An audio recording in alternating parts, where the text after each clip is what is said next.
Okay, so we're on this screen for once because the main menu is obscenely loud. Angels here, the game can begin. The game's only just loaded, babe. I've only just loaded the wiki. I've seen in the wiki, there is an achievement you can get on Brian's date, but you have to do a bad to get it. So I'm going to say beforehand, do the bad, and then we'll get the good ending for the date. But let's go for Brian's date. Hey Brian, date me again.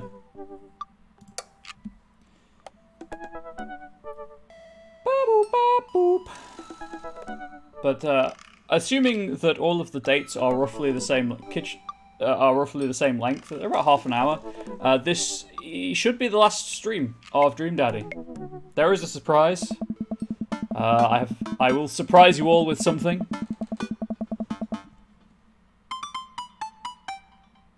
Why is the music so loud all of a sudden? Anyway. I spend the day lounging around the house in my bathrobe and slippers, committed to enjoying my day off as a testament to dad laziness around the world. Third coffee of the day and doing my second word jumble in pen. Man, is this the life. Hey, this one spells door. Huh. Amanda, you'll still take me to the fair later, right? Duncan, there's a fair? Amanda, Dad, it's literally around the corner from us. Duncan, yeah, it's not ringing a bell. Amanda, I came home yesterday with cotton candy. Duncan, nope, nothing. Amanda, I gave you a teddy bear that I won, specifically stating where and when I got it. Duncan. Amanda, seriously? Amanda walks to the windowsill and slides the drapes open. There's a big Ferris wheel in the distance. Duncan, oh, right. That one. I thought you meant another carnival. Amanda, you're coming with me tonight, right? Duncan, gosh, honey, I don't know. I've got all this... I look down at the mug of coffee and word jumble in my hands. Pressing... business I need to attend to. Amanda points to my word jumble. Park, dog, clock, cereal. Duncan, I knew that. I totally knew that. Yeah. Amanda, the secret word that they all spell out is pool. Duncan, hey, you're pretty good at this. Amanda, now you don't have an excuse. You're coming with me. Amanda pushes me into my bedroom and forces me to change out my bathrobe. Wear something nice? I want some arm candy tonight. Duncan, got it. Amanda, and no flip-flops. Not after last time. We don't talk about last time. Amanda and I step outside and follow the faint sound of carnival music. Duncan, so, what's the first thing you're going to do at the fair? Amanda, eat greasy food, like deep fry everything and put it in my mouth. I don't care if it isn't tasty to start. I believe that the deep frying process can transmute any non-tasty thing into a tasty thing. Who is the parent here? Oh, you know it's Amanda, babe. You know Amanda's the parent in this relationship. Duncan, please don't throw up this time. Amanda, I know my limits. Duncan, you said that last time. Amanda, I was so calibrating. Flashbacks to Mass Effect 2. I'm dialed in now. You'll ride the rides with me, right? Duncan, if you're looking for someone to ride scary rides with, that's a straight veto from the dad constituency. However, I am happy to stand at the fence and take blurry pictures of you riding the rides as per dad custom. Amanda, define scary rides. Duncan, anything that moves. Amanda, well, you're no fun. Maybe I find someone at the carnival who'll go with me. Wouldn't that be a surprise? Duncan, yeah, maybe one of your friends from school will be there. Like, who's that one with the eyebrows? Oh. Amanda, Teresa? She got mono. Duncan, what about the one who vapes? Amanda, Alex got suspended for vaping in the school bathroom. Duncan, well, I hear carnival rides are fun as a solo rider. Oh. Amanda, but then I'll have no one to puke on. Or will I? Duncan, what? Amanda, hey look, we're here. The carnival is packed with people from all over town tonight. Screaming kids run around with cotton candy and buckets of soda clutched in their grubby fists. Colourful lights flash all around us. I feel like just smelling the air will clog my arteries. Amanda, hey, let's go over to the greasy food carts first. Amanda leads me by the hand in what seems like a very specific direction. I know my favourite one is around here somewhere. Wait a second. Is that... Duncan, Brian? Amanda, wow! Look who it is! Sure enough, it's Brian and his daughter Daisy. Brian has the same confused look on his face that I'm sure I have. Amanda, what a coincidence that we all happen to be here at the same time. In the same exact place. Daisy, wow, this is so weird. Can you believe we just happened to come to the carnival on the same night at the same time? No, I cannot believe that. Amanda, yes, Daisy, that's so strange. How bizarre. Duncan. Brian. Duncan.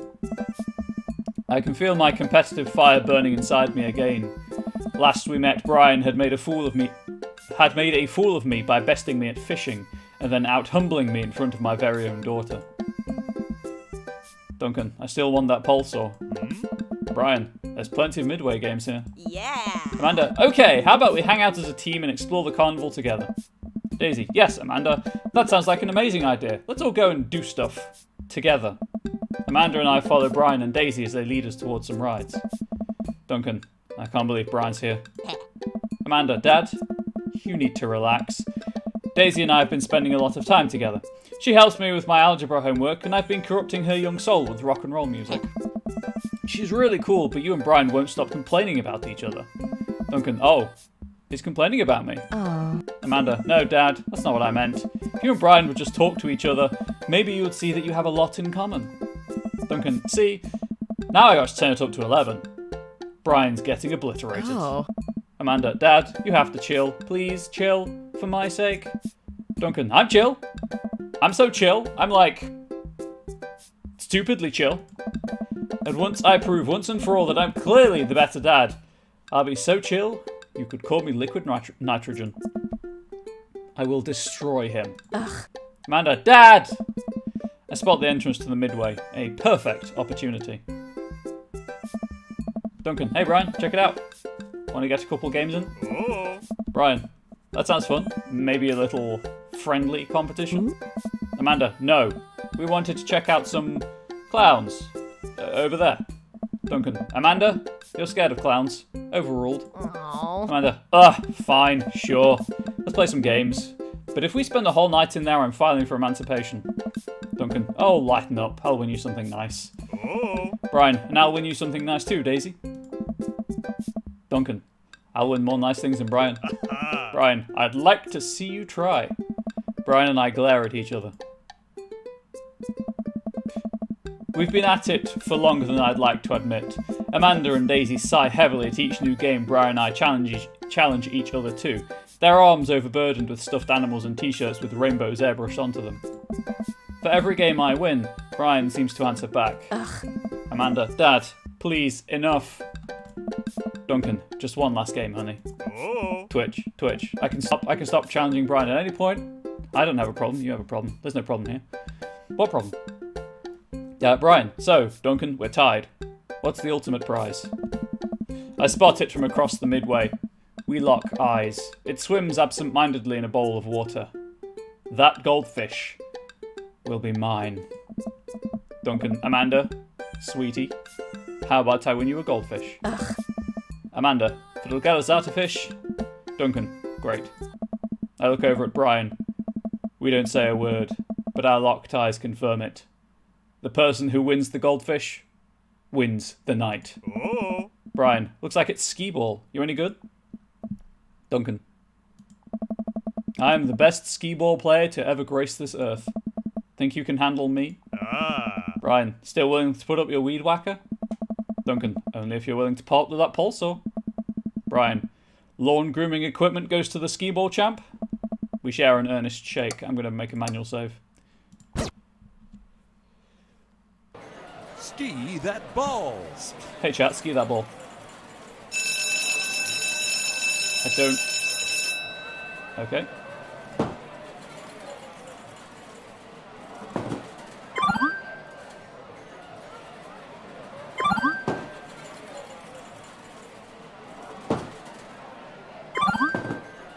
Okay, I think I see how it works.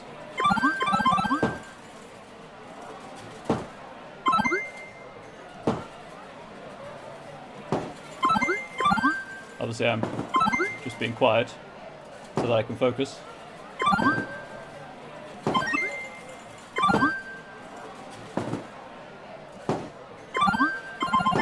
Mildly annoying that doesn't always go in the same place, but there we go. A couple more like that would be nice. Okay, I'm winning.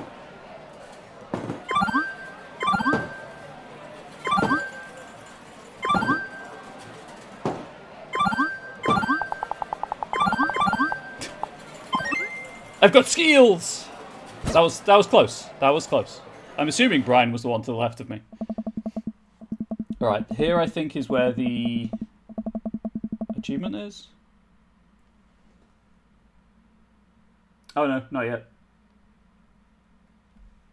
The bell sounds and lights flash. It feels like things are moving in slow motion. The guy running the booth points at me. I turn to look at Brian, and his face.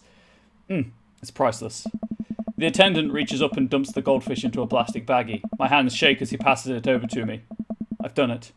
I've finally done it. The fish is mine. The pulsar is mine. Victory is mine.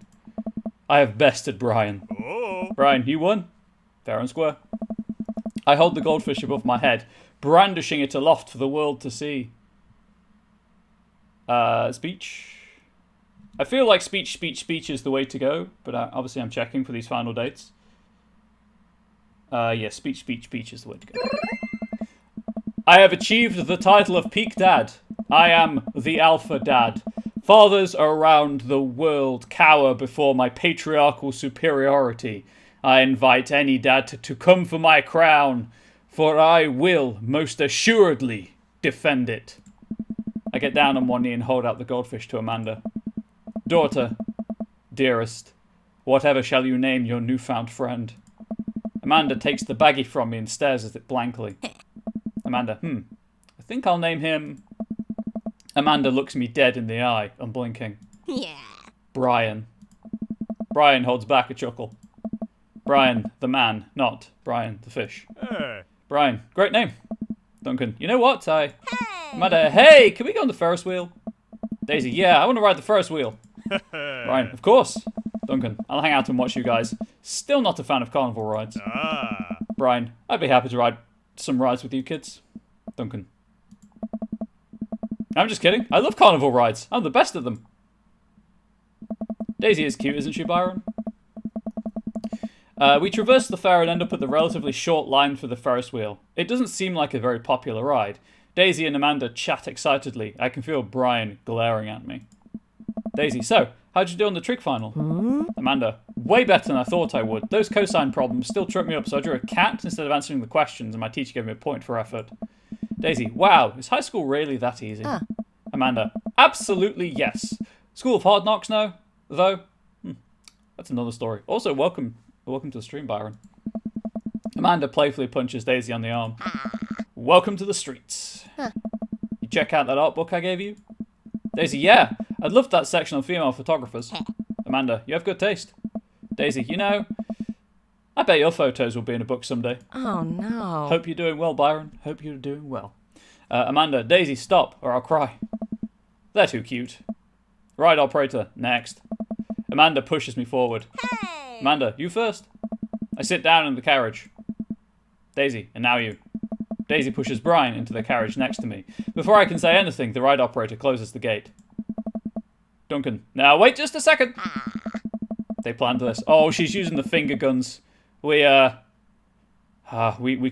There's nothing. She's finger gunned us, chat. There's nothing we can do. We're locked in. Had a really nice Teams catch up with a work colleague. That is a sentence I never thought I'd read, but I'm glad that you did. Kids doing the matchmaking, indeed. Amanda, we're going to go get some deep fried pickles. You two take this time to work out your differences. Whoa. Brian, hold on. Daisy, get along. Amanda and Daisy run off into the crowd. The ride starts moving. I sit in the Ferris wheel with my arms crossed, not talking to Brian. Duncan, I don't even know what Amanda's talking about. Brian, neither do I. Our carriage creeps slowly upward. Ferris wheels are boring. Duncan, could this ride go any slower? Brian, oh, is it too fast for you? Duncan, that's not what I meant. How could this get any worse? It's going to stop, isn't it? Suddenly, the ride... Yep, Suddenly, the ride jerks to a halt with us at the very top of the wheel. I can hear the faint yell of the ride operator down below. Ride operator, sorry folks, ride's stuck. Last time we had a proper chat that ended up going down a sensitive but innocuous line of conversation that kept failing to shut down properly after you feeling creepy afterwards. Ooh. Was it better this time? Was it less awkward? Guess a raccoon must have stolen a key component to the motor.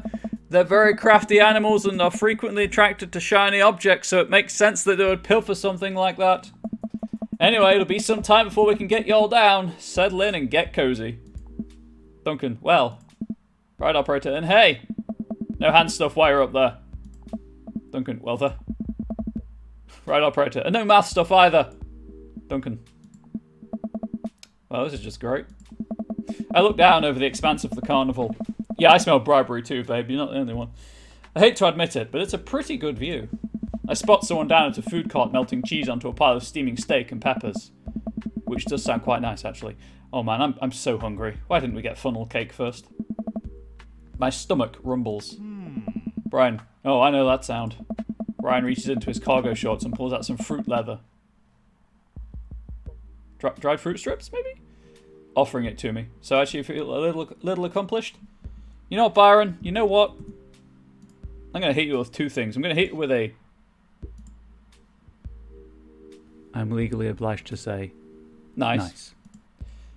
And also, just because I can, I'm going to validate you. You are loved, seen, and valid. You have worth and will always have a place here. Because we celebrate the little things and the big things. Offering it to me.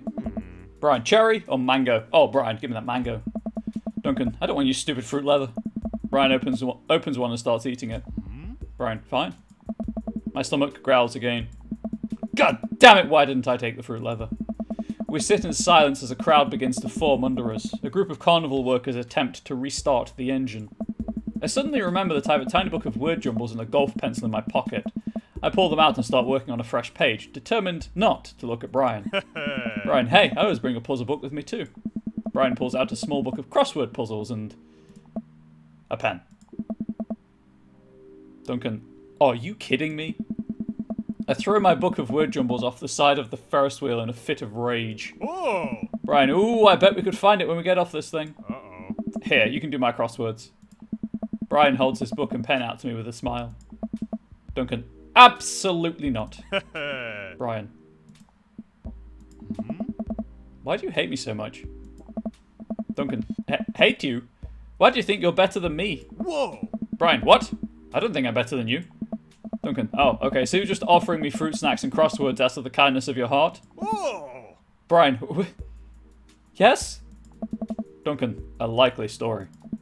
All you do is brag about your smart kid and your landscaping and your stupid weed whacker. I'm sick of it. Whoa! Brian, and all you do is one-up me every chance you get. Duncan, the only thing I wouldn't win is a one-upping other people competition, because you would win that, because that's what you do. I don't know. Brian, I don't do it on purpose. Duncan. Wait, what? You're messing with me, right? Brian, no. Duncan, but... Okay. Brian, I don't think I'm better than you, at all. You and your daughter are amazing. I thought we were competing just for fun at first, but the more we started doing it, the more it felt like you must hate me. And the more we did it, the more I wanted to impress you. There were times when I did want to beat you, Duncan, but really all I wanted was for you to like me. Duncan, oh my god, I feel like such an ass. Which, as you are Donkey Man, Duncan. Quite apt, quite apt. Okay, here's the decision point. So we have to be an asshole here for an achievement. I don't know how long it takes for the achievement to pop, but the moment it pops, I'm reloading.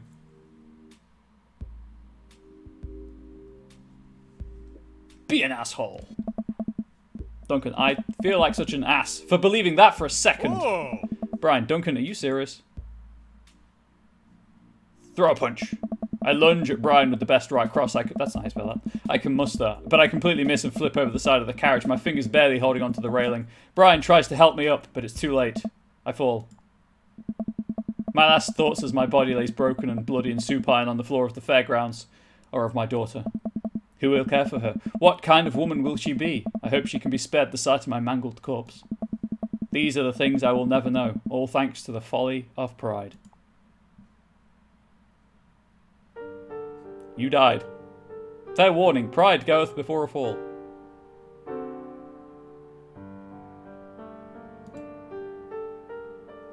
Yeah, I did take a turn, didn't it? Yeah, there were 3 points. You can die in this game. This is obviously one of them. Oh. It checkpoints. That achievement is called Save Ferris. Yeah, so you can die there. I think you can die in the lake, but I'm not 100% sure. The other place that I know you can die is if you are... When you do the dancing with Joseph, if you...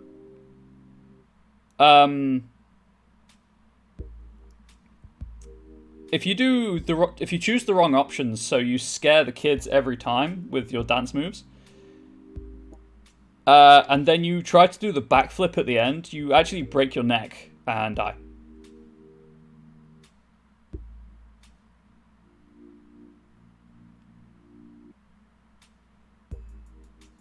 So that's cool. I was trying to see where the other deaths could take place. You know what? While we're here, while I'm on the subject, let's see if I can find that out for you.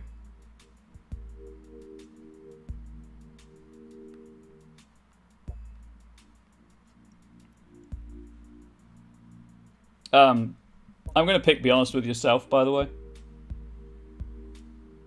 Okay, so, during the third date with Craig, you can die. Third date with Brian, obviously we just died.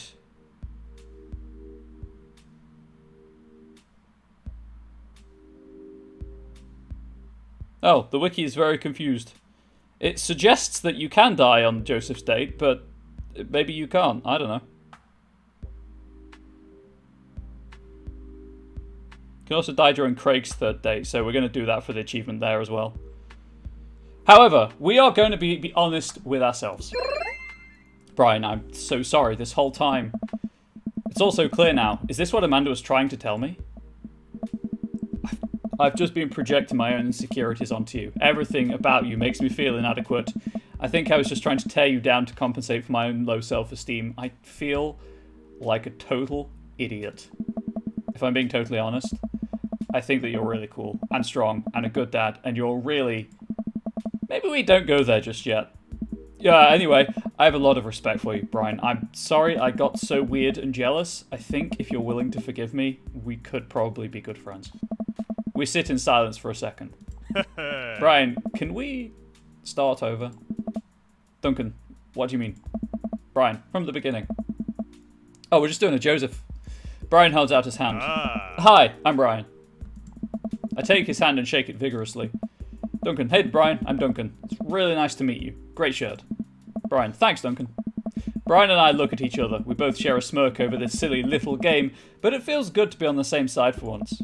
Right, operator. Alright, folks, thanks for being patient. Turns out the raccoon didn't steal a part, but was instead still rummaging around in the inner workings of the engine. We formed a wary, yet mutually beneficial truce. The carriage starts moving, and we find ourselves down on dry land in no time. Brian and I wander around for a bit looking for Daisy and Amanda. Duncan, you know, getting stuck on that Ferris wheel could have been a whole lot worse. I'm glad we worked things out. Oh. Brian, me too, buddy. Ah. Now that that's over with, we can both get home to quietly enjoy our evenings. Duncan, agreed. Amanda, Dad! Amanda and Daisy run up to us. Duncan, I think you kids will be pleased to find out that Brian and I have worked out our different... What? Amanda, Dad, that's great and all, but Brian's in trouble.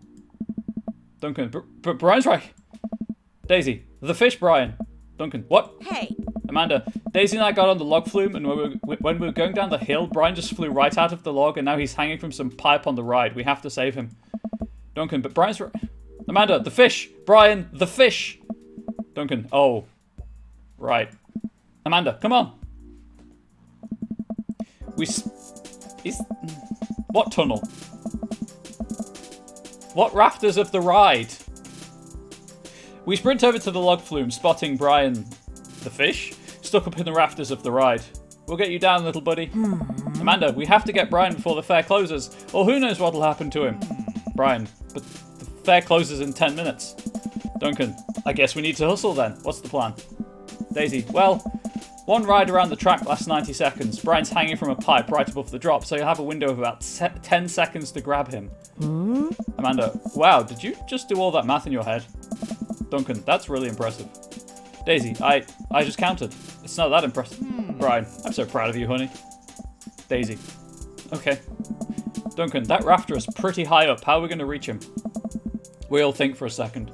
Whoa! Brian, I've got it. Brian runs over to the midway, to the last game that we played, and snags the pole from the game attendant that they used to grab stuffed animals. I think this will do the trick. Amanda presses 2 ticket stubs into my hand. Oh. Amanda, here. These are our last 2 tickets. Brian's fate is in your hands now. Duncan, Brian, there's no time, come on. Brian leads me by the hand to the entrance of the log flume, getting there just in the nick of time. Ride operator, looks like you guys are the last ones.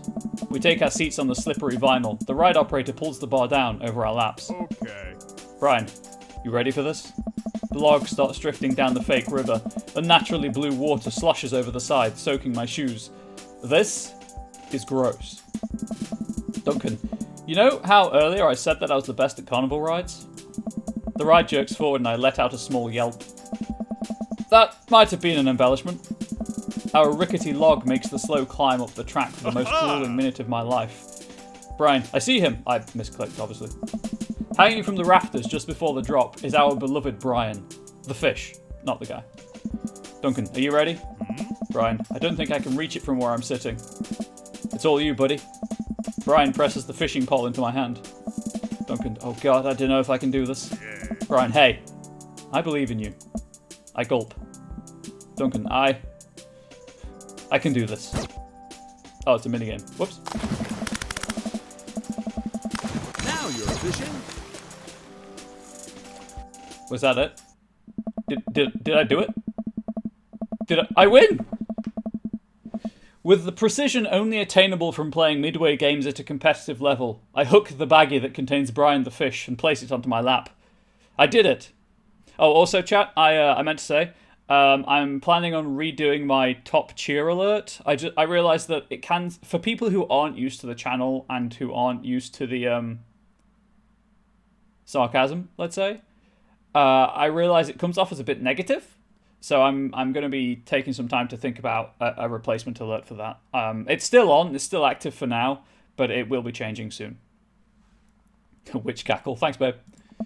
I grasp the bag firmly. He'll be nice and safe during the oh god, the drop. I momentarily forgot there was a drop. It's a big drop. Oh, it's coming up real fast. Oh man, it's a big drop. Duncan, so when I told you that I'd sort of over-exaggerated my proficiency with carnival rides, it turns out that I had arf. Get it? Seal of approval? That joke is wasted, like those bits. You are helping, Byron. Thank you for the one cheer. Enjoy being the stream's top cheerer. I've also started compiling stats for, like most viewers, most followers, top cheer. I can tell you that Byron's currently the top cheerer on the channel.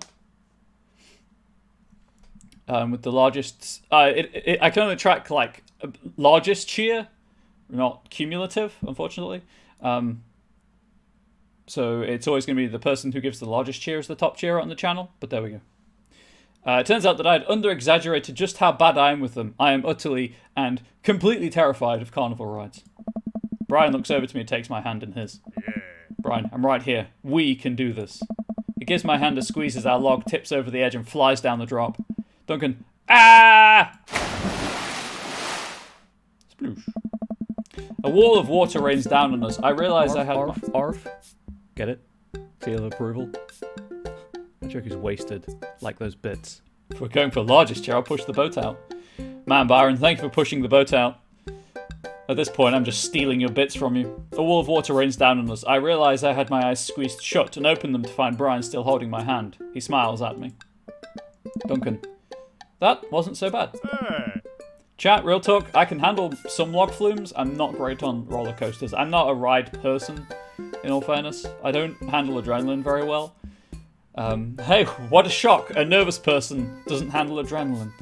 Brian, told you we would make it. Brian and I walk off the ride and approach Daisy and Amanda. I hand the baggie to Amanda. Amanda, Brian! Hey. Brian, hey. Oh. Amanda, no, the fish. Brian, aw. Eh? Amanda, I mean, hey, thanks for saving the fish. Brian, don't thank me. That was all your dad. Duncan, shucks, it was a team effort. Yeah. Amanda, yeah, you all used your special skills to get him back. Brian got the pole, Daisy did the math, and you got the fish. I didn't get to do anything cool. Duncan, well, honey, I'm sure you... Right, operator, hey, what were you guys doing up there? That was totally dangerous. Amanda steps in front of us all and plants her feet. What? Amanda, listen, dude. It might have been totally dangerous, but I'll have you know that we triumphed over more than just your silly rules today. We overcame adversity through teamwork and friendship and love. We banded together to achieve a common goal, and here we stand, stronger than the sum of our parts. And for you to... Right, operator, I actually don't care. The fair's closing. Just get out of here. The ride operator wanders off. Brian, you really are a sparkling conversationalist. We join the crowd of fairgoers slowly ambling back to the parking lot. Brian, you kids want to stick around for the fireworks? Daisy, do we have to? Duncan, I have never seen a child less enthusiastic about fireworks. Amanda, yeah, can we just go home? We've been hauling all these prizes around for hours and my back is killing me. Duncan, you kids run on ahead. We'll catch up with you later tonight. Amanda and Daisy skip along. We'll probably find them later curled up on my couch and watching long-haul paranormal ice road ghost truckers. Brian and I sit down on a bench a little further away from the rest of the crowd, who've all gathered to catch the fireworks. Brian, hell of a day, huh? Duncan, you can say that again. Brian, hell of a day, huh? Duncan, this is the one time I will let you out-dad me. Brian, ha! I'll take it. I breathe in the cool night air as the first firework launches and explodes in the sky over the fair. Brian, I'm glad we talked about all of that stuff. Duncan, me too. It's good to have a friend like you, Brian. The fireworks launch into full swing, bursting around us in a rainbow of reds, greens, blues, and whites.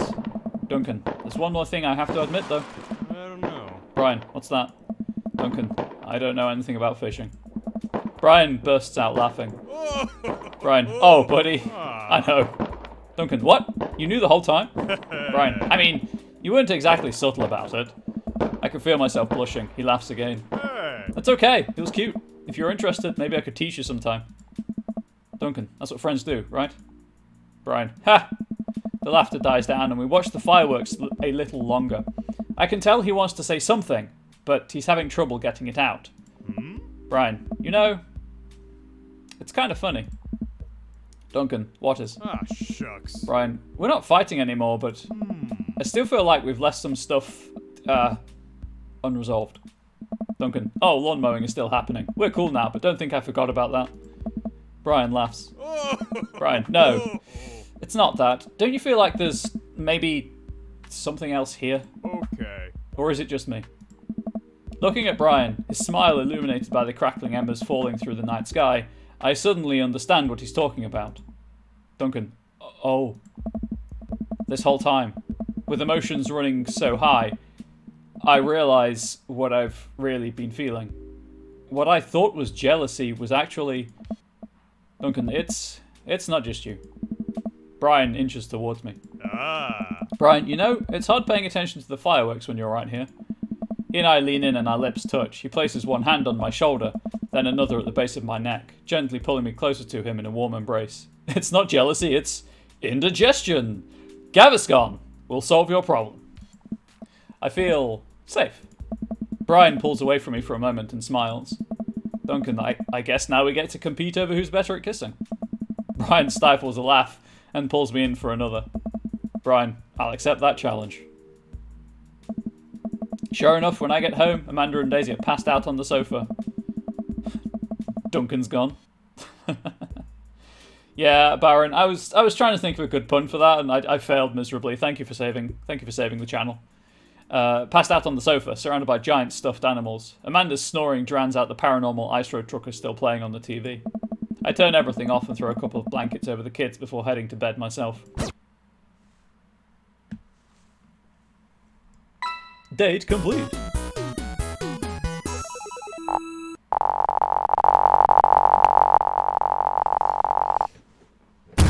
You know what? Let me mow your lawn this weekend. Okay. Fish Brian. Achievement Soft Boy unlocked. We have expectations on this channel. On Soberdaeus, between you, me, and Byron, we've probably got all of those expectations covered.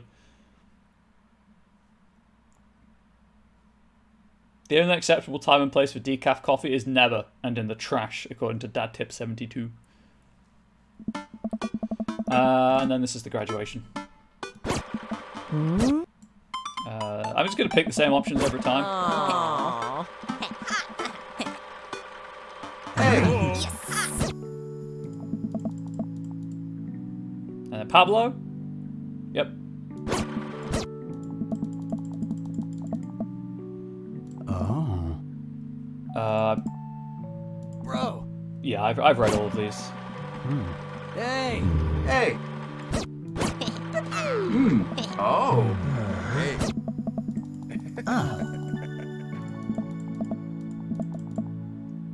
Oh, sorry. I swear. Arf, arf. Get it? Seal of approval. That joke is wasted, like those bits. Yo yo yo, it's the beatboxing championship final. Boots and cats and boots and cats and boots and cats and boots and cats and boots and cats and boots and cats and boots and cats and boots and cats and... Byron, thank you for the beatboxing championship final. Boots and cats indeed. Sorry, the game was like, you're not plotting anything, are you, over there? Amanda, relax, Dad, we already won the game, we're just having a friendly chat. Daisy, tell me more about college. Amanda, slow down, kiddo. You're not even in middle school yet. Actually, you know what? I could just reload the autosave. I'm going to do that.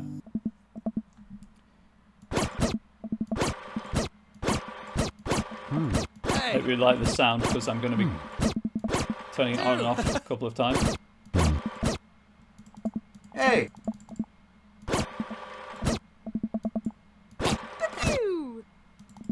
Ah. Oh.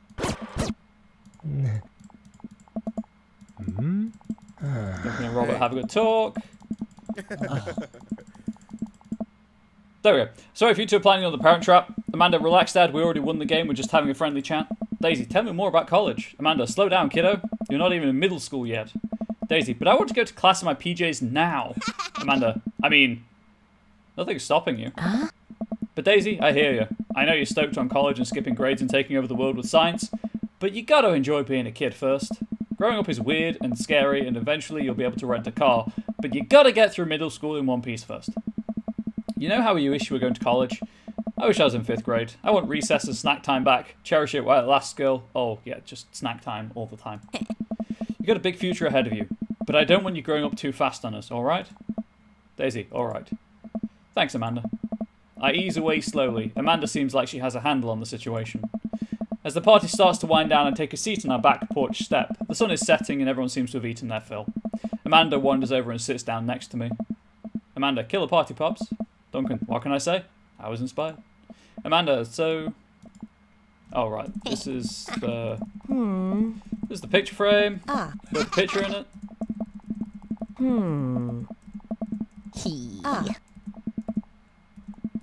Ugh. Looks like someone's been waiting to talk to you. I glance over to the back of the yard, where Brian is sitting on a bench beneath our cherry blossom tree. He smiles at me. Amanda, I'll leave you to it. Me and the Emmys are going to go get ice cream. Love you, pups. Amanda runs off to join her friends.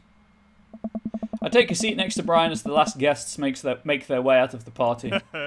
Nice job. Or Job, because it's capital J. I couldn't have thrown a better party myself. I smile. Duncan, so are we doing, like, opposite competition now? Hey. Brian, yeah, we're just going to compliment each other relentlessly. Duncan, I bet you could do more push-ups than me. Hey. Brian, I bet you're better with computers than I am. Duncan, I bet you could trim a tree faster than I could. Yeah. Brian, I bet you could de-ice a sidewalk more thoroughly than me. Duncan. I like this a lot better. Brian blushes. I nestle myself into the soft space between Brian's shoulder and chest. No matter how many times he washes that shirt, I bet he'll never get the smell of campfire out of it. Not that I mind. Ah. Got a long summer coming. Brian, got a long summer coming. Interested in some more fishing trips with me, Daisy and Amanda? Duncan, as long as you'll save me again if I fall into the water. Hey. Brian, I'd be happy to. Duncan, got to sneak in as much father and daughter time as possible before Amanda heads out. It is daddy time, Ari. You missed death. I died. You can die in this game. Luckily, the other time I can die is on Craig's date. So. Also, be careful. She's probably going to try to steal your dog and take him with her to college. Brian. I also get the feeling Daisy might try to stow away in her suitcase, so watch out for that. The sunset casts a pink glow over everything, and a quiet calm seems to descend upon my backyard. It reminds me of the lake.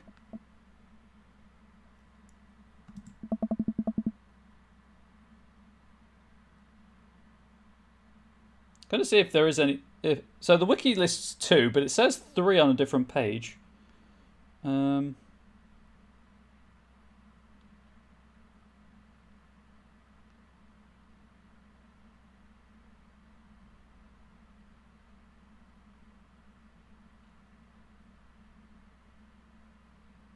That's a YouTube video, so I'm not going to watch that. You have to watch the VOD. Yeah, it takes a turn, let's say. Unfortunately, typing in "dying in Dream Daddy" brings up a lot of stuff about dreams about dying or about your father dying. So that's cool. Hang on, let's see if it's... I just want to confirm. You know what, I'll... Nope. Because if there is one with Joseph, obviously I'll do that one too. I just did the wrong search engine. There we go. Brian, I'm glad we're not rivals anymore. Duncan, me too. Duncan, although I don't think I've ever been more productive than I was when I was trying to one-up you. Brian, maybe a little friendly competition is what we both needed. I sigh and nuzzle against Brian a little harder. I am the cuddle... Duncan, I am the cuddle champion. Brian, we'll see about that. Now, Angel's the cuddle champion. Angel gives great cuddles.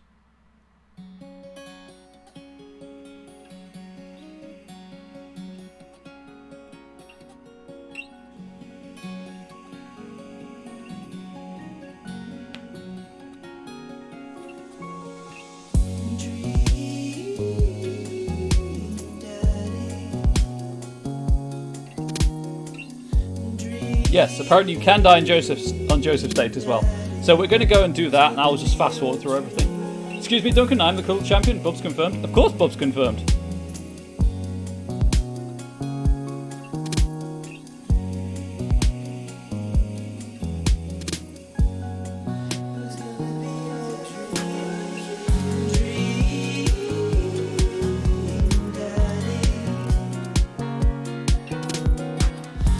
That was super cute. No, Gary, we haven't done Craig, Gary. We're going backwards through the dates. Craig will be the last. Oh, I'm going to do Damien last, so we'll do Craig before that. But you've literally just missed Brian's third date. That's it. I wouldn't do that to you if I could avoid it.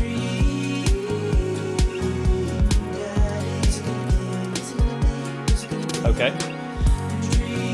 Brian is a bear.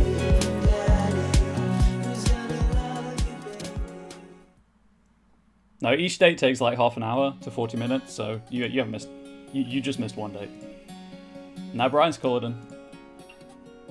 Right, so we need to go. I need to delete some saves.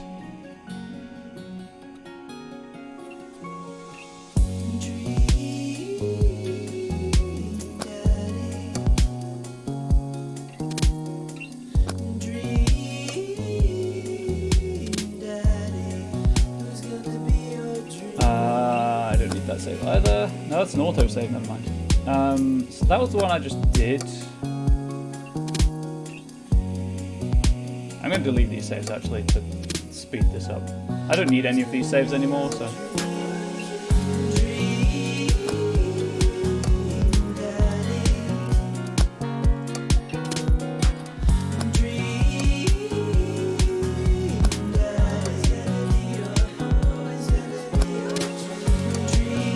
Okay, so this is my master save. So that'd be Robert. I think I dated Robert first. So this should be Joseph's date. Welcome. You've got dads.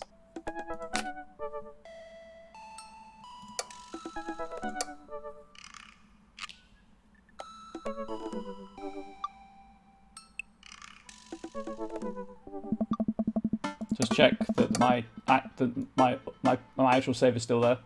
42520. Yeah, that's the one I need to keep. We're going to fast forward through all of this because we've read it we've done this 3 times now. I'm just going to kill myself and get it over with for the lols. I had a dog last time. No, it's his second date, you fool. Okay, that's not going to work. I don't have a save. I think I deleted the only save. I think I accidentally deleted the save that I could do it from. Hey, that's a bot. So that's not going to work. I accidentally deleted the save that I should have used to die from. That's on me. Because all of these autosaves are endgame. Never mind. Not going to get myself killed. Welcome. You've got dads. Hugo.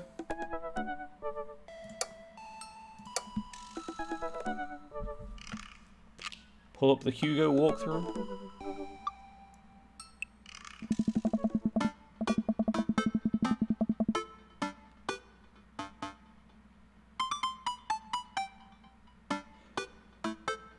We shall never see that ending. Sorry, I'm just getting to the 3rd date. Where is it?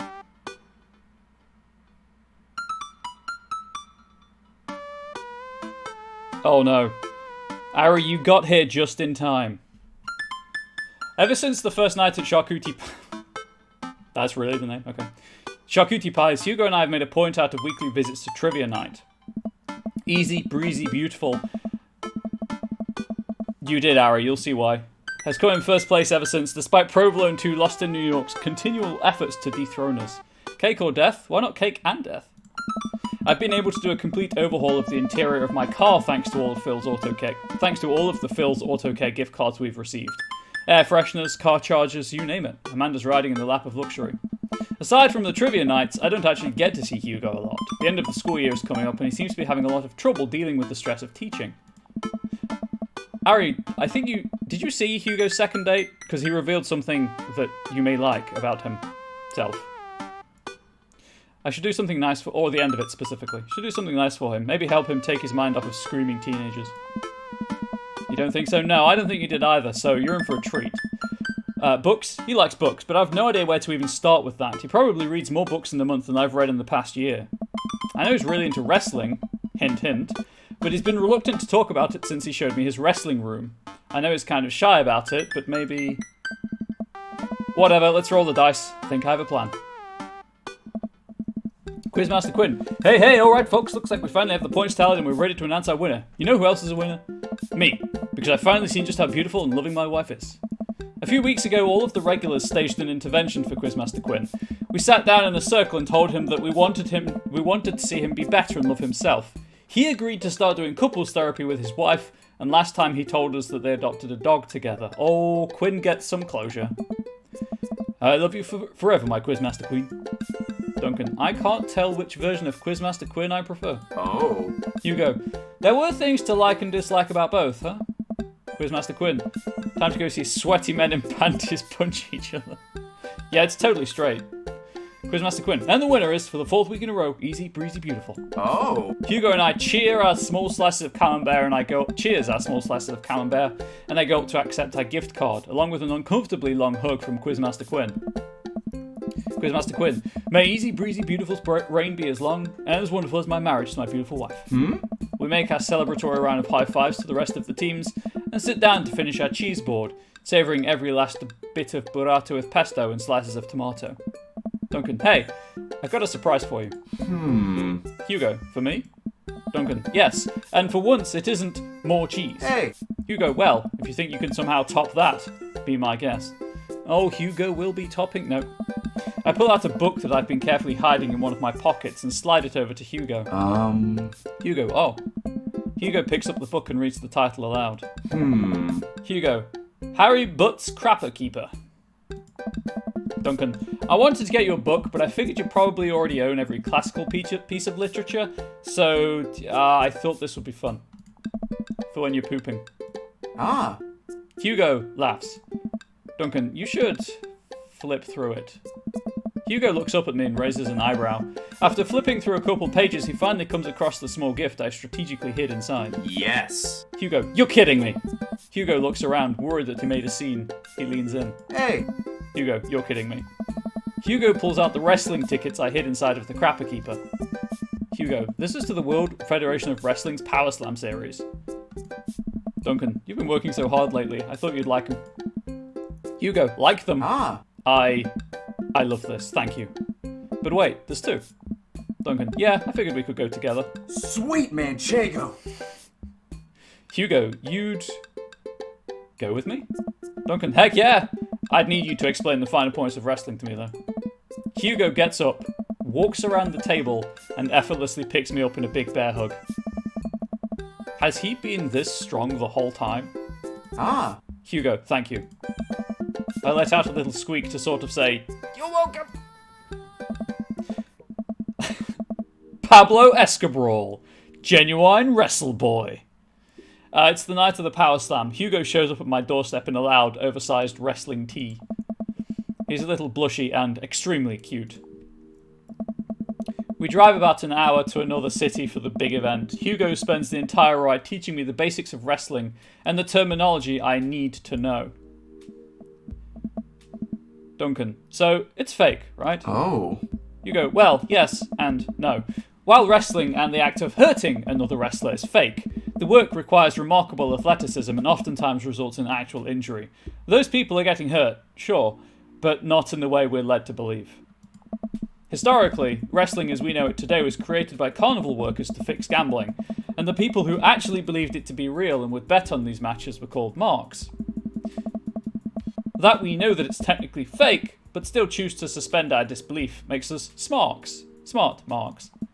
Duncan, so I should be watching this for the acrobatics. Oh. Hugo, and the tension, and the drama, and even the storylines. I think that anything or anyone can tell a good story, you just have to look for the story. Even something like what we're about to experience will tell a phenomenal, sometimes understated, story despite a ridiculous premise. Duncan, wow. Hugo, what? Duncan, I just really wouldn't have pegged you for a huge wrestling fan. Hugo, nobody does. I get it. I'm the button-down teacher type. I like poetry and art history. I write dissertations on heavy tomes by Russian authors for fun.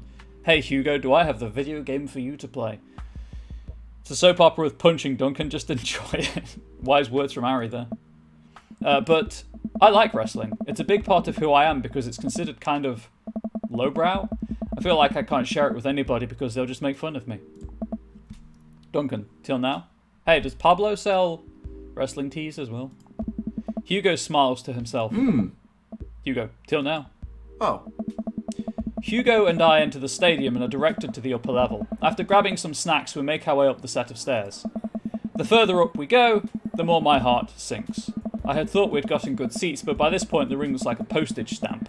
We finally settle into our spots and wait for the match to start.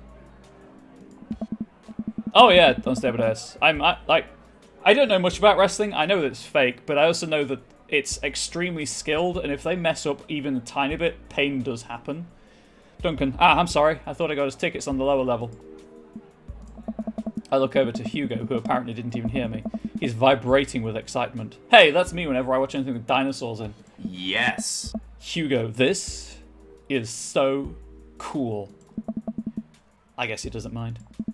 Hugo, I have to admit, I've been too embarrassed to come to one of these since I was a kid. Duncan, what's there to be embarrassed about? Everyone here loves wrestling. Angel can confirm. It's not just dinosaurs either, chat. I have a wide-ranging passion base that I get very excited about. Plus, who are we even going to see that we know? We're like an hour out of Maple Bay. Hugo, I guess you're right.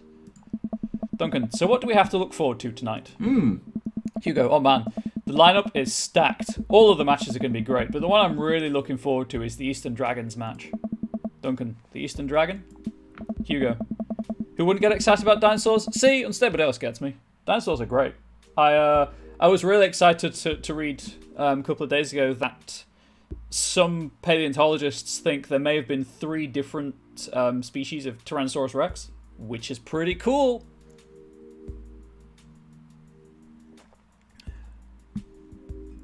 The triple threat. Hugo. Yeah, he used to wrestle as Pablo Escobar, but I guess he eventually had to change it. Wrestler names are weird. He's actually an Iranian guy from Utah. Duncan. Oh, so that's where your shirt's from. Hugo. Yep. I've been following the guy since his debut in an indie wrestling league, and it's been amazing to see him rise through the ranks and into the professionals. Duncan. Who's he up against? Hugo. The corporate shill. Technique-wise, I don't think he's that good of a wrestler, and I don't even think the fans like him. Certainly an interesting character, though. Oh. Speaking of corporate shill, you may have heard of Prime Gaming. Did you know that gives you 1 free sub a month? And they're only valid on this channel. Sounds weird, I know, but that's the rule. I wrote it. The stadium lights dim, and the crowd starts screaming, what the heck is butt rock? Butt rock blasts through the sound okay. I'm back in stream jail. I can't read what the text says. Crime. There we go. Oh, shilling for self. I'll change that to Bezos. There we go. I'm back in jail. I'll move this way slightly. The stadium lights dim and the crowd starts screaming. Butchrock blasts through the sound system and some pyrotechnics set off around the ring. Announcer, ladies and gentlemen of the sold-out crowd of Mill Creek, Massachusetts. Woo! Or who's ready to power slam? I don't have an announcer voice. I'm sorry. Of course, there's always the issues with misclassifying juveniles as a different species from adults. That's true, but they were basing it on... I think they said DNA stuff. Maybe they had got some DNA from something. There's apparently valid reason to consider it, but obviously not enough to say for definite yet. Hugo and I scream. We watch two wrestlers, the Southern Dandy and Johnny Snowman, walk out to even more butt rock. The Southern Dandy mixes and drinks some mint julep in the ring before the match. The crowd eats it up. Oh. Hugo, the Southern Dandy's from Maine. Duncan, is Johnny Snowman not from the North Pole? Oh. Hugo, he's from Georgia, actually. After a long match, Johnny Snowman, who's dressed up like a muscular elf, does what Hugo calls a German suplex on the Southern Dandy. What did I just watch? Duncan. It's like a death ballet where Oily... right. I'm gonna copy that link for later, Ari. I need to know what butt rock is, so thank you for enlightening me. And now I need to go and grab the URL I had on the clipboard for reasons.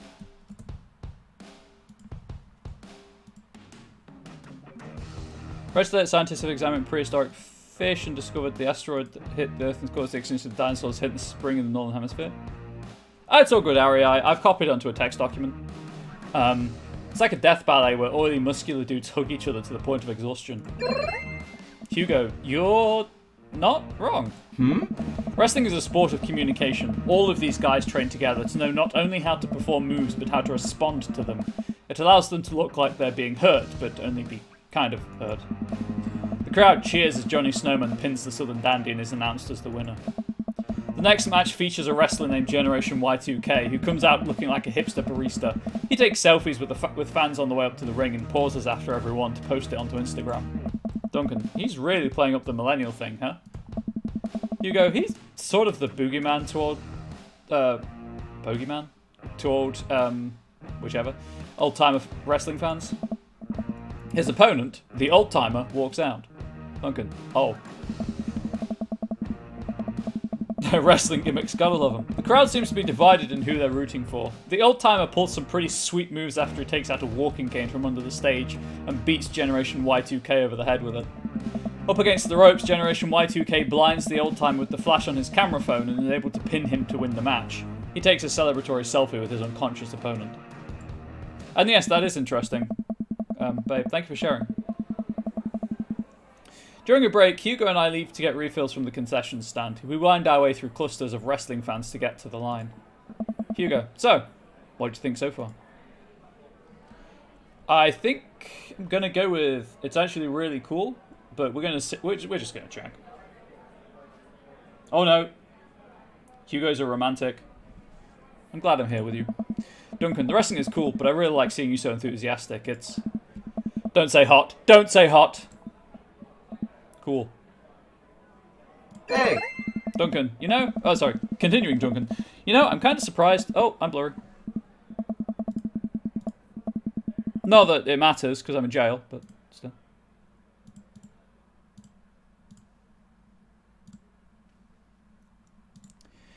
You know, I'm kind of surprised. I was sort of expecting the crowd to just be a bunch of aggressive, sweaty older guys, but it's so diverse. I've even seen a bunch of families with their kids. Everyone looks super happy to be here. Oh. Hugo, oh yeah, that's how I got into wrestling. When I was a kid, my dad used to take me and my brothers to matches all the time. There's one gaggle of kids loitering in a corner that are exceptionally loud, even over the din of the stadium. Looking closer, I can't help but feel like these kids seem familiar. Ah, Ernest and Lucian. Oh god, I know these kids. They're Hugo's students. Duncan, so don't turn around when I tell you this, but some of your students are here. Hugo immediately tenses up. Hugo, oh my god, I can't let them see me here. They'll never listen to me ever again. I position myself between the kids and Hugo, hoping that I can act as a human shield. I glance over to the group of children again, and I recognize that Colin kid. He kicks one of his friends in the shin and laughs. Colin, a reminder, the one with the gambling ring. Duncan, man, that Colin kid is a piece of work. Hugo, Colin? If he sees me here, he'll never let it go. He's a master manipulator. Duncan, we have to get back to the relative safety of our seats. Hugo, what's the plan? Just walk back to your seats. Duncan, I think the best strategy here is to hide in plain sight. Be casual, be super casual. We'll just waltz right in and nobody will be any the wiser. Huh? Hugo, are you sure that'll work? Duncan, like a charm. Hugo and I just start walking towards the doors. Colin and his friends are so busy throwing garbage at each other that they don't notice. Hugo, wow. That was easy. Hugo and I sit down and breathe a huge sigh of relief. Hugo, whew, that was close. Duncan, now we can hide out for the rest of the night and enjoy ourselves in the comfort of anonymity within a large crowd. The lights dim again. Oh. Hugo, this is the match we've been waiting for. The corporate shill walks out to elevator music. He's wearing a three-piece suit and sunglasses. Once he gets to the ring, he takes off his sunglasses and rips the sleeves off of his suit jacket, flexing his arms for the crowd. One of the people from his entourage produces a graph chart and sets it up in the centre of the ring. The corporate shill grabs a microphone. The corporate shill, I got a message for the Eastern Dragon. If you'll refer to the graph in the centre of the ring, you'll see a quarterly projection of how much I'm about to kick your ass. The whole crowd erupts. Now, if you'll direct your attention to the Jumbotron, we'll look up at a PowerPoint presentation titled Kicking the Eastern Dragon's Ass, Key Performance Indicators. Oh god, KPIs. The corporate shill takes a laser pointer and gives a lengthy presentation on just how and why he'll defeat the Eastern Dragon. He showcases several well-utilised clip art graphics. Duncan, that was informative. The lights dim again and pan flute music plays. I think it's a pan flute, or a pan pipe if you prefer.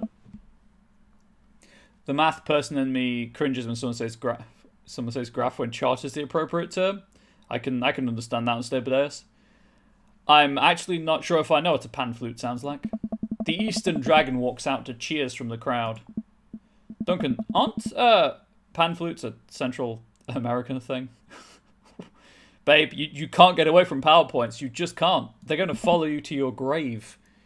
You know, just as a favour, babe, because I know you like them so much, I'll have a PowerPoint presentation on your, running on your grave. You know, one of those digital photo frames. Hugo shrugs. Hugo, wrestling. The Eastern Dragon stands outside of the ring and grabs a microphone. The Eastern Dragon, corporate shill. It's nice to see you again. More cheers from the crowd. That was a good presentation. The clip art was a very nice touch. He points to the corporate shill menacingly. I'm looking forward to a nice and exciting match. The crowd doesn't really know what to do here. Good morning, Des. How are you doing? Hugo, he's not the best at trash talk, but I promise he's one of the most talented wrestlers you'll ever see. Do it, I'll horn your ass. Throw all of your gaming stuff on the floor. Oh no, my gaming stuff. Whatever shall I do? The match starts, and it's just as exciting as Hugo had hyped it up to be. The Eastern Dragon performs some ridiculous aerial stunts that make me concerned for his safety. He does what Hugo calls a moonsault from the top rope onto the corporate shill. I'm not doing too bad, Des. One of my major stressors resolved itself earlier, so that's always good. Glad to hear you're doing well. The air in the stadium is electric as these two athletes lock arms and try to demolish one another. I can't help but get into it. The corporate shill pile drives the Eastern Dragon, who looks passed out in the center of the ring. He climbs up to the top rope and motions to the cheering crowd. We do love it when they do that, don't we? Hugo, oh no, he's about to do his finishing move with the corporate ladder. The corporate shield poses at the top of the ropes. The Eastern Dragon still isn't moving. Could this be the end of his young career?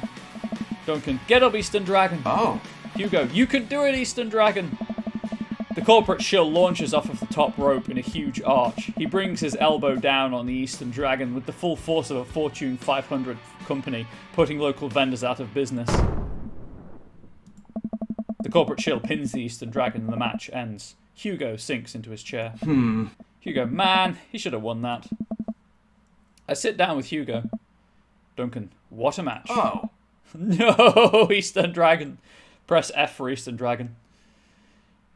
Has anyone seen that Valve are advising people to map inputs on Steam Decks for games that have keyboard control prompts? And one of the examples they've used is press F to pay respects. Also press X to doubt. Hugo, it was amazing. Duncan, I think I'm a fan of wrestling now. Oh, also, speaking of have people seen things, when I eventually get an Xbox Series X, Resident Evil 2, 3, and 7 are getting free upgrades for the series, and for PS5, for that matter. Free the streamer, thank you, Ari. Beep, boop. So I will, of course, be replaying Resident Evil 2, 3, or 7 when I get the Series X, just to check out the visual upgrade. Hugo looks over to me, and our eyes catch. Hugo, I'm glad. The event goes on, and we have a little downtime before the next match. We decide to just relax in our seats to avoid the middle schoolers. It's unlikely they would ever notice us in the upper-level nosebleeds. I look up at the Jumbotron.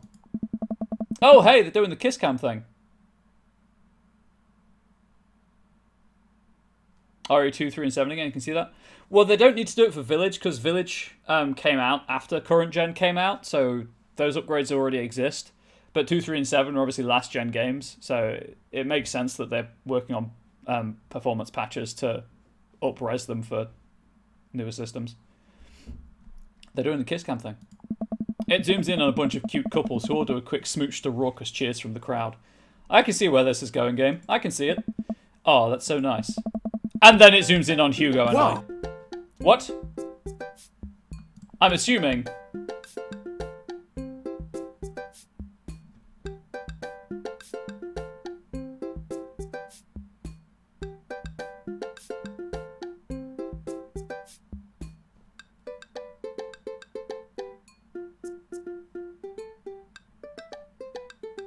Oh, dang it. If you do a sneaking mission, you get if you don't just walk back to your seats, you get more choices. That's annoying. Oh well.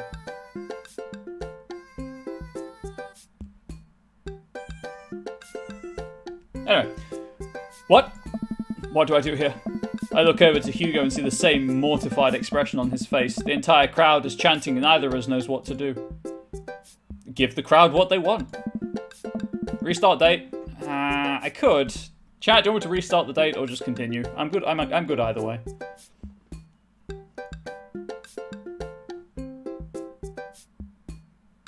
I'll hydrate while chat deliberates. I mean, you end up in the same place. I imagine it's only a couple of extra text boxes.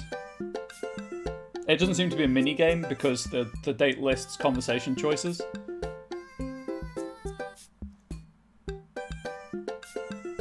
I've got the save before the date anyway, so if I do need to go back and do it for whatever reason I can. I slowly lean in, awkwardly tilting my head. Cheers from the crowd erupt all around me. I look back up to the Jumbotron and see a couple behind us making out with full force. Oh. Hugo and I turn beet red and slink back into our chairs. Hugo, so much for laying low, I guess. The rest of the match, thankfully, goes off without incident. Hugo and I eventually laugh off the kiss cam and get back into the wrestling. After the show ends, he convinces me to hang back and let the rest of the crowd exit so that we wouldn't risk running into Colin and his awful group of friends. By the time Hugo and I walk back to his car, most of the wrestling fans have cleared out. The parking lot is surprisingly empty, save for a beat-up car parked a few spots down from us. We warily keep an eye out for any stray middle schoolers as we hang out by my car. Duncan, man, that was an experience. Ah. Hugo, right? It's one thing to watch it on TV, but to be there in person is just... wow. Thank you, again. I would have never gotten to experience this if it weren't for you. It's just me and Hugo, in front of the car, in an empty parking lot. I look down. Duncan, kind of funny about the kiss cam, huh? Oh. Hugo, yeah, it was super funny. But neither of us are smiling. Oh yeah, make out time. We look into each other's eyes and I can feel the warmth radiating from my cheeks. We stare at each other for just a little bit too long. Huh? Hey, cool shirt. I turn around to see a guy in a hoodie and basketball shorts walking up to us, a duffel bag slung over his shoulder. Oh my gosh, it's the Eastern Dragon.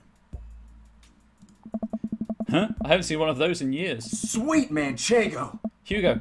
Oh my god, yeah, I got it from a trade with this guy from streetsmarks.net. Huh? I love that website. Someone always posts these awesome, super detailed breakdowns of matches in the indie circuit. Have you seen those? The name's like, J something. Hugo. JD Slaminger? Really, Hugo? That's your pen name? Huh? Yeah, that's him. Hugo, those are my write-ups. Huh? You're JD Slaminger? You're kidding. Oh man, I'm such a huge fan of your work. It's so nice to meet you. The man vigorously shakes Hugo's hand. Ah. Hugo, I'm honoured. Huh? Ah man, I wish I could stay in chat. I have so many questions, but I'll PM you on the forums if you ever want to talk shop.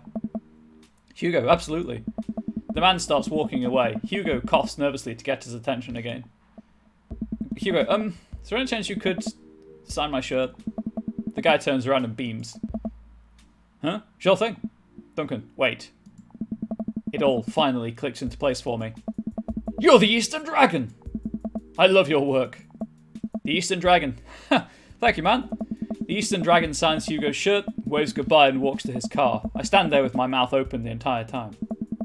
Duncan, that was the Eastern Dragon. Ah. Hugo, he likes my work. Duncan, dude, you're like friends with the Eastern Dragon now. Hugo, he's gonna PM me! Hugo and I high five. He's so excited he's shaking. Huh? Mr. Vega? Oh man. Colin and his cronies just pop up out of nowhere. Oh no, here we go. Sweet Manchego. Colin. Hugo. Colin? Nice to see you and your friends all the way out here. Colin. What are you doing here? I don't see a library anywhere near us. Oh, he's got him there, chat. Colin's got Hugo on the ropes. You see what I did there? Hugo, I was watching the Power Slam series with my friend. Colin. Ha! Mr. Vega likes wrestling? What a fart knocker. Colin's friends. Actually, that's pretty cool. Colin, shut up, dickweed. Colin's friends. Nah, man. That's actually rad as hell. Rad. Tubular, in fact. Colin, who are you just talking to? Probably one of your stupid book nerd friends.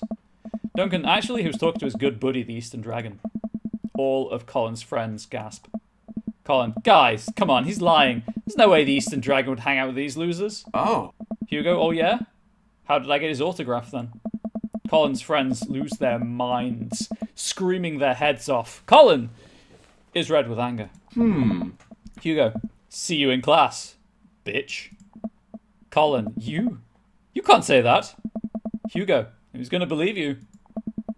High five for Hugo.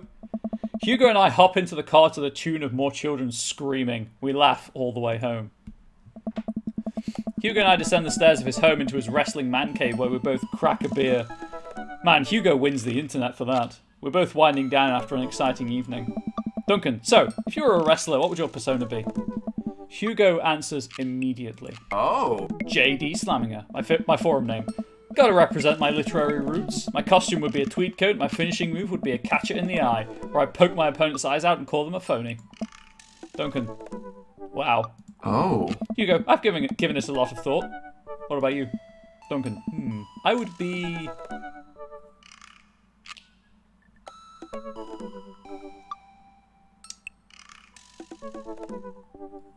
That seems lazy. That seems... Duncan is not Italian. We'll go with Bomb Clancy. Bomb Clancy. I'd come out in a bomber jacket, aviator sunglasses, and a navy cap. My finishing move is the Hunt for the Red Shocktober, where I accuse the other wrestler of being a communist and defeat them in a decades-long proxy war. I'm just now realizing that I don't know any actual wrestling moves. Hugo, you know I could teach you some. I smirk. Duncan, I'm game. Hugo and I square up in the center of the room, ready to go at it. Oh. Hugo, I'll go easy on you. Duncan, on Bomb Clancy? Absolutely not. And before I know it, I'm on the floor. Hugo wraps his legs around me and squeezes. I can't move. Hey. Hugo, this is a figure 4 leg lock. If I were applying full force right now, you would be in extreme pain. He effortlessly twists around again and grabs my arm. Good lord, he's strong. Any movement on my end is useless. And this is an arm bar. Duncan, you're pretty good. Oh. Hugo, you can tap out anytime you like. Duncan, not chance. Hugo flips around one last time on top of me. He hooks his arm under my leg and presses his body down on my chest. Hey. Hugo, and this is me pinning you. Our faces are inches apart right now. I can't tell if I'm breathing heavily because of the physical activity or because of something else. I'm going to go for it. Tap out, you coward. Go for it. I lean forward and kiss Hugo, who seems just as surprised as I am. I pull back, a little embarrassed, but he kisses me again. He slowly releases his submission hold on me and cradles my face in his hands. He presses his forehead against mine and we laugh. Hugo, I guess we both win? Duncan, guess so? I pull him back in for another kiss. Do you have any more moves to show me? Hugo, I think I might have a few. Date complete.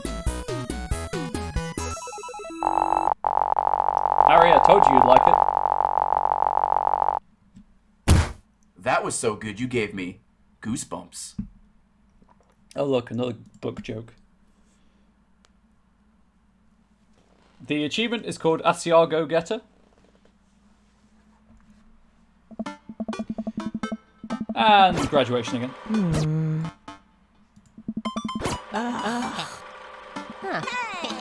Resisting the urge to post memes.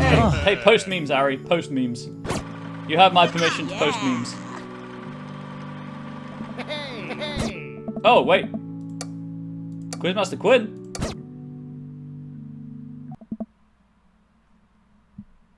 He doesn't have his sunglasses on. I don't like it. Quizmaster Quinn. Duncan. Duncan. Quizmaster. And, like, Spin Master, I guess. Nice. Okay, they came back. Quizmaster Quinn. Hey, who's ready for a crazy graduation party? Duncan, you don't have to be on right now, Quinn. It's just a party. Quizmaster Quinn. What do you mean? Duncan, it's the, you know what? Keep that energy. Hold it close. You deserve it. All right. Quizmaster Quinn. Just like me and my loving wife deserve happiness, right? Duncan. You know it.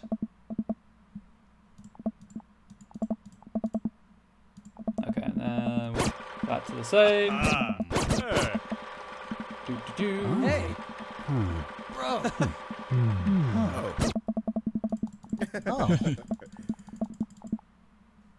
Ernest. Turn to see Ernest. Something's... sorry. I was clicking too quickly. That's on me. Duncan, hey, Ernest. Ernest. Thanks for being nice to my dad. Whoa. People are really mean to him sometimes. I mean, I guess I am too. But, he seems happy when you're around, so, that's cool. Duncan, well, geez, Ernest, I don't know what to say. You know, I think people got you pegged wrong. You got a soft side. Ernest, if you tell anyone about this, or that you saw me weeping at the theatre, I'm going to set your trash can on fire. Duncan, there it is. Ernest, also, you don't know me. Before I can respond, Ernest walks away, a cloud of vapour trailing behind him. Well, that was at least a little pleasant.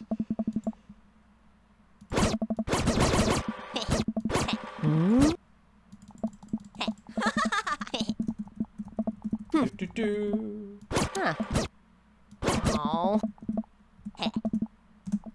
I glance over to the back of the yard where Hugo is sitting on a bench beneath our cherry blossom tree. He smiles at me. Amanda, I'll leave you to it. Me and Emma's going to go get ice cream. Love you, Pops. Amanda runs off to join her friends. I take a seat next to Hugo as the last... There's no signature. Autograph. There we go. As the last guests make their way out of the party. Duncan, cool shirt. Ah. Hugo, thanks. It reminds me of a special night. Duncan, so the secret's out, huh? Hugo likes wrestling.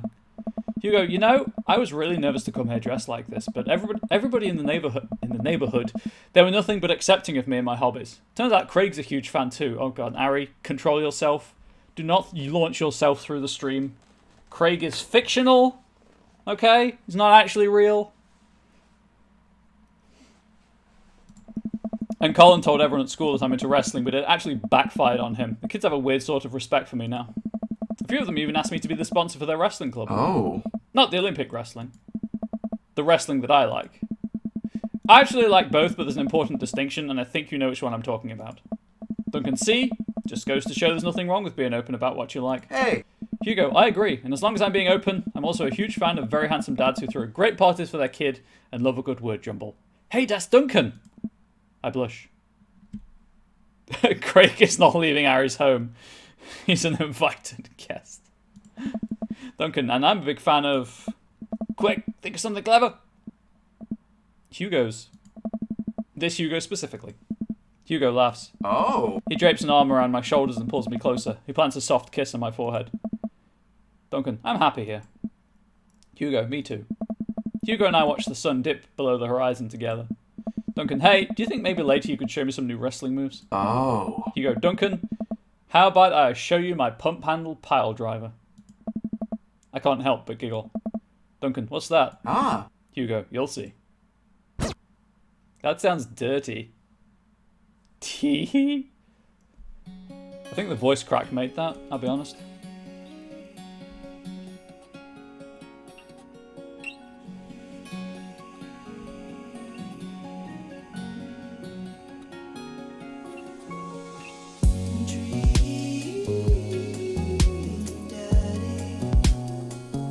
If I was going for all the achievements in the game, I'd have to replay a second. Oh, hello, Hugo.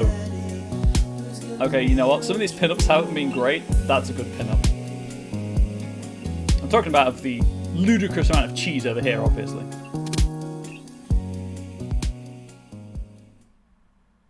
I'm sorry, chat. He's Hugh gone now.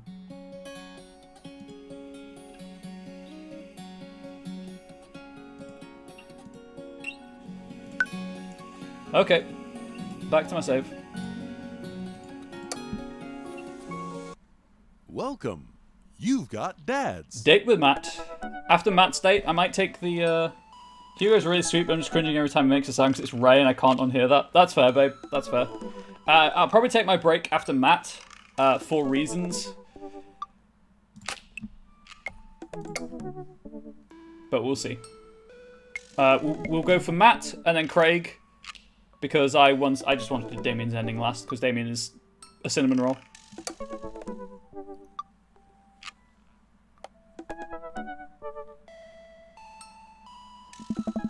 So I need to load Matt's route up on the wiki. Please phone unlock.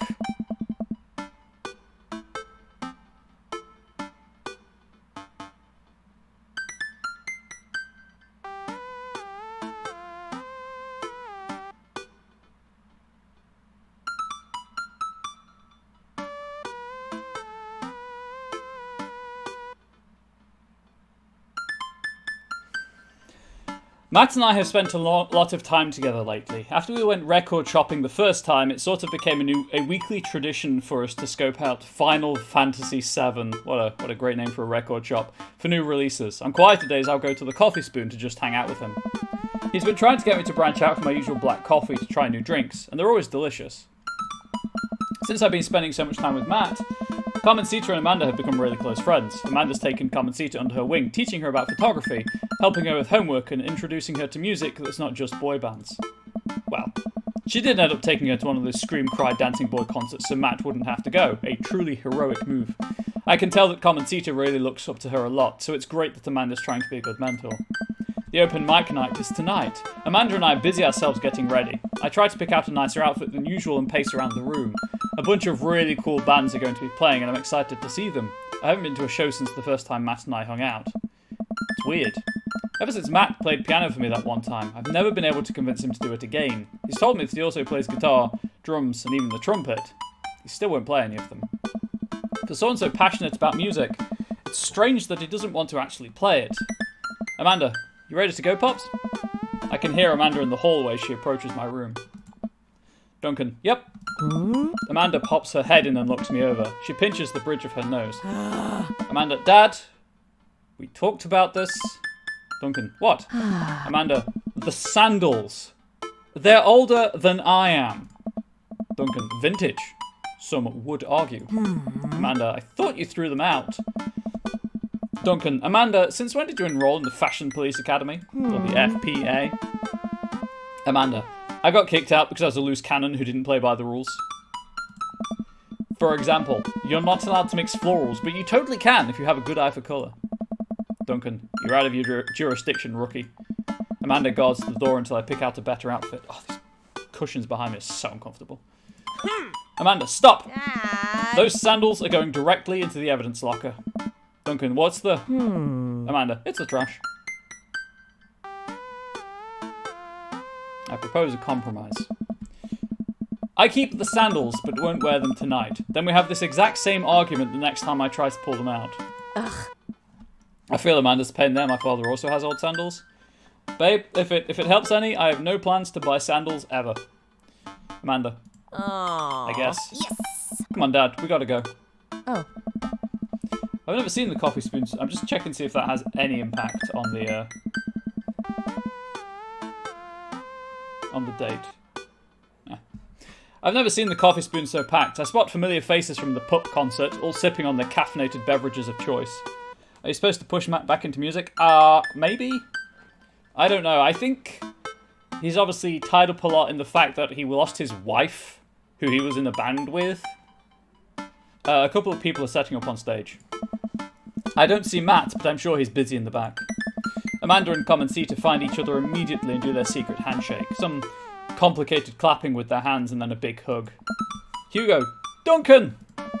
I turn and see Hugo sitting at a table with none other than Damien. Duncan, fancy seeing you two here. Damien, I am, as you know, a dedicated patron of the arts. Oh. Hugo, that's a bit of a tradition between Damien and I now. Matt's open mic nights always seem to bring out the best talent in town. Damien, sometimes. Sometimes it gets a bit odd, even for my admittedly eclectic tastes. Duncan, you guys seen Matt around? Hugo, yeah, he was just helping that Pablo kid get some equipment out of his van. Duncan, whoa, Vacant Veil is playing a set? Hugo, what? Duncan, it's a witch house? Damien's ears perk. Damien, what is that? Duncan, I don't know. Damien, well, it sounds delightful. Duncan, Amanda says it isn't. Oh. Damien, shame. Duncan, alright, I'm gonna go find Matt and see if he needs any help. I head to the back room of the Coffee Spoon, where I find Matt going over some last minute show details with Pablo. Pablo, my dude! Pablo and I share a full-on, sincere bro hug. Hey. Matt, glad you could make it, Duncan. Duncan, wouldn't miss it for the world, man. You guys need any help? Hey. Matt, I think we're all set, actually. Pablo, can you remind me what order people are going up in? Pablo, well, you got the handsome and unforgettable Vacant Veil opening up the set with selections from his new album, Witch Diaries, and then the Third Waves, who are all extremely attractive and could beat me up and I'd still be into it, are playing a 3-person acoustic set. We got a little bit of spoken word in there, a magic act, and then it looks like we're closing with Jonathan Jones and the Speakeasy Choir. Wait, what? Matt, no. Absolutely not. I remember the ridiculous set that this band put on when they opened up for Pup. Sometimes when it's quiet, I can still hear the sound of an accordion being violently thrown against the wall over and over. Duncan, they weren't that bad. Matt, no, you don't understand. The last time they played open mic night, they lit their bassist on fire and the fire marshal had to shut us down. They also refused to pay for their drinks. Duncan, yikes. Huh? Matt, they are not playing tonight. Pablo, well, they're outside. All 17 of them. Hey. Matt, tell them we're full. Pablo, then who's filling their spot? Matt, you know what? I'll jump on this grenade for you, Matt. I'll do it. Duncan, I'll play. What are you doing? Oh. Matt, what? What would you even do? There are just some options that seem like this is the obvious love choice. Stop talking. Close your mouth. The Communist Manifesto is making a comeback solo show. Matt, I thought you didn't know how to play anymore. You don't know how to play anything anymore. Duncan, Scar comes to you in the hour when you need it most, without fail. Stop being so desperate to please your hot friend, Duncan. Hey, I've been there. Hey. Duncan, is there a keyboard around? Your unending thirst will be your ultimate downfall. Get in the car, loser has a new subtitle. Duncan's internal monologue is me most of the time. Babe, you and me both. Pablo, yeah, I have one right here. Duncan, and it's settled. Matt, dude, are you sure? No, I'm not. Duncan, as sure as Scar is genuinely played with staccato notes on the upbeat. Matt, well, as long as nothing gets set on fire, it can't possibly be worse than Jonathan Jones and the Speakeasy Choir. Matt grabs me by the shoulders and stares into my eyes. Hey. Matt, thank you, Duncan. I owe you big time. How about we do a duet, Matt? Just you and me, after the cafe's closed. I settle back into my seat with Amanda and watch the show start. The house is packed now, with a few people even standing outside to watch. What have I gotten myself into? Duncan, Amanda, I may have made a mistake. Amanda, Dad, if you bought a brand new pair of those sandals in hopes that I'd be okay with you wearing them, I swear to, Duncan, I agreed to pull out my scar. It 1000% could be worse. Amanda, promise you, babe, that, you know, fair. What? Amanda, no. Absolutely not. Duncan, I had to help Matt. Amanda, Dad, I love you, and I support you. But we left Scar behind for a reason. Duncan, look, it's either this or we're in the splash zone for a group of 20 musicians all crying at the same time for the sake of art. And I'm not being hyperbolic about the splash zone thing. They literally hand out ponchos. Somehow, this is the preferable option. I just have to play the thing. We're in the darkest timeline. Amanda, play what thing? You don't know how to play any instruments. Duncan, just promise me you'll still love me after this. Amanda, I promise. But I may have to change my last name and I hope you'll understand. Duncan, of course. Amanda, my new last name is going to be Fireblast. Duncan, Amanda. Amanda, or maybe Cold Steel. Matt takes the stage to a roar of applause from the crowd. He grabs the mic and addresses us all. Matt, thank you, everyone, for coming out tonight. Matt's so nervous.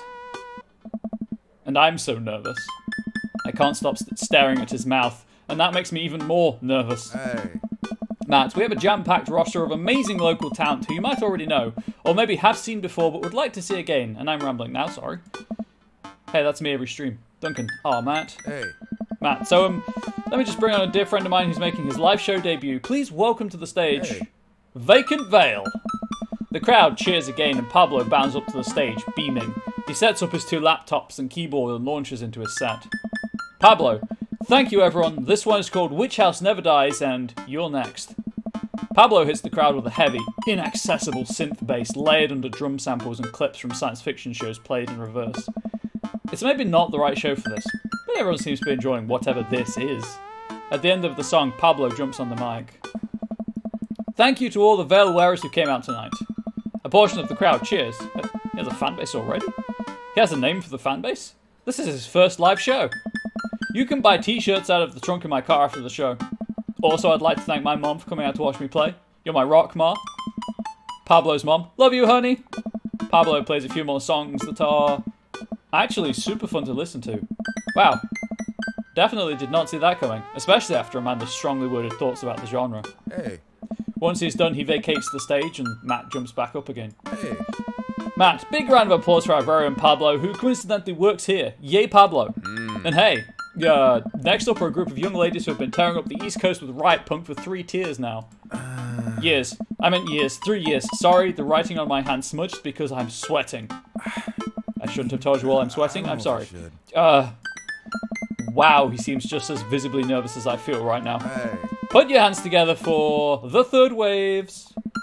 Buzzcut Molly from Vinyl Fantasy 7 takes the stage, followed by 2 girls with colourful hair and fishnet stockings. All of them are wearing combat boots, and all of them look mad about something. Their set is so energetic that it almost seems like a pit is going to open up in the coffee shop. I look over to Amanda, who's clearly enjoying the hell out of anarchic female-fronted punk rock. You know what? Anarchic female-fronted punk rock is pretty cool. Amanda, Dad, can I get a lip ring? Duncan, sure, if you pay for it yourself. Ugh. Amanda, come on. It's no fun if it's not an act of youthful rebellion. After the third waves close out their set, a variety of acts play to the delight and sometimes horror of the crowd. This stream, to the delight of some people, and sometimes horror of people who stumble upon it by accident. The magician tries to turn a cup of coffee into a cup of coins, but ends up just spilling hot coffee all over himself and dropping the coins. Yeah, I hate it when I drop a mod on my jeans. As each act leaves the stage, I get more and more nervous. There are so many people here. I don't know anything about how to play the piano other than it has keys, and you have to touch the keys to make sounds. Also, I almost spilled the flat white stripes in my hand because it's trembling so much. Amanda, no joke, Dad. I'm rooting for you. You're gonna knock him dead. Duncan, thanks, Amanda Panda. An improv comedy group takes the stage. They take suggestions from the crowd and end up doing a scene that was supposed to be about coffee, but instead turns into 5 minutes of dick jokes. Classic. I have a hard time laughing. Hard. My stomach is tying itself into knots. Not just regular knots, either. Like the kind of knots you get when you throw your phone charger, headphones, and laptop charger into the same bag. Ah! It's a Pokemon called Tangela. I'm familiar with it. Out of nowhere, Matt sits down next to me. Matt, hey, you doing okay? Everything's great. I want to reassure him that I'm okay, but I just can't get the words out. Duncan, I'm here. Matt, alright, just making sure. I know you're going to do great, Duncan. Matt squeezes my shoulder and jogs back up to the stage. Matt, everybody, we're down to the last act of the night. Now, this person, who is my friend, is making their return to the stage after a long hiatus. Please welcome, formerly of the Scommunist Manifesto, Duncan Mann. Everyone cheers as I take the stage. Damien and Hugo are staring at me in shock. Duncan, hey, everybody. Good to be here. Thanks for having me on. Great crowd. My name is Duncan, but you can call me by my stage name.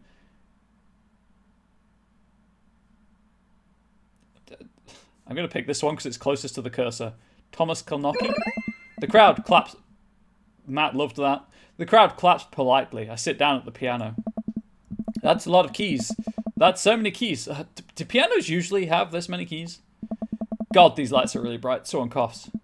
Duncan, I guess that's some good stage banter. And now I have to play a song. This song is called Beam Me Up, Scotty. Deep breath. How hard can it be? It's a minigame. No matter how disastrous this is, I just have to make it through this whole song and I'll have saved the day. Here goes nothing. Tickle that ivory.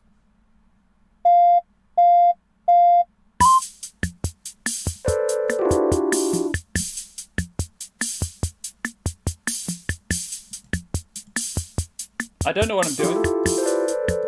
I really don't know what I'm doing. I don't sing. I guess there's supposed to be copyrighted music here.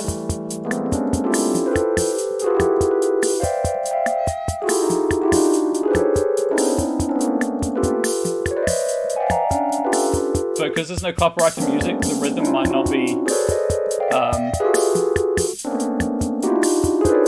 you know.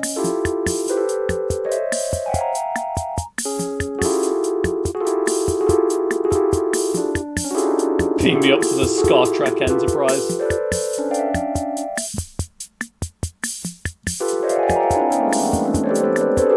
Piano solo! Right, this is solo, right? Just do the low end of the keys. To the high.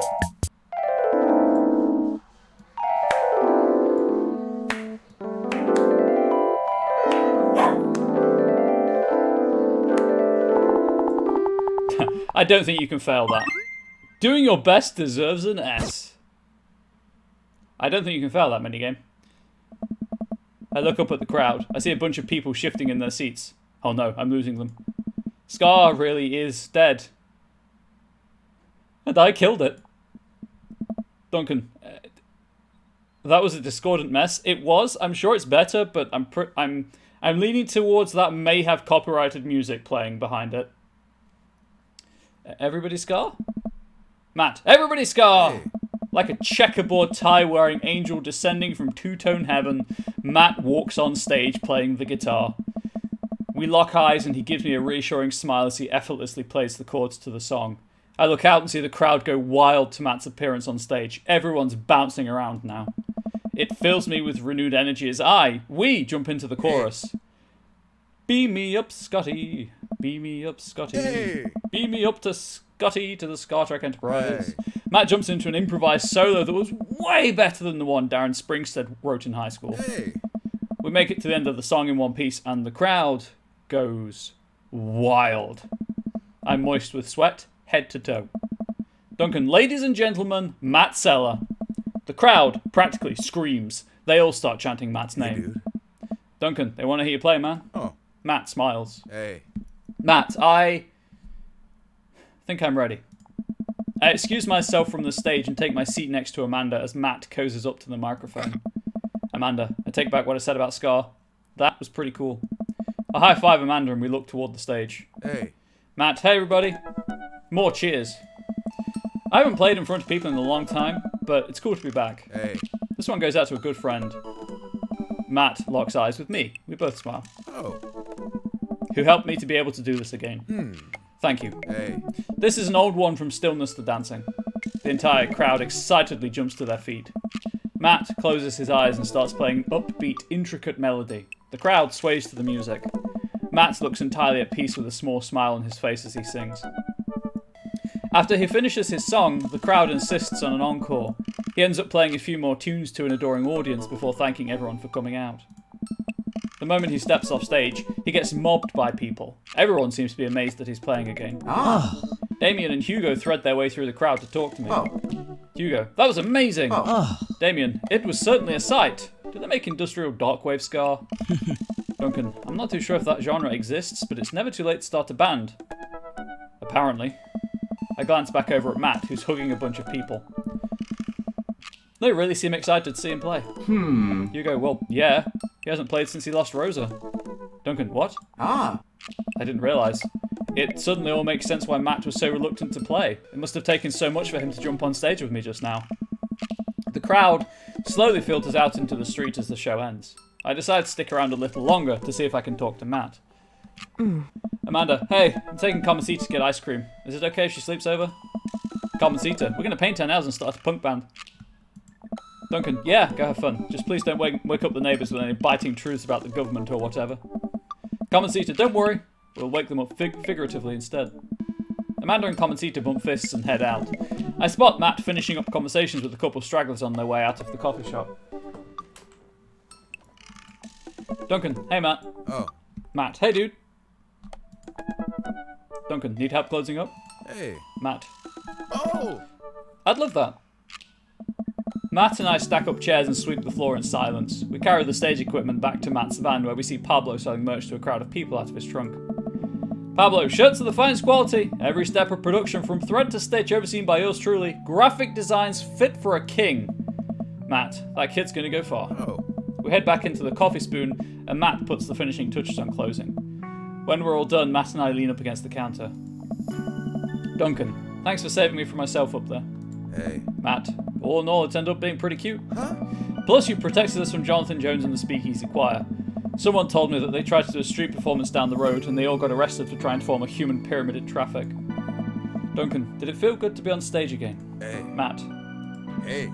yeah, it really did. Duncan, I heard that you stopped playing after your wife died. I didn't realise it had been that long. Matt, yeah. Matt looks like he wants to say something, but is having a hard time getting it out. Hey. He takes a deep breath. I'm not really a people person, obviously. Crowds make me nervous as all hell, which is not exactly the best for performing live music. But when I was with Rosa, I don't know if she lit up the room. I could follow her lead.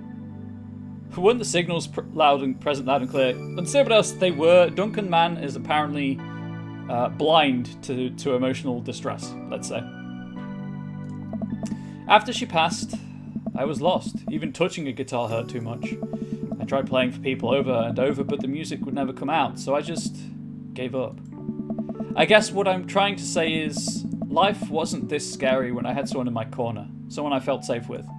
I hadn't felt like that for a long time. Until tonight. Duncan, what changed? Oh, Duncan, you idiot. You came along. What changed? Matt. Hey. You. Blood rushes to my face. Hey. When I saw you looking so scared on stage, you reminded me of myself, and I don't want anyone else to have to feel that bad. Hey. But when I got up there and started playing, for the first time in forever, I felt comfortable. I was having fun. I'd spent all this time being so afraid of performing that I forgot how much I loved it. Oh. Your strength gave me strength. Whether you were trying to or not, you got me out of my comfort zone, so thank you. Hey. Thank you for helping me realize that I can do this. Duncan, glad I could help. You coming on stage, I didn't think you'd stick your neck out for me like that, especially considering all of this. That really means a lot to me. Hey. Matt, well, you mean a lot to me. Matt and I lock eyes. He leans in and kisses me, quick and soft. He pulls away and covers his mouth. Wait, what? Matt, oh god, I'm sorry, sorry, I can't believe I just did that. Duncan, neither can I, but Hey. I'm glad you did.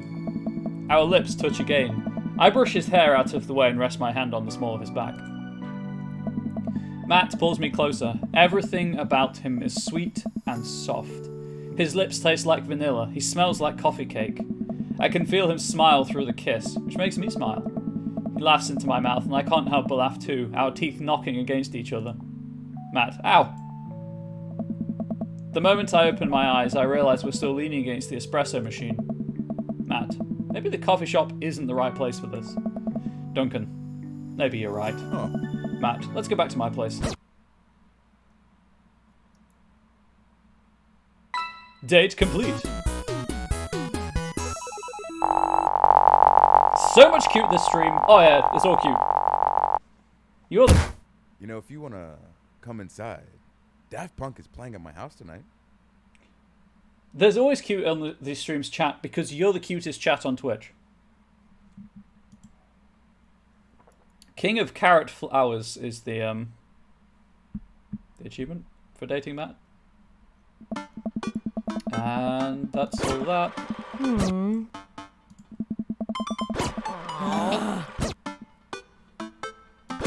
Yes. Huh. Hey. All right. First mac and cheese. Pablo, Duncan, my dude. Pablo, how's your business going? I'm just going to read it if it's new.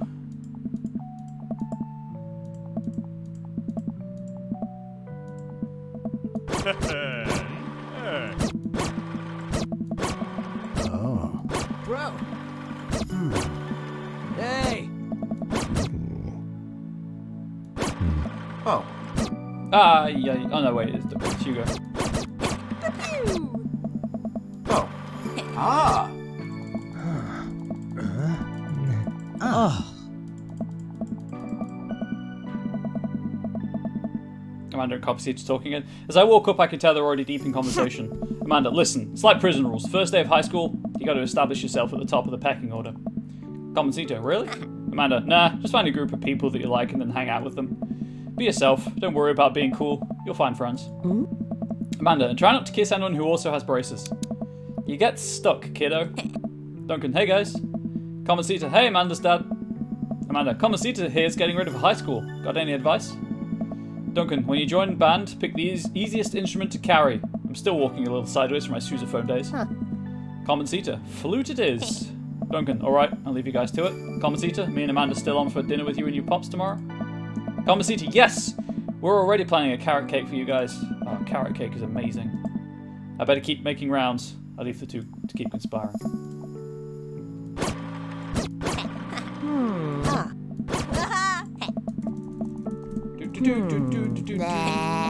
Memories to make and stuff to break. Climbs over to the back of the yard where Matt is sitting on a bench beneath a cherry blossom tree. He smiles at me. Leave you to it, me and Em's going to get ice cream. Love you, pups. I love joining friends. I take a seat next to Matt as the last guests make their way out of the party. Matt, seems like Amanda really enjoyed this. Thanks for putting together such a nice surprise. Duncan, come see to middle school graduation is coming up in a year or two. I'm sure that for the right fee I could put something together. Matt, only if I get to DJ. Matt looks down at his hands. It seems like he does that whenever he's trying to figure out the right words to say. Matt, hey. I just wanted to... Is there an Amanda run of this game that's different from the other endings? Yes, you can get a bad ending with Amanda, if you so choose. And obviously you can get bad endings with all the dads as well. Matt, I just wanted to say that... Oh gosh, this is going to come out stupid no matter how I say it, so here goes. Hey. I haven't felt this happy in a long time. Whoa. You brought out the best in me, and it wasn't just because of the scar. Although that was really cute. Hey. Every moment that we've gotten to spend together since we've met has been an adventure, and I just hope that we get to keep doing that. Duncan, we make a pretty good team, you know? I mean, I'll let you handle the music playing, and the music singing, and actually pretty much everything related to music, but I can organise a party pretty well. I'm also good at kissing, so that's a big plus. Hey. Matt, that's true. You are very nice to kiss. I slide my arm around Matt and run my fingers through his hair, giving him a small kiss on the cheek. He giggles. Hey. Matt, see? That was a good one. And hey, I've actually been working on some new stuff. It feels really great to be writing again. Duncan, oh man, Matt, that's amazing. I'd love to listen to it sometime. I mean, I assume there's a bad Amanda ending because there's an achievement for getting the good ending. I think that's the wording it uses. Anyway, if you were comfortable sharing it with me, Matt, maybe I could show you some new tunes I'm working on in the studio later. Duncan, you know I'm going to insist that we add a horn section. Matt rests his head on my shoulder and sighs happily.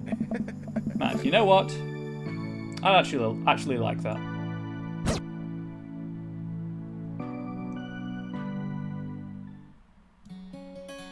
This game is so fudging cute.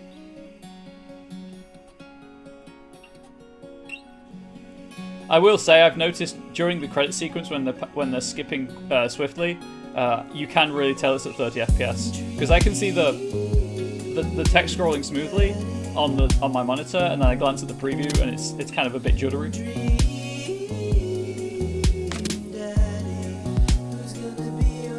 You know what? That's also a pretty good pin-up. I'm here for that.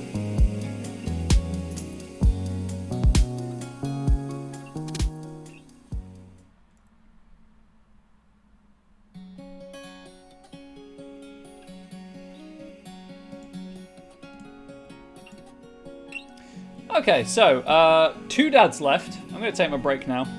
We're about halfway through the stream anyway, so may as well do it now. We are going to date Craig first. It is Craig time for Ari, and all of you Craig stands in chat. Welcome. You've got dads. Craig first, then Damien, and then something else. There's a secret ending in the game, and I'm gonna get it for you, chat. I'm gonna get the secret ending for you. However, it is wellness break time. Before I head off on the wellness break, I just got an hour before your first session. Let's go. Oh yeah, we can get it done in that time, Ari. We can get it done in that time. While I'm hydrating, stretching, grabbing a snack, all of that stuff, please do consider purchasing that link. Go to that bundle, purchasing that link. Go to that link, purchasing the bundle. It's $5 for, like, last check, $2,700 worth of TTRPG goodness. Some of it indie, a lot of it indie. Some of it, I think it's all, and then there's like, Evil Hat's got a book in there, Thirsty Sword Lesbians, which is a great RPG anyway. Pig Smoke's in there, Full of Dungeons in there. These are all good comedy RPGs, but there's horror, there's queer RPGs, there's all that good stuff. And there's an RPG I wrote, which is queer and horror, so it's kind of the intersection of two of my interests. Please consider supporting. All the money is going to charities, for children's charities for kids, trans kids in Texas, in the wake of the Texas governor's thing.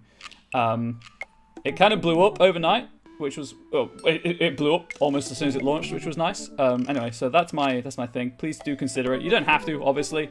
If it's not your thing, that's totally fair. But if you weren't aware of it, I've made you aware of it. So I'm going to go and stretch and refill my water and grab a drink and grab a snack. I will leave you all with a chatling. I will set the challenge going, and I will see you in a couple of moments.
Oh yeah, no. His tax and governance thing is shit. So don't worry, stay with us. I'm right there with you.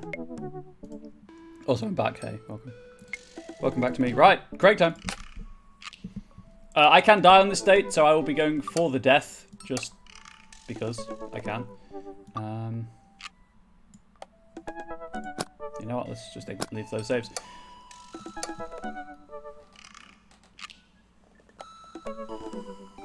First the worst, second the best, third the one with Harris chest, apparently. Took some time for our schedules to line up, but I was finally able to find a weekend where Craig and I could go camping. He always stays so busy with work and the kids, but it's good to know that we'll just be able to spend some time relaxing together in nature. Since our first run, I've managed to go on regular runs with Craig. I mostly do them because it seems like the only time we get to hang out. But the added benefit is that I've seen a lot of improvement in my health. Health is important. If you don't have your health, you won't have anything for very long. I was able to sift through the attic and find my old camping gear from college. Craig put me in charge of bringing the sleeping bags and the tent while he takes care of the food. So I double checked to make sure everything is ready to go. Craig should be here any minute now. Amanda's going to be spending this weekend on a school trip to our nation's capital. She hasn't... Oh, hey, gotcha. She hasn't been away from home without me for longer than a day since she was 14. I hope she isn't feeling as nervous about it as I am. Duncan. Hey, Amanda Panda. Amanda's in the middle of sitting on top of her luggage in order to get it to finally zip. Amanda. Hey, Pops. Duncan. Ready for your trip? Amanda. Once I get this bad boy all zipped up, I'm good to go. Duncan. How much did you pack? That seems like a lot for 2 days. Amanda. Oh, it's all my camera equipment. Lenses, tripod, flash, all that.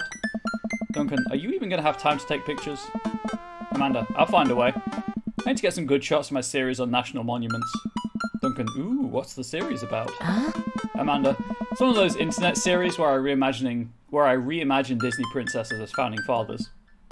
Duncan. What? Amanda. I'm kidding. Nobody likes those. I'm taking portraits of my friends. Duncan. Oh.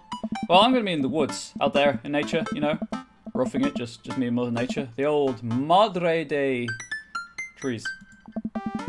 You going to be alright on your own? Alright. Amanda, Duncan, I'm not going to have any signal out there.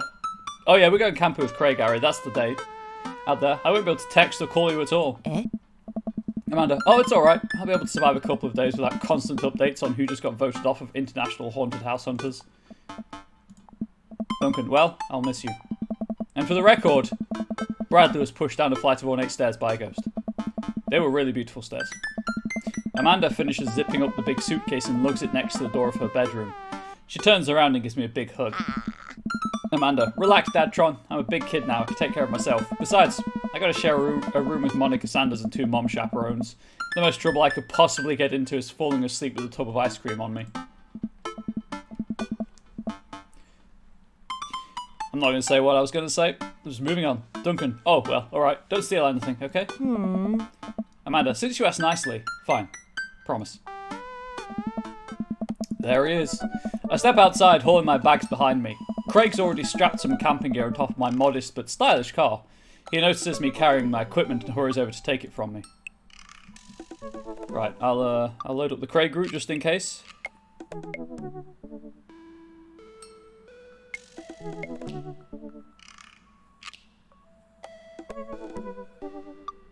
Guess I also need to know where and when I can kill myself in this route for that achievement.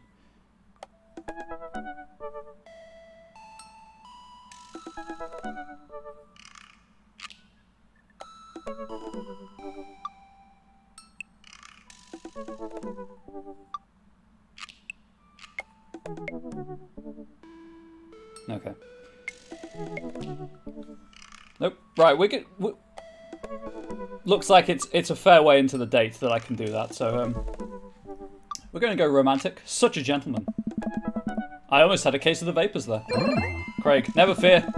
These muscles were made for picking up heavy things and putting them in other places. Duncan, remember, it's your weekend to relax. Take it easy. Craig, I guess I can't argue with that. Everything good with Amanda? Duncan, yep. On her way to a school trip to Washington, D.C. Oh, I thought the capital of America was A. I'm sorry. I guess Washington, D.C. works too. Duncan, what about your offspring? Craig, already at Smash List for the weekend. I'm ready to get my camp on. I load the rest of my stuff into Craig's car and we get in. Craig, oh no! Duncan, what's wrong? Craig, I think I left my juicer plugged in. We gotta go back. Duncan, are you worried that someone's gonna break into your house and cold press some carrots? What did I do? What? Why am I being called bad by my fiance? Woo, Campo Craig. Bad joke. What did I say? I'm sorry. I spurt out a lot of nonsense. Craig, no, it's just Duncan, just try to relax, man. Let the juicer float away. Take all of your worries and blend them into pulpy good vibes. Oh, the capital of America joke? Ah, I see. That's a good joke. Craig takes a deep breath. Duncan, do we have anything to listen to? Craig, all I had at my place is a series of CDs that guide you through a thorough and intense calisthenics workout. Do you want to listen to those? That's a dad joke. Hey, I'm a dad joke without... I mean, I am a joke, let's face it. Make dad jokes without being a dad. This is just... Look, it's Dream Daddy, right? This is like carte blanche to make dad jokes. Duncan, Craig, I'm just kidding. Craig hands me a thick case filled with CDs. Take your pick. I thumb through page after page of kids sing-along CDs. Duncan, oh yeah. Twinkle, twinkle, little star. Takes me back. Craig, keep going. I get to the end of the case to find, the very last slot, a blank CD with Craig's handwriting on it.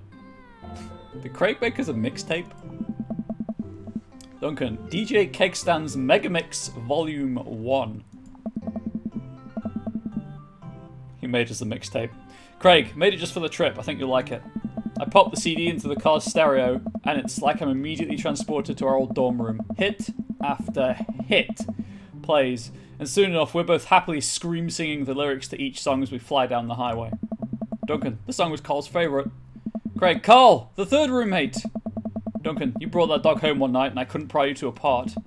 Craig, so he spent an entire semester fabricating a story about our foreign exchange student roommate who had a really bad cough that sounded exactly like a dog's bark. Duncan, and then we had a room inspection. Craig, that RA was so suspicious of us but could never prove anything. Duncan, and Cole was just under a blanket. Craig, bless that pup's courage under fire. Duncan, man, we did some stupid things back in college. The hours fly by as we belt out tunes in whatever non-existent key our voices register in. Soon enough, we're surrounded by lush trees and spectacular vistas of everything amazing that nature has to offer. Craig, feels good to be back out here. Duncan, real good. We park our car at the entrance to a familiar trail and load up our gear on our backs. Thankfully, I've been working on my health over the past couple of weeks, otherwise I'd be dreading all the hiking that's about to happen. Craig looks intently at his phone. Duncan, everything alright? Craig, yep, just had to fire off one last work email. Craig pockets the phone and we start off on the trail. It's relatively easy, but I knew I would have been huffing and puffing at this point, if it weren't for all the murder sprints. I look around me and take in all in the tall trees and animal chirps. How is the ambient noise, chat? Do you want me to lower it? Because it seems a bit loud. Duncan, everything okay back there? Craig, there's no reception out here. Duncan, oh yeah, being out in the middle of nowhere would do that. I recognised the look of anxiety on Craig's face. Craig, but what if there's a problem? So loud? Yeah, that's what I think.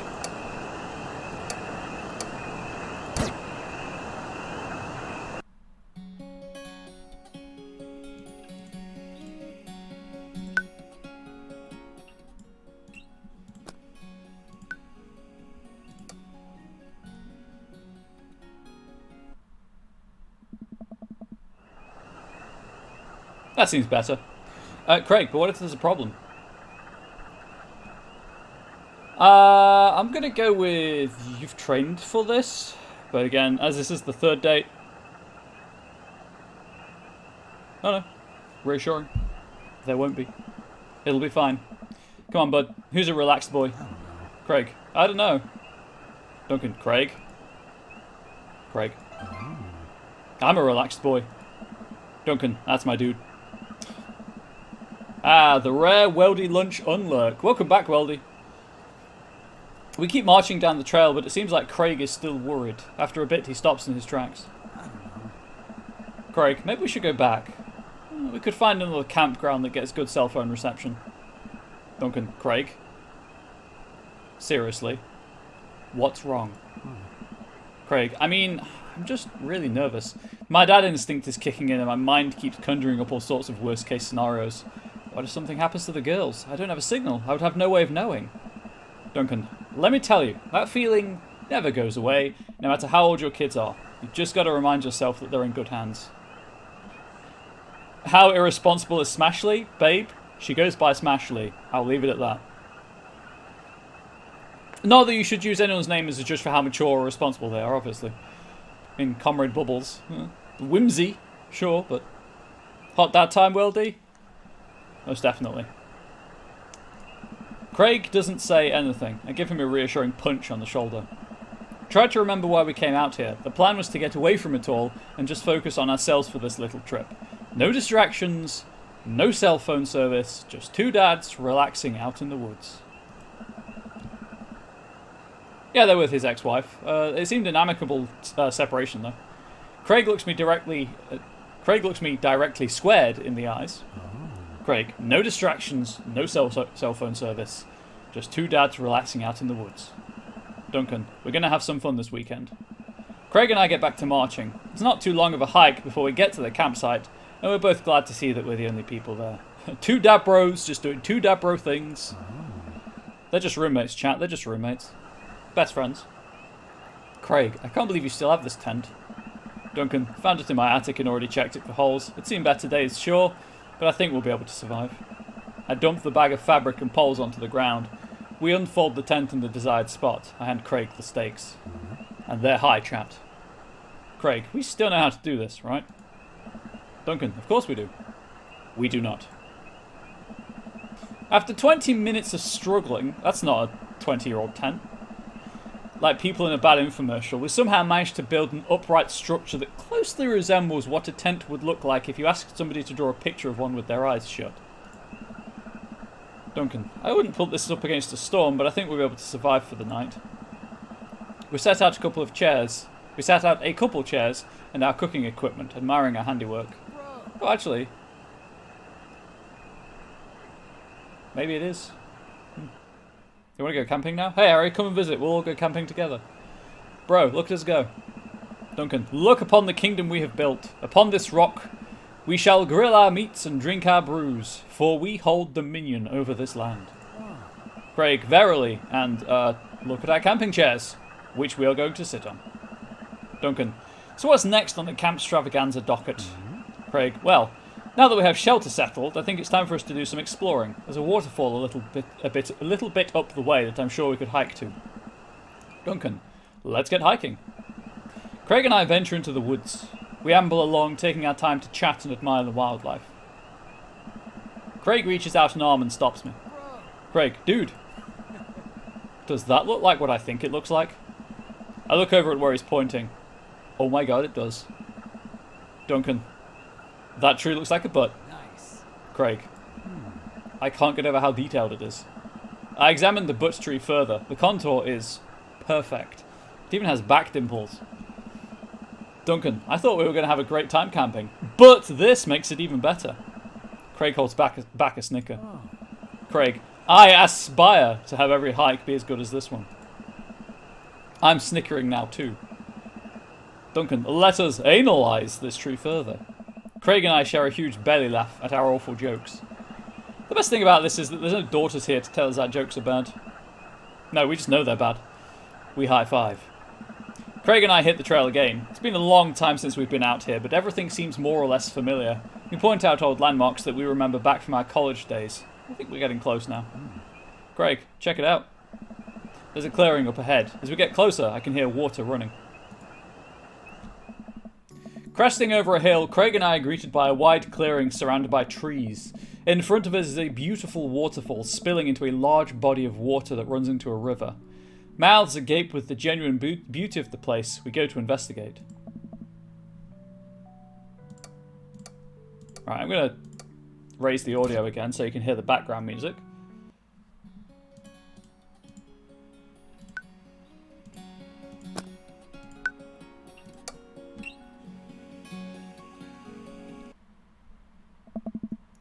Duncan, the old waterfall. Dude. Craig, it's gorgeous. Duncan, nature, so rad. Peering further, we get an idea of how deep the pool is. Oh. Craig, think we could jump off of it like the old days? Duncan, ha! This old dad is happy here on dry land. Craig, looks like you could climb right up over there. Duncan, we didn't even bring swimming trunks. Craig, what are you talking about? Craig immediately begins taking his clothes off. Ari, I'm just going to hydrate pointedly.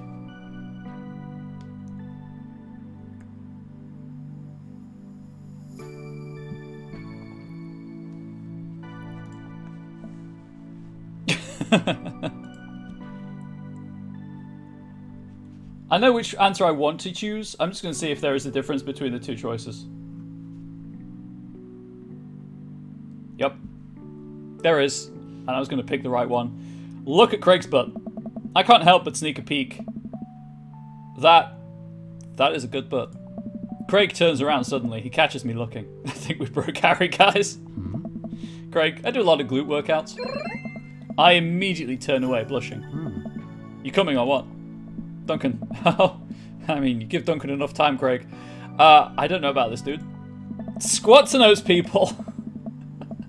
He's already making his way over to the waterfall by the time I finish my sentence. When he finishes, I'm not right behind him. He turns around and rolls his eyes. Craig, we've lived together for years and I've seen your ass more times than I can count. It's no big deal. Duncan.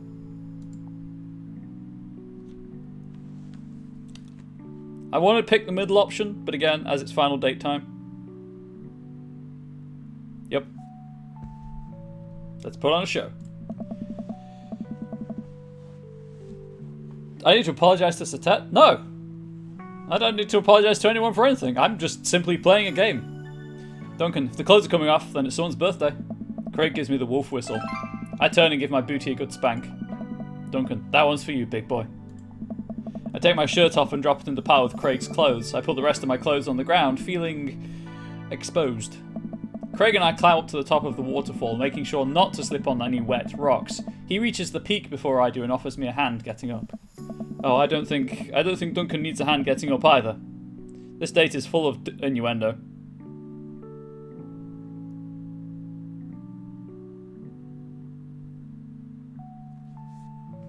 At the top, we look over the cliff and into the tiny lake. It seems so much higher up from this perspective.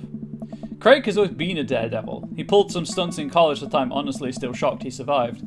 I was always the one standing on the sidelines watching and hoping I wouldn't be bringing him home in a gurney. I'll be on a gurney, surely. Duncan, man, this could be dangerous. Craig looks me in the eyes. Craig, don't think. Just jump. Craig cannonballs off of the waterfall and into the lake, creating a huge splash. I'm worried for a moment before he finally resurfaces from under the water. Craig, woo! He treads water and looks up at me. Oh. Craig, you coming or what? Don't think, just jump. How are you supposed to just not think? Pretty sure that's not physically possible. My toes grip the edge of the rock. The water looks so far away. Don't think, just... I run off the edge, trying to do my best cannonball. Somewhere in the middle, it turns into a really graceful belly flop. Oh, that's gonna sting. I hit the water with a loud slap. I resurface to find Craig giggling. Craig, I rate that belly flop a solid 8 out of 10. Your form was lacking, but your heart was in the right place. I playfully splash water at Craig. Craig, you sure about that?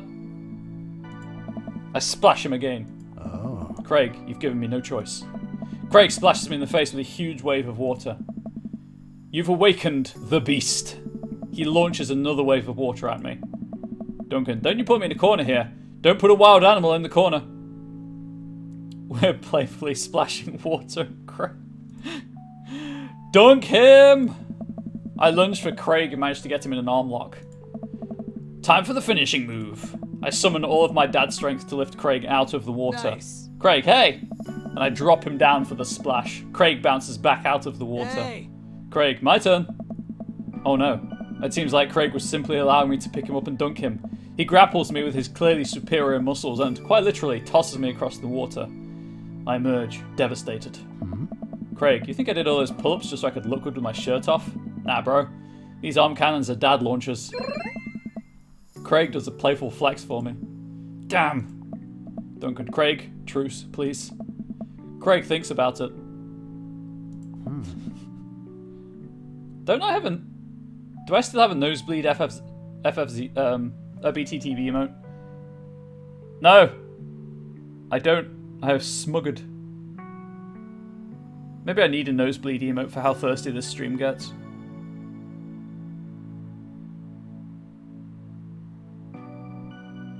I'll find one of those for next time. There may be some thirsty games coming out that I'm going to be playing on stream. Greg, yeah, sure. We shake hands. There is peace.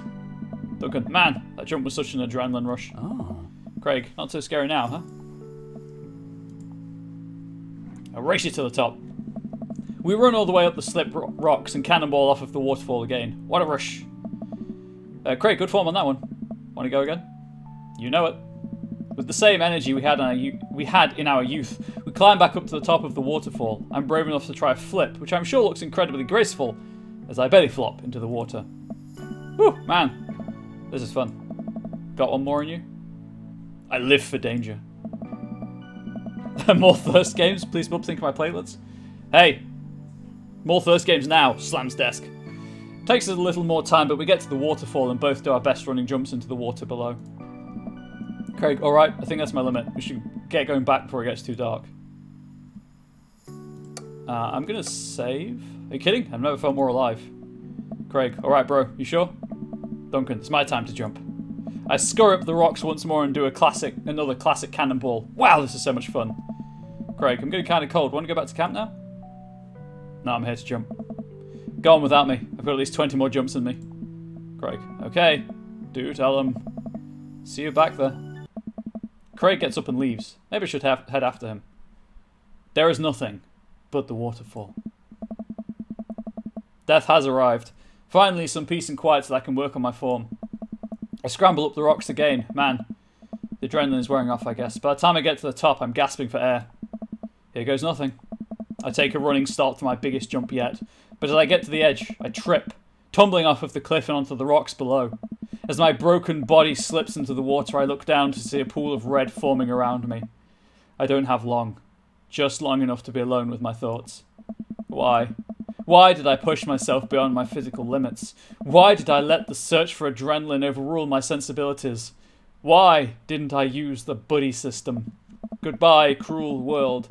I can see that my chances at love were dashed much the same as my poor body was dashed upon these rocks of this waterfall.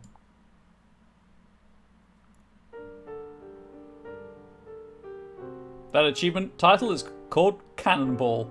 I waterfell to my death.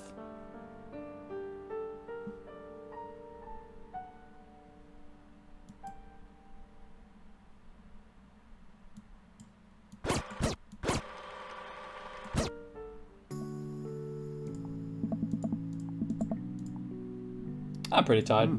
Craig, we should probably head back. We go to put our clothes back on and notice that they're soaking wet. Maybe a splash fight wasn't the best idea.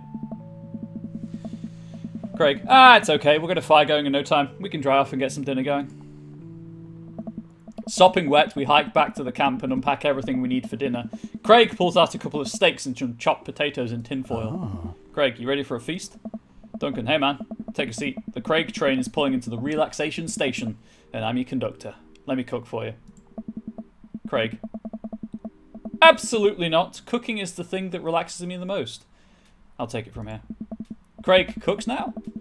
I remember how his entire sophomore year diet consisted of microwavable mac and cheese, but not microwaved, and have trouble believing the thing he just said.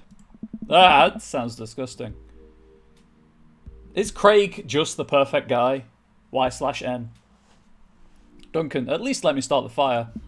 Craig, sure. Let me just grab my matches. Craig reaches into his backpack. He rummages around in his bag, pulling things out and checking every pocket. Uh-oh. Oh. Craig, I know I packed it. Craig checks another bag and still can't find it. My stomach grumbles, and now I'm more acutely aware of how cold and wet I am. We really need to get a fire started. Duncan, okay, well, it's not the end of the world. Oh. Craig, gosh, I'm so stupid. I could have sworn I packed it. I'm sorry, dude. Ari, that's not an answer. Is Sir Tet out and Craig in? We need an answer before you have to go. Duncan, don't be. We can figure this out. We can start a fire. We're smart guys. I mean, how hard could it be? I've watched plenty of survival programs on TV. If a naked reality TV star can do it, so can we. You'll need some wood. I gesture to the trees around us. I don't think Duncan needs to find any wood, if you know what I'm saying. Wink, wink. Oh, man. Craig, there's no shortage of that. Duncan, then some tinder. That joke writes itself. Craig, we can make that work. Duncan, and then I think some ancient aliens are then supposed to come by and give us advanced technology. Or renovate our house, depends on the show. Hey, 3 witch hats works as code for witch cackle. That's fine by me. Everything Duncan has learned has been from reality TV and it cracks me up. Hey, what else is the guy going to watch? Craig and I gather a variety of wood, bark, and moss until we have all of the materials that could conceptually make a passable looking campfire. Oh. Craig, just add fire, right? Duncan, that's the fun part. The sun is just now setting and a cool breeze rustles the leaves of the trees around us. We have to work quick. Oh. Craig, I've done this in the past and I know I can figure it out. Just give me a second. Duncan, any way I can help? Craig, give me some moral support. Lift my spirits and we'll make this fire happen. Never knew a better Craig is probably my answer.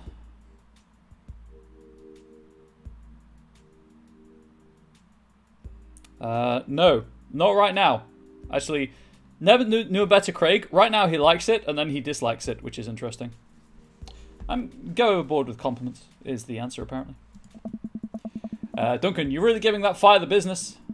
You're an amazing, hard-working father with a steady work ethic and everyone loves you. Your daughters think you're a superhero and the neighborhood dads respect you immensely. Also, your butt looks great.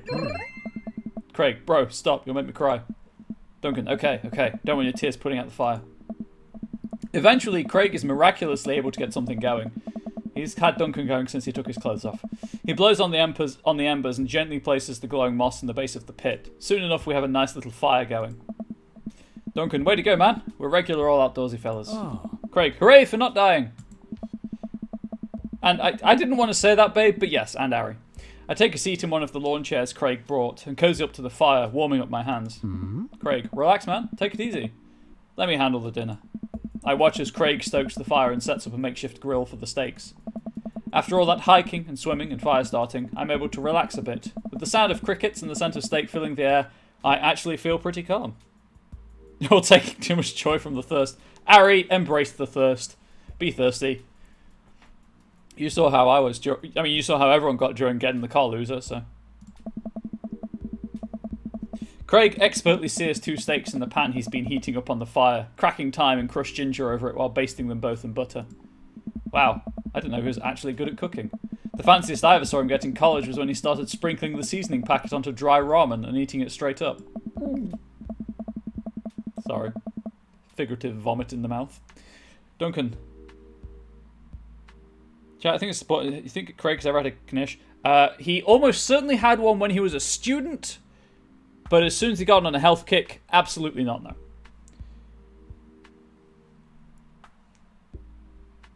I think Harry was going before the shirt came off. I just noticed on Stable Days' comment.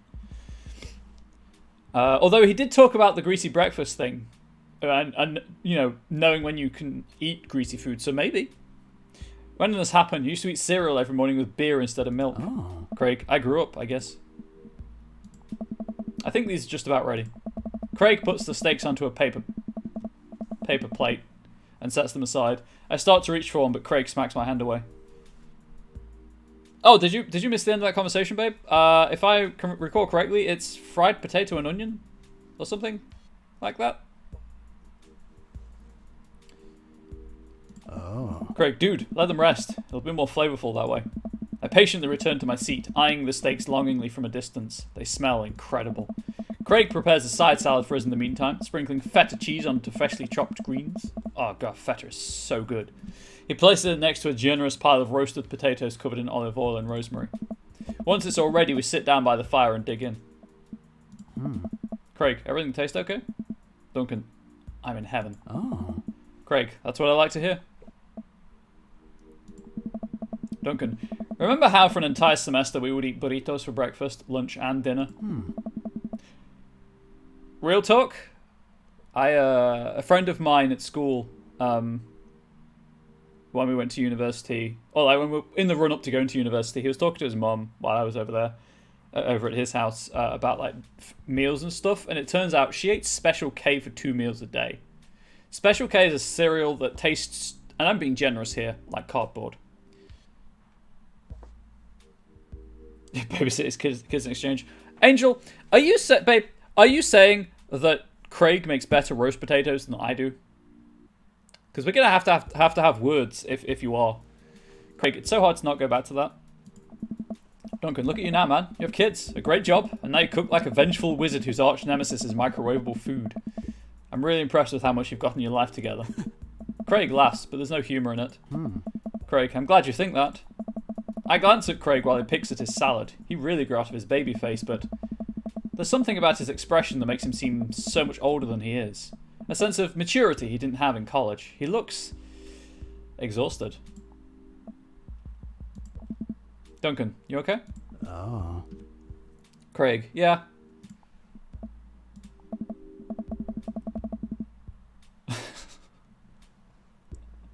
I think that might have been what you were saying, babe. What's the reality TV gimmick for this cooking competition on Stable Dice? We've already had a toddler one. Duncan, come on, dude. I've known you for long enough to see when you're down. I don't know. Craig. I'm tired, bro. I think being out here is making me realise just how drained I feel. Duncan, you work really hard, Craig. It can't be easy. Oh. Craig, I have to, for my girls. I volunteer at their school. I cook healthy meals for them. I do everything I can to make sure they're safe and happy. And when they're with their mom, I'm always working overtime so I can support them. Duncan, and then you work out a lot so you can crush anyone who stands in their way? Craig, that, and I don't want to fall into my old habits, I need to set a good example for my girls. Everything I do is for them, and I wouldn't have it any other way. Duncan, but it seems like it's bleeding you dry. Craig, if that's what it takes to raise them well, then it's worth it. Duncan, Craig, buddy, I know where you're coming from here, but you got to take care of yourself too. Hey! Craig, I do though. I eat right and exercise. No, Craig, self-care. Self-care is what we're talking about right here. Duncan, that's not what I mean. You're too little butter on too much toast, you know? Dude! Craig, what? Duncan, you're spreading yourself too thin. Life needs balance. It's great that you care this much about your kids, but you can't neglect your own needs because you're too busy taking care of everyone else's. You matter too. Oh. Craig, I know I can provide for my family, and if I take a step back and look at everything objectively, I know I'm doing right by them. But I can't explain it, man. There's always that voice in the back of my head telling me that I need to do more. It's like it's never enough for me. Every time I try to relax, that voice keeps telling me I don't deserve it. To be honest, I even feel guilty about being out here. Craig, listen to Ari. She's screaming that you matter.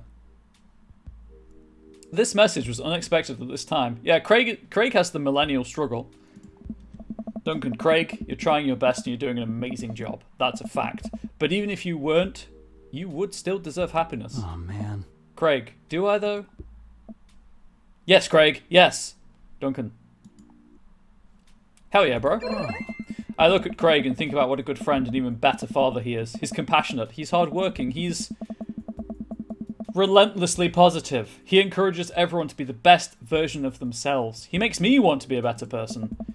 Duncan, if you could only see yourself the way I see you. Oh. Craig beams. He gets up and walks over to his supplies. Oh. Craig, come on, I brought dessert. Duncan, oh, you can use the campfire to torch the tops of some creme brulee? Oh. Craig, what? Duncan, I know little to nothing about cooking. Craig pulls out marshmallows. Hey. Craig, well, you still know how to make s'mores, right? I've never had a s'more. I want a s'more. Give me a s'more, chat. I think most millennials are Craig.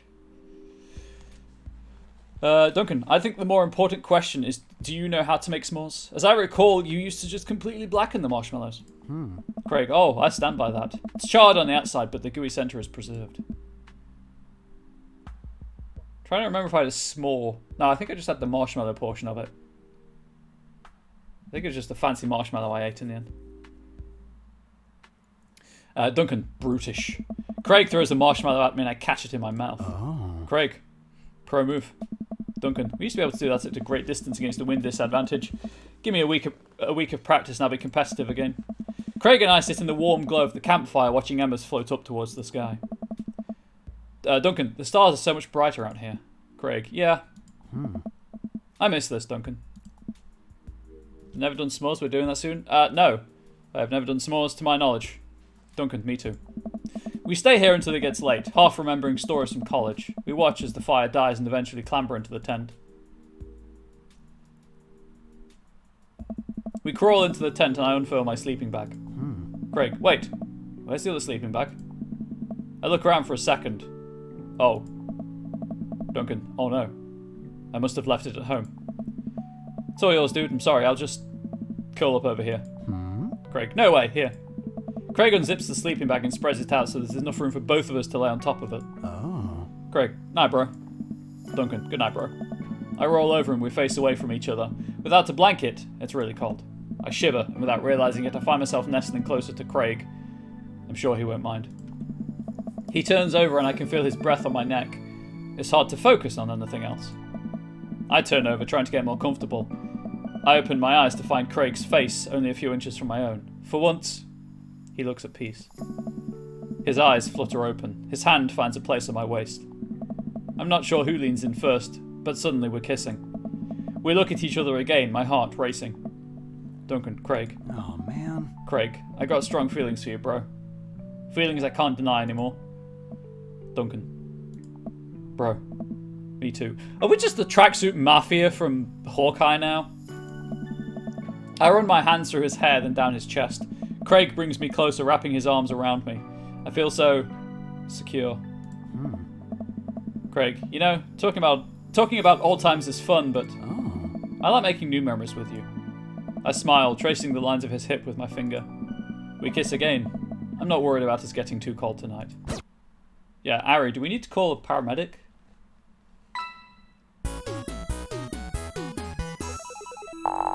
Finished just in time to get the pin-up ending before Ari has to go. Wow. That was an amazing date. I'm fine. Kegstand Champion is the name of the achievement you get for romancing Craig.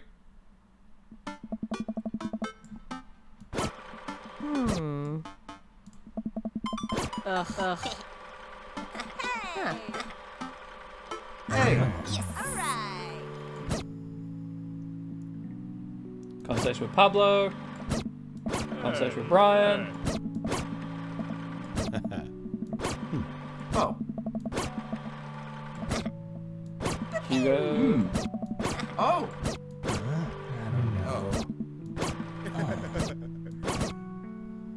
Hey, it looks like Amanda's hanging out with Brian and Hazel. Let's see what they're up to. I imagine this is the text box that's been there for every daughter, except with, you know, the name changed. Yes. Amanda, okay, Brian, think of a shape. Hazel, what's she thinking? Hazel, square. Amanda, Briar? Briar, star. Amanda. We'll get it next time. Amanda leans in close to Briar and Hazel, lowering her voice. Listen, you guys can be real with me. If you're downplaying your psychic abilities, I want you to know that you can trust me.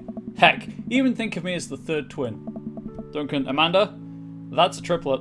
Amanda, you know, Dad, by the time I'm done with these kids, we're going to be finishing each other's... Hazel. Briar. Hazel, what? Briar, you didn't finish your sentence. Hazel, what are we going to be finishing? Each other's...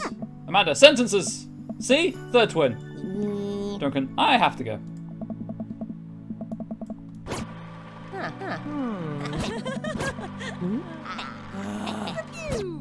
Pew pew. I take a seat next to Craig as the last guests make their way out of the party. Craig, bro. Duncan, bro! Craig, this reminds me of the parties we used to throw. Fewer keg stands, of course. Duncan, probably for the best. I don't want to get my hip replaced after a party trick goes wrong. Craig, we can leave keg stands in the past. I'm taking this weekend to relax. This party was my first stop out of the express train from the relaxation station. Next stop is Napville. Duncan, pull into the Duncan concourse.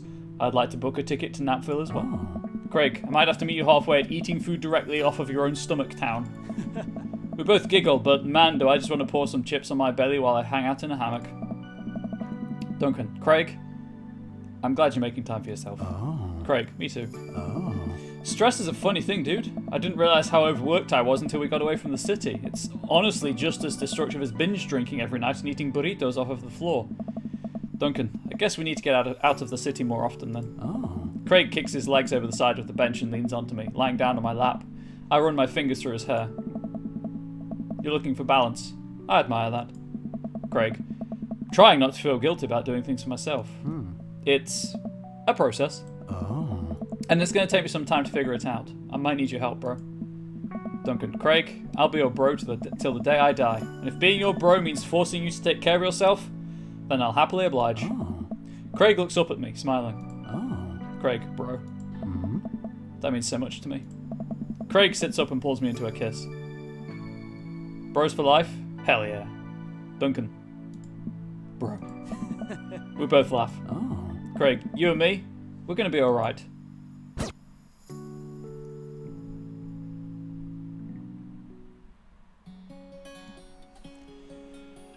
Okay, so I'm looking at the time and I'm getting slightly concerned that I might not have time for the secret ending.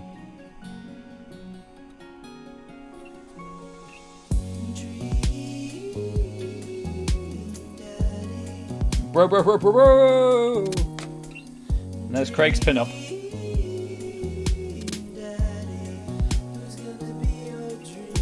Go flapjacks, chat.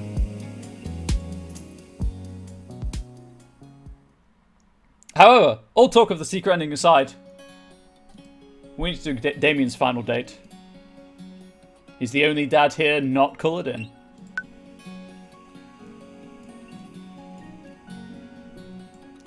Just get rid of these. So I don't need them anymore.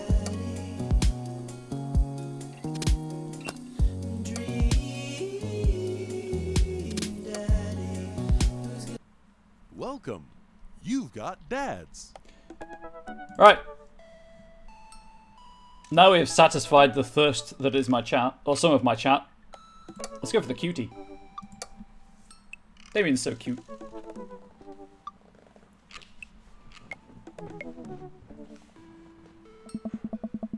Ever since we had that picnic... Oh, I need to load up Damien on the wiki as well.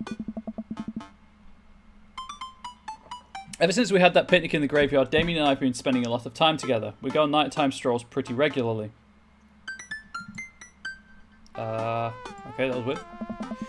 He was so impressed with the first letter I wrote to him that he insisted we only communicate by post instead of through Dadbook. I initially protested, but he gave me one of his old signet rings to use as a seal for my letters, and I just couldn't say no, because of course Damien has a signet ring. Has old signet rings, sorry.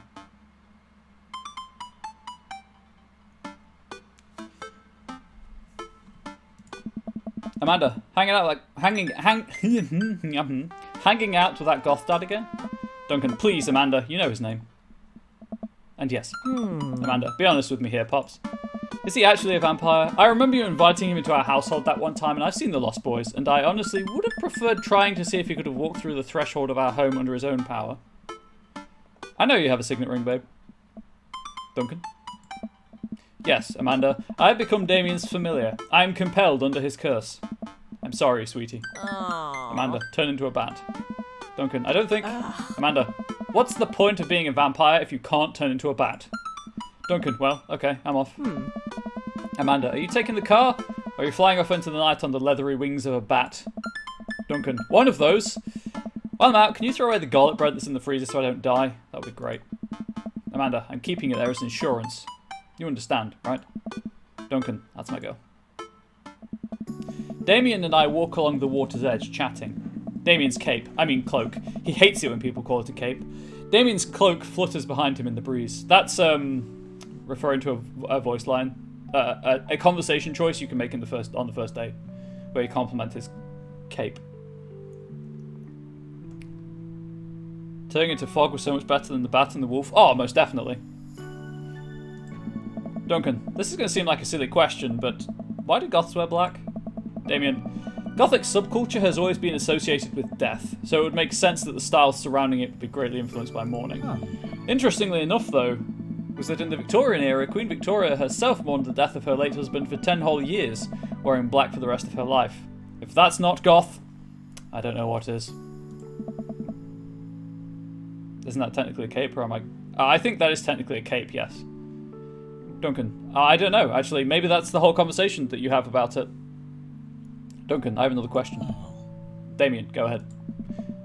Duncan, how are you so comfortable with death? You mentioned in the graveyard that it helps you appreciate your life or something. So Johnny Cash was also goth. Wearing black wasn't a choice originally, but then obviously he became known for it. Damien, I've experienced several losses over the course of my life, and I truly believe the only manageable way to cope with it is to accept that death is simply a part of living. It's the single, universal truth for every human who has ever lived. I'm going to die, you are going to die, chat is going to die, and life carries on without us. Duncan, doesn't that make you feel scared? Damien, not at all. Without the advances of modern science, death was everywhere in the Victorian era, and yet funerals were major social functions. Yeah, they also took out the front wall of their houses to get the coffins out, Damien. I'm not sure it's the best example to be using. Victorians were obsessed with mementos of their loved ones, even going so far as to take elaborately staged photographs of their dead relatives. The minutiae of mourning was so complex that there were set periods of grieving that were deemed acceptable based on who in your life had passed. Apart from if you're the Queen. Obviously. Apparently. Now, we don't have any of that. If you lose someone, you end up feeling lost yourself because we have no modern equivalent of those formalities. We need to allow ourselves time to grieve, to feel that loss fully, but not allow it to consume us. Damien, you might need to talk to a guy called James Sunderland. He resides in a tiny place called Silent Hill. Depending on which ending you get. Damien, so no, I'm not afraid of death. I believe it is a waste to spend your life dreading the end of it. The time we have here is brief and fleeting and occasionally cruel, but it is at all times precious. To stare death in the face and live despite that, I think is a noble existence. Let's save the mourning for the dead. Jewish woman calling Damien, have you ever heard of sitting Shiva? Duncan. Wow, that's beautiful. I can see the moonlight in the bay glint off of Damien's eyes. He smiles. We turn to the harbour and watch ships pass, breathing in the salty sea air. I love Byron with the jokes. I look to Damien again and can't help but be entranced by his calm, his mystery. I find everything about him so fascinating. I lean in close to Damien, closing my eyes as I do so. Damien, I'm so sorry. I have to take this. Damien steps away from me to answer his phone. Oh no, I hope it isn't Lucian again. After speaking in hushed tones for a few moments, Damien returns to me. Duncan, everything okay? What? Damien, there's an emergency. Duncan. Lucian? Damien, no, thankfully, but I must take my leave. Duncan. Oh, okay. Is there anything I can do to help? Damien.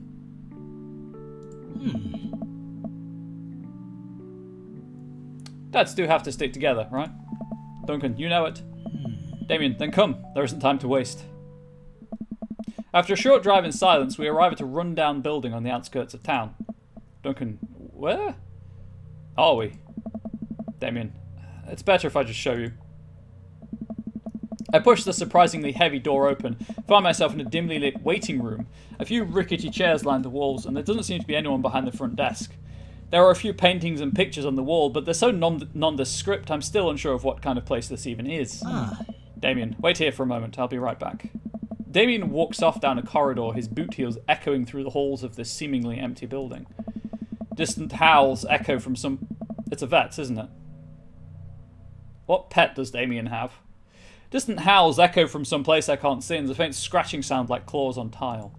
I cautiously peek down the hall and find stall after stall of scared-looking dogs. A few of them notice me and skitter up to the chain-link fence, sticking their noses through to sniff the air. Ah, it's a shelter. What have I gotten myself into? Suddenly, the lights shut off. I panic, unsure of where I am or how I can get out. I stumble through the darkness, my breathing getting heavier and heavier. Duncan, Damien? The lights finally turn back on. Mary, hey sailor. Duncan, Mary? What are you doing here? Come on. Mary, you aren't here for the fight club? Duncan, I don't want to get punched in the face. Mary, great, because this is an animal shelter. Duncan, a what? Mary, we take care of stray animals and then people adopt the stray animals? Didn't you see the pets when you walked in? Duncan. Oh, sorry, I didn't really expect to see you volunteering at an animal shelter. Ugh. Mary, wow. Okay, kid, wait to put me in a box. Dames, you hear this baloney? Damien, just one moment. Thunder cracks and the door bursts open. Appearing from the shadows, I see... He got hotter. Duncan, Damien? Damien, hey. It's Damien. He looks completely different. No cloak, no Victorian era clothing, no makeup. I wasn't planning to share this side of me until much later, but I'm not as goth as you think. I'm a systems administrator for the IT department of a realty company. This is his job. He's so freaking cute. Isn't he just? I wear tennis shoes to work and I listen to Bruce Springsteen. I enjoy going to the hardware store and looking at storage solutions, and I volunteer at this animal shelter in my spare time. I'm boring. I'm fascinated with Victorian history and the goth lifestyle, that much is true, it's just not all that I am. And I need you to know that. Duncan, Mary, hate to kill the moment here, but there's some pressing business that needs attending to. What? Damien, oh, right. Mary, it's Duchess Cordelia. Damien, I'm so glad I left this for last. Again? Duncan, who's Duchess Cordelia? Mary, she's one of the pups. Gets out all the time. She's somehow learned how to open doors. She's somehow learned how to open doors, and now she's unstoppable. Damien, when did she get out? Mary, this morning. I went to go sing sea shanties to the cats, and when I came back, she had already bolted. I have to stay here with the pet, so I need you two to go and find her. Damien, of course. Duncan, where could she be? Sorry, Bubs, I think Damien stole my heart. Hey, you know what? That's fair. That's fair. Give it a rest, buddy. Ugh. I concede. There's no way I can compete with Damien. Mary, she always ends up running off to the same places. Here, let me draw you a map. Mary starts scribbling on the back of a pet adoption form. Mary, she's very smart, ruthless even. You need to stay on your toes and get her back by sundown, or else she turns into a werewolf and starts eating people. Duncan, what? Mary. You're a perfect little peach, Duncan. We just don't want her to be stuck outside when it's cold. Duncan, oh. Damien, I'll grab some treats and we can hit the road. Damien and I look over the map Mary created for us. What a map. Duncan, oh man, I'm Nerd's house? Damien, at least you're not other Nerd's house. Mario Batali. Looks like you're moving up in the pecking order. So, Craig will be Kale. Coffee Dad will be Matt. Nerd's house, obviously, Duncan Matt's house. Mary's sick pad will be Joseph's house. Smalls will be Robert. Maybe. Or unless she's getting at Brian. Because... Is that a D? Does that say dames? That might be Robert because of their relationship. Other than Nerd's house obviously being Damien. Oh, dames, Damien. Duh. Idiot. So other than Nerd's house must be Brian then. Softball field, coffee spoon, aquarium, shelter, bayside, the ocean or whatever. Shit compass rose.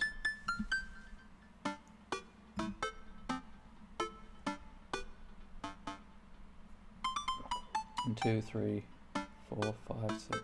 I'm missing a dad. Who's the other dad, chat? Craig, Matt, Joseph, Robert, Damien, Brian. Unless that's Brian. Panic.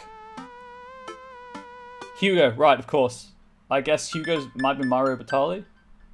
I don't know who Mario Batali is. Full confession.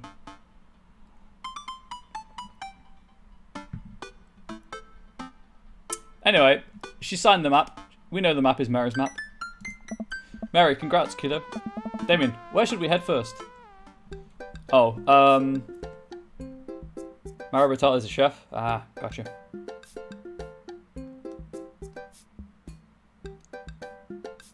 Okay, so there is apparently an order to this. So we'll go to the cul-de-sac. Sure, why not? Damien and I exit the parking lot and start driving toward town. I look over to him. He seems concerned. Duncan, shouldn't be too hard to find the Duchess, right? She's a pretty big pup. Smalls might be Brian then, because we know Robert cooks. And Robert cooks very well. Also, Smalls seems to be in line with Mary's sense of humour. Damien, Mary wasn't kidding when she said that dog was smart. One time she correctly guessed the winner of the Kentucky Derby. It was a really great year for Bark, Bark, Bark. Okay. Sure, why not? I don't know. What do you think our odds are, Duncan? I was going to check, but this seems obvious. Abandon all hope, ye who enter here. Shout out to my man Dante, who wrote, I'd have seen the long poem with the rhyme scheme no one else has ever used because he couldn't marry the woman he loved. Duncan, but lo, look upon God's creation and retch with horror at what he hath forsaken. Hell is empty and all the devils are here. Damien. Nice. Duncan, I thought that would cheer you up. Damien, let's just hope for the best. Real talk though, I freaking love Dante's Inferno. It's such a good poem. Duncan, we got this. The imagery he uses is great. We drive through the cul-de-sac and everything seems pretty normal. It looks like Brian's doing some yard work. We pull into Brian's driveway and hop out. Brian, hey, don't step on the grass, I just mowed. Duncan, have you seen any unusual activity in the area today? Brian, aside from your underwatered lawn? Oh, here we go. Duncan, how dare you? I take my lawn care very seriously. Damien, Duncan, please. You haven't seen a dog run through here, have you? Brian, well, a little while ago I heard Maxwell barking at something. When I came outside, my garden had been torn to shreds. It's going to take forever to retill the soil. Duncan, that could be a dog. Or a rather feisty raccoon. Brian, whatever it was, it must have been hungry. Ate all my tomatoes. Damien, I'm very sorry to hear about your garden. If you need assistance restoring it to its former glory, please don't hesitate to contact me. Brian, will do, buddy. Good luck finding that dog. Oh, no. Damien, she's probably still hungry. I wonder if she's looking for more food elsewhere.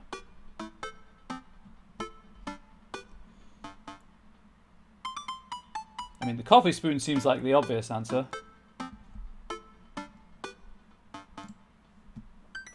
If you're looking for food. We park in front of Matt's coffee shop and walk inside. It seems like a slow day. Matt sits behind the counter reading a book. Duncan, hey Matt.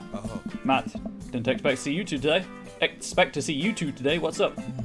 Damien, have you seen any stray dogs around? Matt, actually, yeah. I caught one digging through the trash earlier. It ran away when I tried to get close to them. Duncan, did you see what direction it ran in? Matt thinks for a second.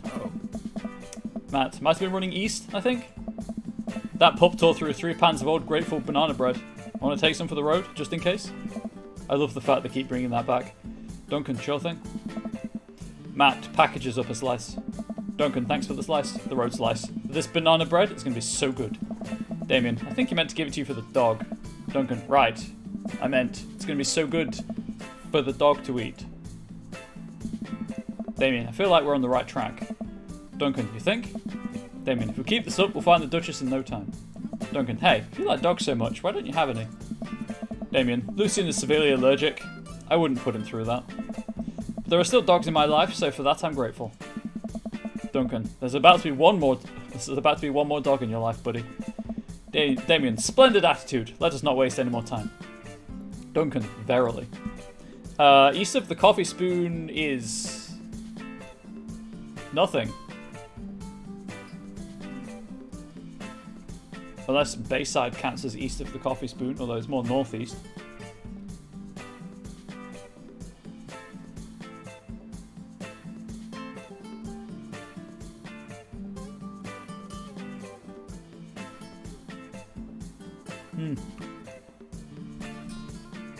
Oh, we'll just go down the list. Softball field. Did Duncan mean Duncan? I don't know. I don't think Duncan's describing himself as a dog, but maybe. We drive to the softball field. It looks like Craig's team is practicing. I wonder if any of the kids saw something. Craig spots us and jogs over. Softball bat slung over his shoulder. Craig, hey bros, what's up? Duncan, Craig, you wouldn't have happened to see a dog around here, have you? Damien, one escaped from the animal shelter and we're trying to locate her. Craig, I don't think so. Maybe one of the girls saw something? Nice. Craig, girls! Briar, hi Amanda's dad. Hazel, hi Lucian's dad. Duncan, we have names. Craig, girls, have you seen any dogs around? Briar, there's a big dog here earlier. She ran off a while ago though. I don't think she had an owner, but it really wanted to play. Hazel, we tried to play fetch with her, but she just took the softball and ran. Briar, I think she ate it, actually. Hazel, she was a lot of dog. Oh. Craig, here, take another softball. Might come in handy later. Damien, many thanks, Craig. Bayside. We arrived back at the Bayside. Duncan, just like old times, eh? Damien, I remember it as if it were yesterday. I mean, earlier today. Duncan, so what do you think? Any sight of the pooch? Damien, none yet. Although who knows if she made it onto any of these ships. Duncan, the Duchess would do that? Damien, I wouldn't put it past her to know how to navigate in rough seas and without a compass. Very smart. Amanda, pups? Damien and I turned to see my daughter. She ate the softball. I'd be concerned about a dog that size. Oh yeah, that's a large dog. Duncan, Amanda, what are you doing here? Amanda, did you think I just stayed inside all day, vegging out on the couch and watching TV? Duncan, oh, sorry. What are you doing? Yeah. Amanda, I'm heading home to go veg out on the couch and watch TV. Had to get the burrito first. Duncan, young miss. Damien, sorry. Young miss, have you seen a dog around here? Amanda, oh, you bet. I saw a Pomeranian with a bow around its neck. I saw a big old Doberman named Henry. There was a stroller full of Yorkies, a greyhound, a golden retriever. Duncan, did you see a mastiff anywhere? Nowhere have we learned that Duchess Cordelia is a mastiff. Amanda, no dice. I would definitely have remembered that. I gotta run though. This burrito has about 10 minutes before the cheese breaks down the molecular structure of the tortilla and makes it all soggy. You understand. Duncan, I do. Damien, of course. Have a lovely evening, Miss Mann. Duncan, Matt said the Duchess went east from the coffee spoon, but there's no sign of her here. Damien, I suppose we need to go not so east? Well, that's just the cul-de-sac again. Damien, I fear that the hours are growing short. We must make haste if we're to find the Duchess by sundown. Damien's looking more stressed out by the minute. I gotta think of something to lighten the mood. I kind of want to go with the last one, but we'll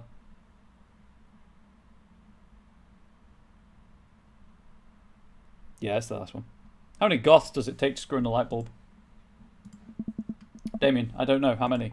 Duncan, 1. Goths are very capable, especially when looking for a dog. Damien smiles to himself.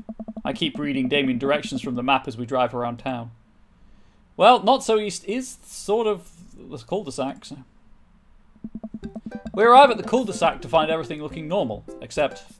Uh-oh. Hugo's front door is wide open. Duncan, she can open doors. Damien, this is classic Duchess Cordelia, a telltale sign. We should approach with caution. Duncan, whatever goes down in there, I've I've got your back. We creep up onto the porch and step inside. Look at that! Look at the cute doggo!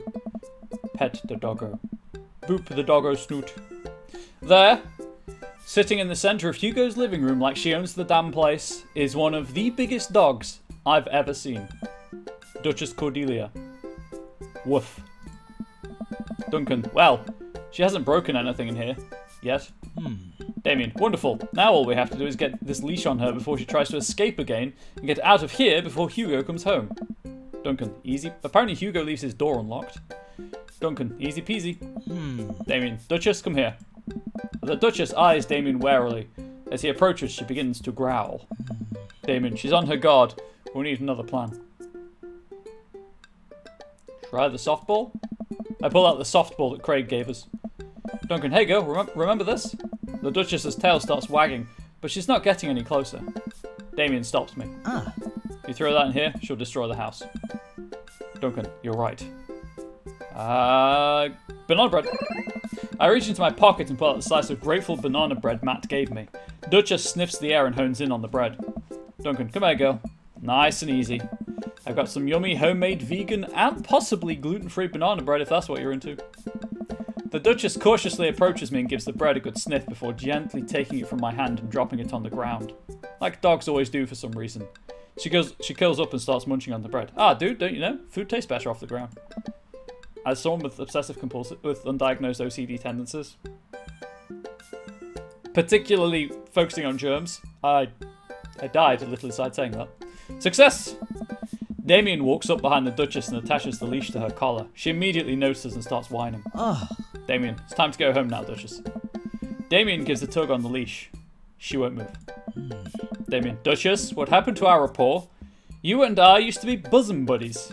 She still doesn't move. She's huge. There's no way we could even try to lift her. Duncan, well, this is a weird situation to be in. I think we're literally trespassing in our friend's house with this large dog. Huh? What are you nerds doing? Ernest stands in the doorway with a plate of pizza rolls. Don't tell your dad about this, Ernest. Ernest. I'm definitely telling Hugo about this. Duncan, hey man, be cool. Ernest, I am cool. Duncan, cool enough to not tell your dad? Ernest. You're good. The Duchess notices Ernest and starts pulling against the leash. Ernest. That's a face. Why is this dog in my house? Duncan, it's a long... The Duchess suddenly breaks free from Damien's grip and hurtles towards Ernest. Ernest! Ah! Ernest and the Duchess fall to the ground. Pizza rolls fly everywhere. This is bad. Duncan, Ernest, are you okay? Ernest. Ernest feeds the Duchess a pizza roll. Ernest, hey, she likes pizza rolls. Ernest sits up, but the dog keeps licking his face. Hugo, oh, hey. Hugo stands at the door, looking like he's at a loss for words. Sweet manchego. Ernest, you dead man? Hugo, what? Why are you guys... Whose dog is this? Duncan, it's a long story, but it involves a large dog who knows how to open doors. Duchess Cordelia. Duncan, Hugo, may I present to you Duchess Cordelia? Hugo. How do you do? Duchess Cordelia. Boof. Ernest, we're friends. The Duchess licks at Ernest's face. Damien, she's from the local animal shelter. She got out and we've been chasing her all around town. Your house was her final stop. Ernest, Dad, can we keep her? Hugo, Ernest? I don't know if we're set up to take care of her. Sweet manchego. Wait, did you just call me Dad? Ernest, come on. Please, look how cute she is. Hugo sighs. Hugo, we had been talking about adopting a dog for a while, but you have to promise me you'll take care of her. Ernest, yeah, I'll give her all the pizza rolls her little heart desires. I suddenly remember what's on the back of this map and pull a pen out of my pocket. Duncan, got the forms ready for you if you're interested. Damien, I'll even waive the adoption fee since, you know, we technically broke into your household. Hugo, well, alright. That's a deal. Hugo steps out onto the porch with us and signs the form while Ernest plays with the Duchess inside. Damien, sure seems to be happy with his new friend. Yes. Hugo, I know. He called me Dad, can you believe it?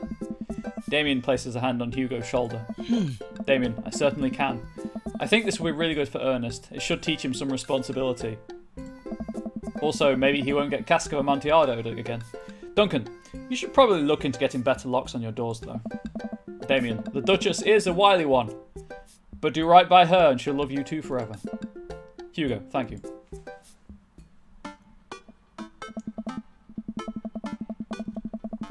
Duncan, and long story short, the Duchess now lives in a happy home, and neither of us were charged for breaking and entering. So, all in all, I think it was a fine day's work. Mary, nice work, you two. Mary, Duncan, you could be a valuable asset to our team of volunteers, you know.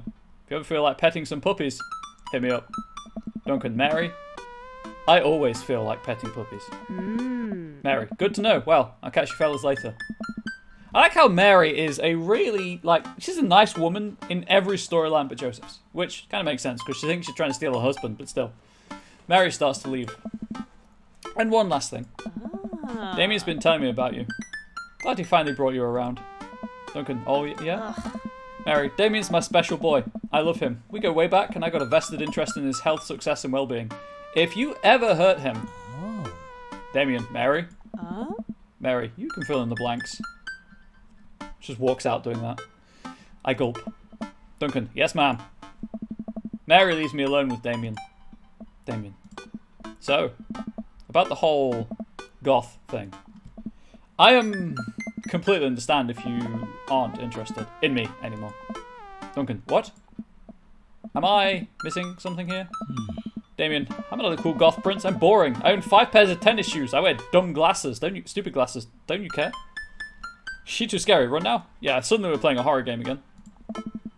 He looks so nervous. Duncan, Damien, do you really think I only like you because of all the goth stuff? That's all cool, but the best thing about you is how passionate you are about the things you love. History, art, Victorian fashion, dogs, storage solutions. Doesn't matter what it is, you care. And that's awesome. And also, the glasses are very cute. Damien, you don't think I'm boring at all? Duncan, if you're boring, then I don't know what that makes me. I spend too much time online shopping for flashlights. Babe, I think we both know who Duncan is right now.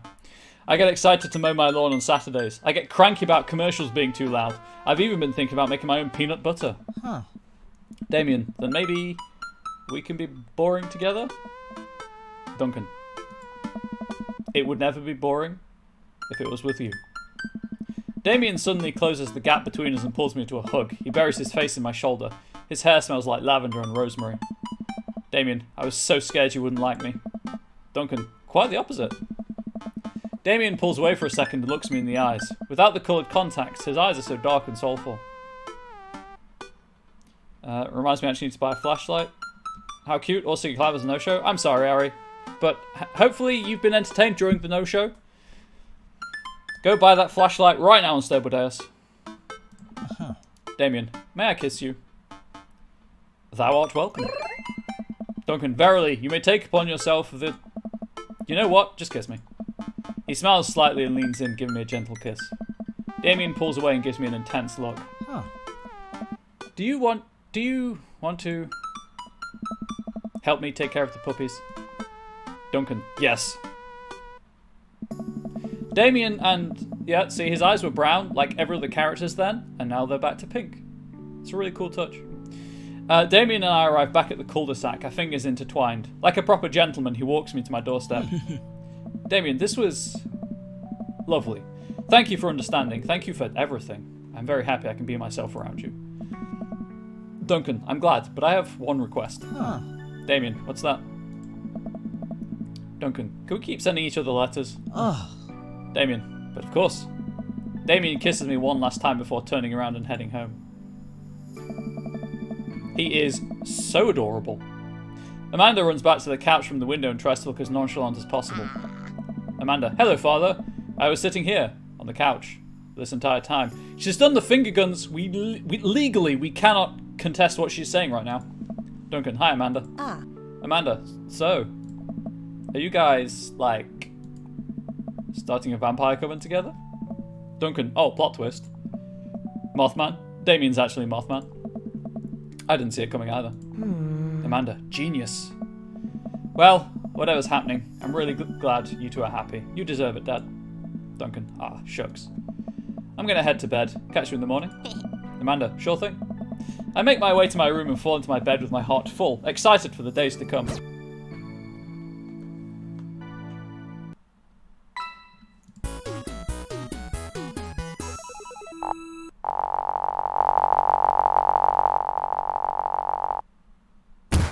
My dear friend, you've simply taken the egg on this one.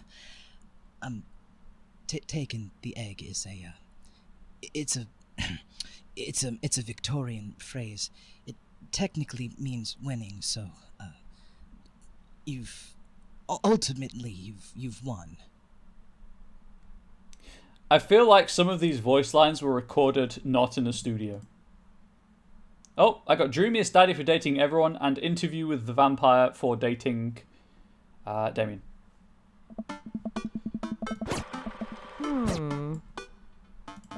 You know this. You know the drill by now.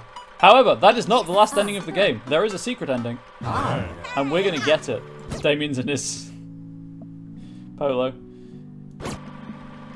Hey. Oh, hang on. This is new.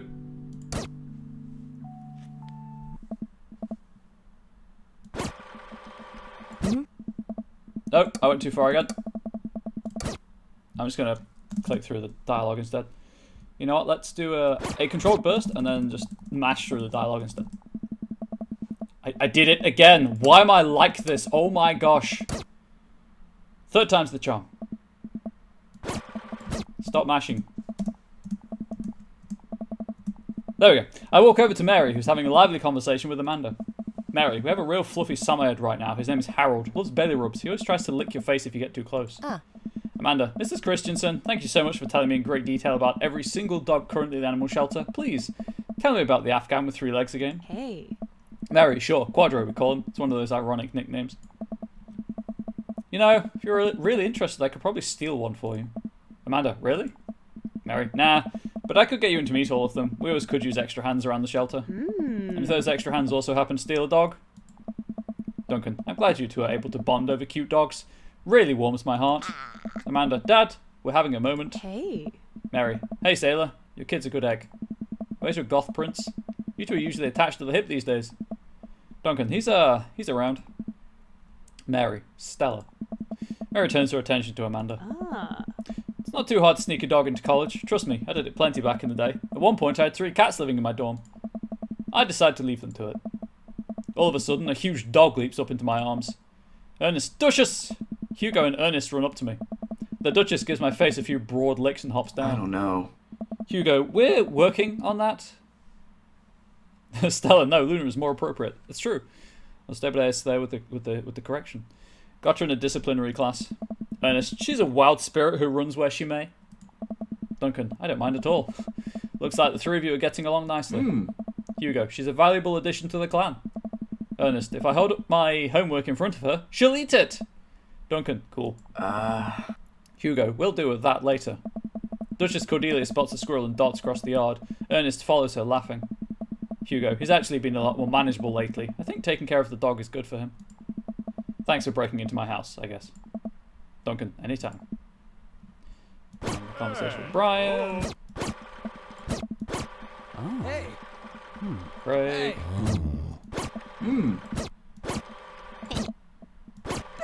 Hey. Oh. Hey. Dang it! I knew I was getting too close. I flew too close to the sun chat. I'm sorry. I'll have to go back through to Matt. Bro. Hey. Oh. Hey. Hey. I was like, after Matt, there's Lucian, right? And then didn't stop in time. Lucian, hey, Amanda's dad. I turned to spot Lucian walking up to me. Duncan, yes, Lucian? Lucian, thanks. He's smiling, chat. The game has got the goth to smile. Thanks for inviting me to your party. Duncan, any time, bud? This is why wings are not made of beeswax. Don't I know, unstable dice? Don't I know it? Any time, bud? I know we had a rocky start, but I'm glad to know you. I hope you know how much your dad cares about you. Yeah. Lucian, my dad's had a rough couple of years, and I know that it must not have been easy to raise me alone. He's kind of a weird guy, but but I love him a lot, and it seems like you make him happy. So, you're cool in my book. Beeswax! Duncan, thank you, Lucian. That means a lot to me. Lucian, sure. And let me know if you want me to give you a stick and poke sometime. Also, I'm sorry about the oregano thing. Duncan, thanks for coming by, Lucian. Lucian, see you around, Duncan.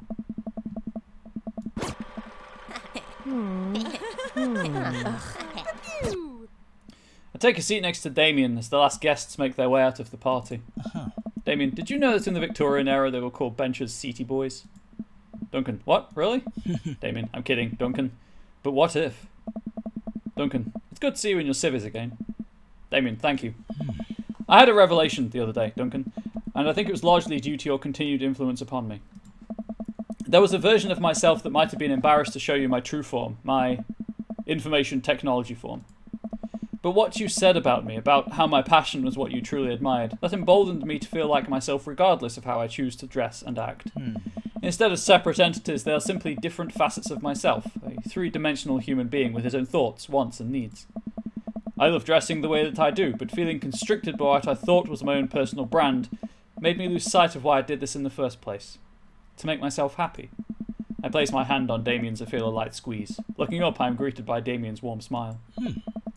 I'm trying to be more comfortable with who I am, rather than dwelling on who I could be to other people. I can't stop smiling. I'm so proud of him. Duncan, Damien, I'm so happy you've realised that you can be a dog-loving goth. Damien, me too, Duncan. Me too. I feel myself inching closer and closer to Damien. I go to brush a lock of hair out of his face and I'm shocked at how soft it is. Duncan, how is your hair so soft? Damien, dog shampoo. I keep running my hands through his hair as he leans closer to me, placing a hand on the side of my face. He strokes my cheek with his thumb. Oh. Damien, you know, public displays of affection were considered scandalous in the Victorian era. Damien pulls me in for a kiss. Oh. But I think I can make an exception for you. Oh my gosh, chat, my heart.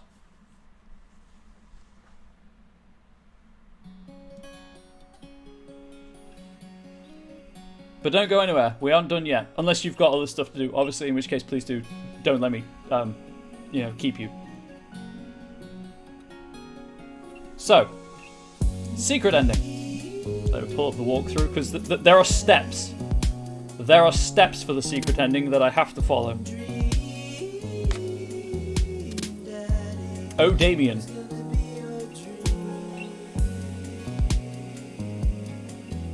Luckily, I bookmarked it ahead of time. So, as I've said before,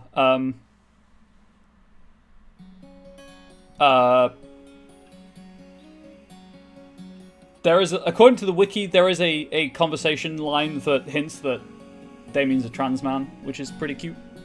But I'm glad that it's not, like, nothing's made of it. So, secret ending. Who wants a secret ending? Chat, do you want the secret ending? I could go for a secret ending. I'm going to do it anyway, I just need to buy time while I'm hydrated. Unfortunately, we have to say goodbye to Duncan Mann. We also have to get through the prologue of the game.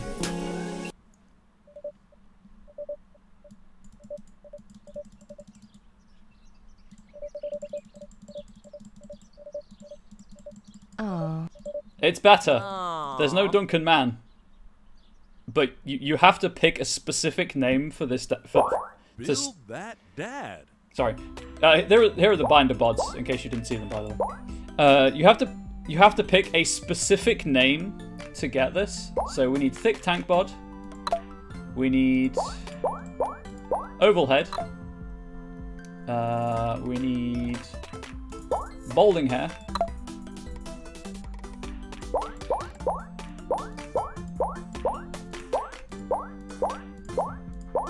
We need wide eyes.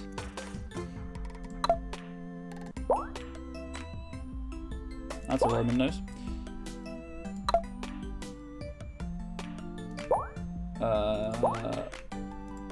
Oh, we need default mouth.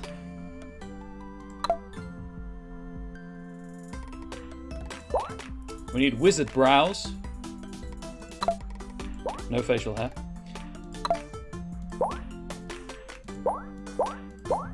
Pilot glasses.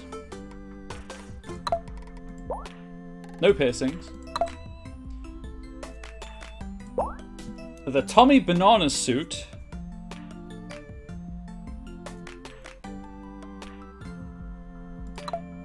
Name that dad. And then we have to name ourselves Jimmy Buffett.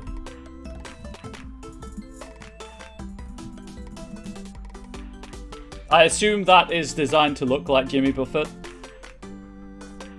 Because the secret ending ties into Joseph and getting out of the The achievement for doing it is called Escape the Margarita Zone. Be that dad.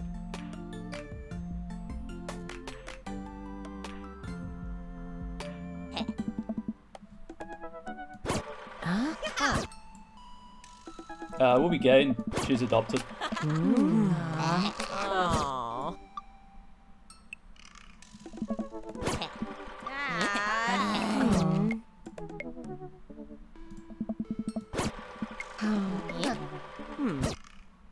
I don't know how to get to this ending, by the way. The wiki just says you have to make the dad in that, and then I don't know how you get to it from here.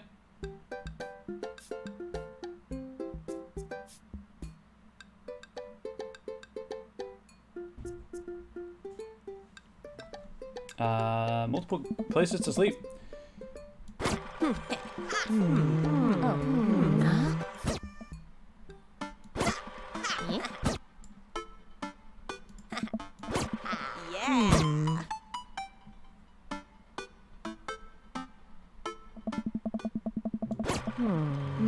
Oh my god.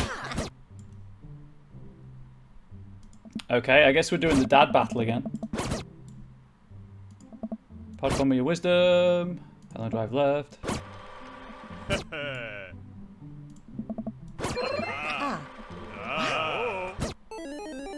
Okay, while I'm here, you can beat this. You can actually win the dad battle. So let's win the dad battle.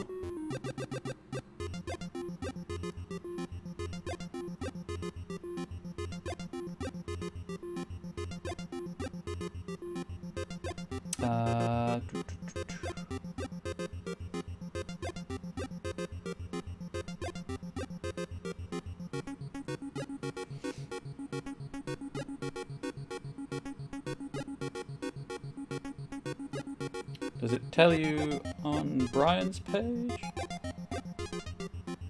It does not.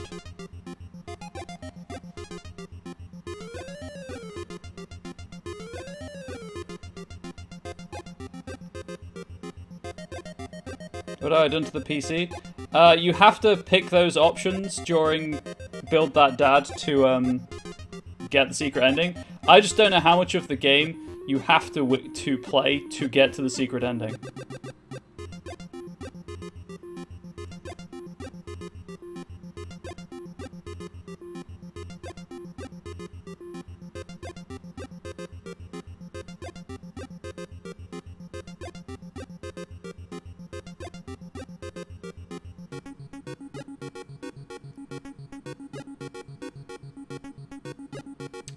The wiki is kind of...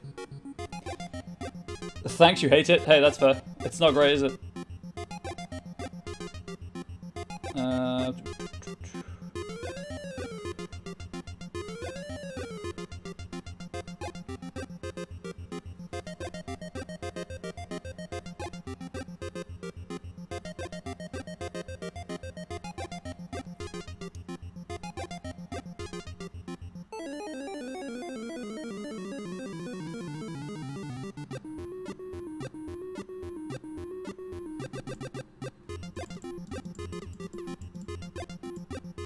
Okay, so item, grade card.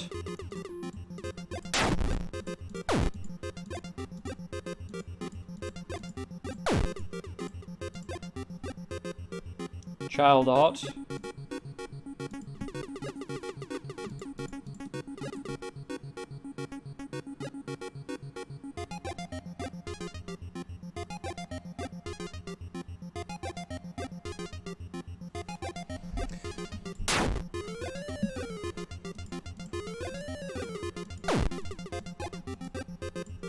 Brag! Amanda here just recently won a local photography award. Well, congratulations. Daisy actually just won a statewide poetry contest. Last week, unprompted, Amanda helped an old woman with her grocery bags. It's extra powerful. Brian is blah blah. Did I mention Daisy said her first word at 10 months? Daddy. Amanda's was potty, still cute. Maybe this isn't the time to pick it up. Amanda's in all honors classes this semester. Oh really? I'm actually talking to Daisy's teacher about having to skip a grade. A few months back, Amanda started volunteering at the homeless shelter in our old neighborhood. Got him on the ropes. You two seem to have such a good relationship, it warms my heart. Ah, why'd you have to be such a good loser?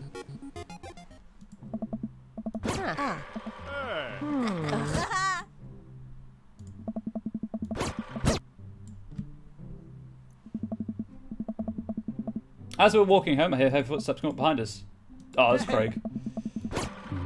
Hey. What up, Craig? Nice. Nice. Dude.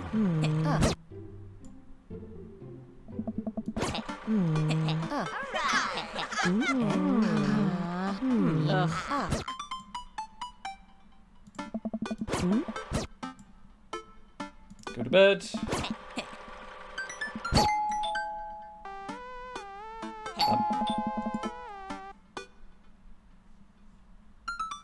Who could possibly need anything from me right now? Do they know what time it is? I have pajamas on. I walk over to the door and open it. Hello. Plate of cookies. Hello. Hi. It's kind of late. Wait, just can't have these in the house or I'll eat them all. Hey. Oh, where am I? My name's Joseph. I'm your next door neighbour. Oh, yes. Hi. I'm Jimmy. That's what my name is. I saw the moving van. Thought I'd do the neighbourly thing and bring you some. My daughter Christy wanted me to let her know she baked them herself. Joseph leans in and whispers. But between you and me, she just sprinkled in the chocolate chips. We both try it. Oh, kid's right. Okay, this is the same. Douglas. I'm just gonna skip through the... I'm not gonna fast forward. I'll skip through the text. Oh. Yeah. Yeah. Because then Joseph goes out and we restart the conversation. Oh, yeah. Yeah. Nice.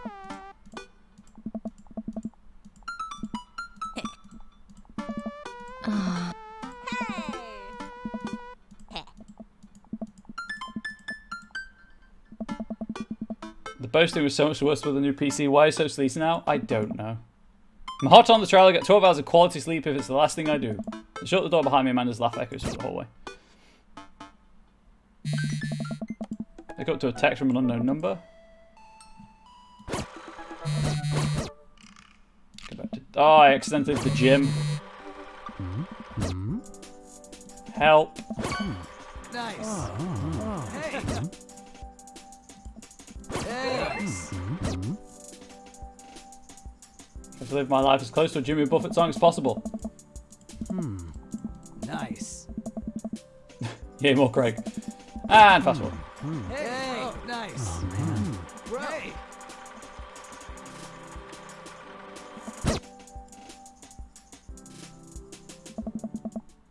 I'm kind of wondering if I've messed up somewhere.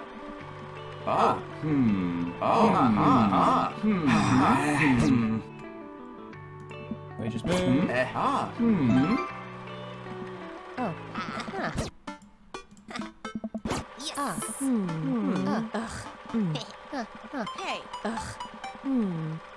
Game, I'm running out of time. So check on bacon. Anyway,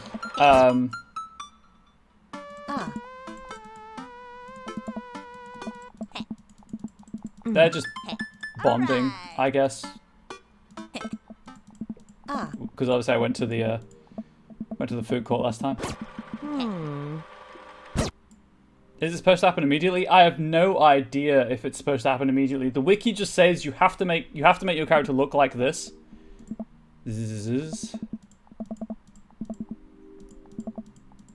But then that's it. It doesn't say anything else. You have to make those choices. I'm wondering if it's like you have to get through the prologue and then it'll do it. So I'm just trying to skip through the prologue as quickly as I can. I'm suddenly Wobuffet because I'm trying to get to a secret ending, But I don't actually... The wiki doesn't tell you precisely how to get the secret ending. Hey. Dad. Burger time. Ah. Oh.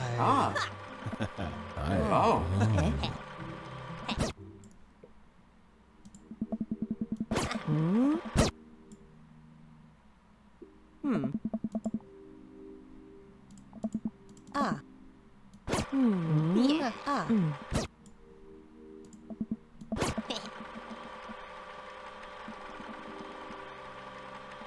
Oh.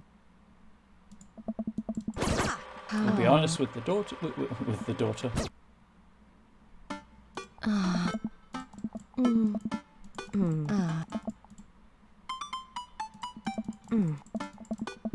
Team Buffett. Oh god, that means her name is Amanda Ann Buffett. Oh. Okay, I'm gonna have to use my actual... No, because I can't use my computer for this because it picks up on outer keystrokes that you do if it's not the active window.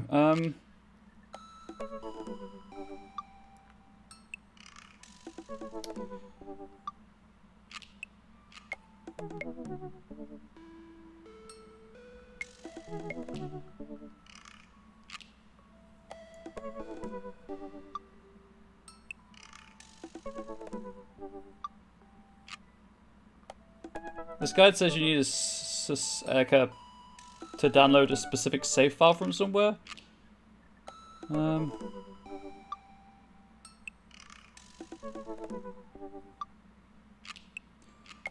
Did I spell Buffett correctly? I think I did.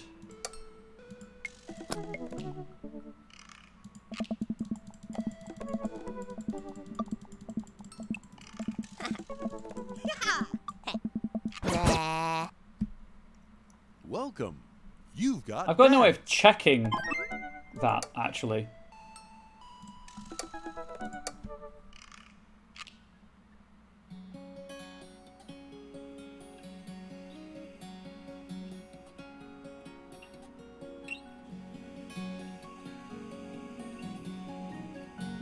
Yeah, so before this is the Dadrector's cut, which has the cult ending in it. As far as I know.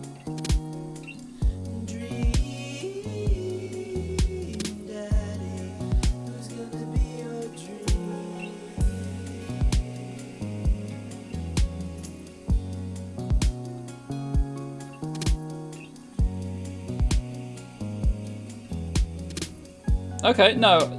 Okay. Maybe I didn't. I must have messed something up. Because it's supposed to just take you straight to the end of the game. Or give you the option to take you straight to the end of the game anyway. Ugh.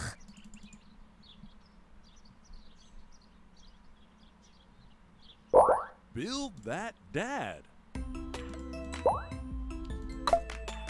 Thick body. Oval head.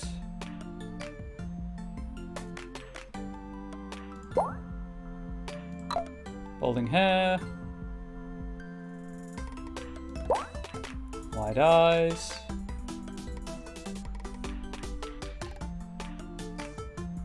This one doesn't specify nose, but the wiki says Roman nose, so that's what we'll use.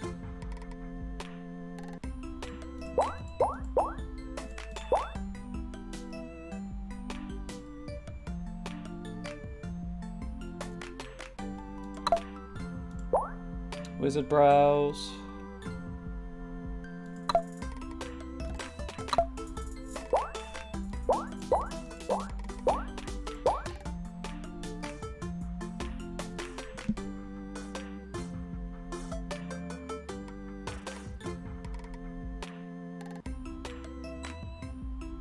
Yeah, you're just supposed to make him look like Jimmy Buffett, essentially. I must have just misspelled Jimmy Buffett. Clothing, army banana suit. Name that. Oh, I know what I bet. So I pressed tab. I had a space after the Y in Jimmy. I bet that's what the issue was, and it counted as a character. Be that dad. There's the ominous music. Welcome to the Margarita Zone. Congratulations. If you're here, you found that one secret path that you have to work really hard to get. You're pretty clever, so since you've already met all the conditions, we'll let you skip straight to the ending if you want, free of charge, or you can still play through the game knowing what's to the end to get the entire story. Up to you. If you have no idea what we're talking about and somehow got here by accident, nothing to see here, maybe change your dad's owner up a little, change your name, and we'll just send you on your merry way. Give me this nightmare.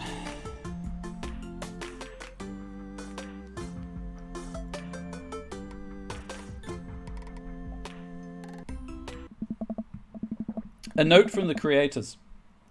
Hey, we originally put this into the game because we're big horror fanatics, but cut it before we released for obvious reasons. But then people found an old version of it buried deep within the game files anyway. We absolutely acknowledge that this ending is conceptually messy, and if the existence of it sullies your experience with the rest of the game, just know that it's totally non-canonical. We made it intentionally impossible to get unless you're actively seeking it out, so nobody could stumble onto it by accident. Because they removed it from the game. At launch, you couldn't get this unless you downloaded like an old build of the game. So without any further ado, here's the cult ending. So you had that space. Yeah, I thought they might not count spaces as characters, but I guess they did. Yeah, this is the cult ending, Ari. This ties it in with its location, let's say. I'm ready. Yawn. What time is it? Must have been asleep for ages. I wonder what will happen now that Mary is gone. What about Joseph's kids? Oh yeah, so the theory is that this takes place just after you slept with Joseph on his third date, so on the boat. What about Joseph's kids? And how will Amanda feel about all this? Well, we'll have each other, that's what matters. I guess time will tell, right? Better get up and greet the day. Wait. Am I tied up? What the hell? How did I get here? What's going on? Fucking Jimmy Buffett. Joseph? Anybody? That face will stare into your soul for the rest of the day, chat. Don't panic, you're probably just dreaming. Why would there be a dungeon? An evil dungeon? Why would there be an evil dungeon here? This can't be real. Maybe I had too much Twilight Rouge. At least I spelled Twilight Rouge properly. I'm dreaming or something. Huh? Oh, this isn't a dream. I see someone at the end of the hall. It's just a shape. I can barely make out any features. Who's there? Jimmy, who's there? Can you untie me? You can try waking up if you'd like. I'll even pinch you if you're into that. Jimmy, please, I don't know how I got here. I think there's been a mistake. Huh? You trust me, right? Joseph, I mean, why wouldn't you? Look at his eyes. He's got the evil eyes. The music doesn't help either. Jimmy, Joseph, Jesus, what is this? Are you into this kind of thing? We should have warned me. Joseph, into this kind of... I always liked you, Jimmy. Goal-oriented, anchored by family. The rock in a shallow sea. I had a whale of a time last night. Jimmy. Joseph, get it? Whale. We talked extensively about whales last night.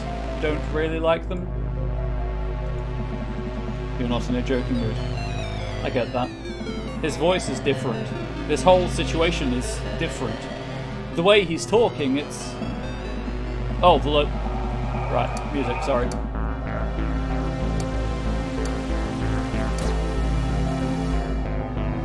It's good music, though.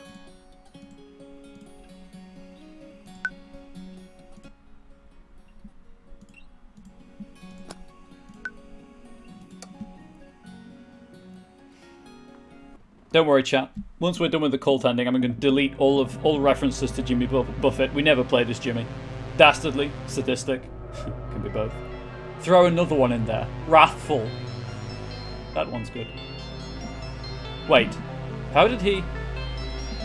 Is the music too loud still, or is it okay? I'm very perceptive. A good listener. I heard all those impure thoughts, Jimmy. And about a married man, no less. You know what? I'm going to go and load the music some more. That dad tip was nothing can beat reading in print. I want to be able to hear the ominous music, but I don't want it obviously deafening people.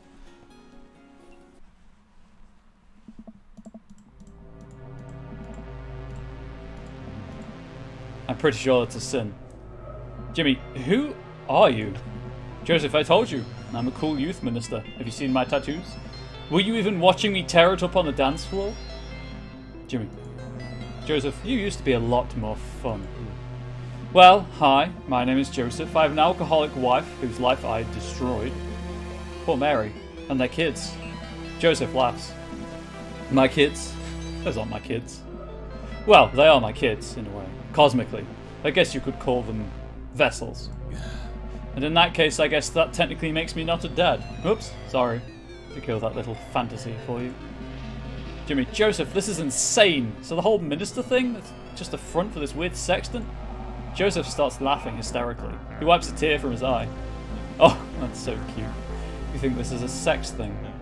I mean, it's kind of a sex thing. The safe word is Jimmy Buffett. Jimmy, there are powers at work so far beyond your understanding that the very idea that I would sink to some half-baked sex game is a little insulting. All that religion mumbo-jumbo wasn't entirely false. I am a man of the cloth, just not the cloth you're thinking of. I am the conduit for something beautiful, Jimmy, something pure, and you have the honor of being part of it. Listen, I know that sounds kinda hokey, but stick with me, I promise. I'll get back to being relatively cool in a second. Where you really are is under the house, or I guess, under the houses. Jimmy, the houses? Are we under the cul-de-sac? Joseph, hey! Deductive reasoning. Points for Jimmy! How did nobody notice a dungeon underneath the town? Somebody would have had to. All dead. Everyone who figured it out, that is. And it's not a dungeon. Dungeons are for old castles and 12-year-olds. This place is... how would I describe it? Inhabiting many spaces, the betweens of the world, the gaps in the mathematics. Oh, this is where the rats in the walls were. It's quite simply beyond you, I'm afraid. Just think of it as the real Margarita Zone. This is too much. My head hurts. Jimmy, ever wonder where all the wives and husbands in town went? Why everyone's an eligible single father? Yes, where Bruno hangs out. Jimmy, I just thought it was a coincidence. Joseph, nothing's a coincidence, idiot. No town in America has such a concentration of eligible, willing dads. And do you want to know why?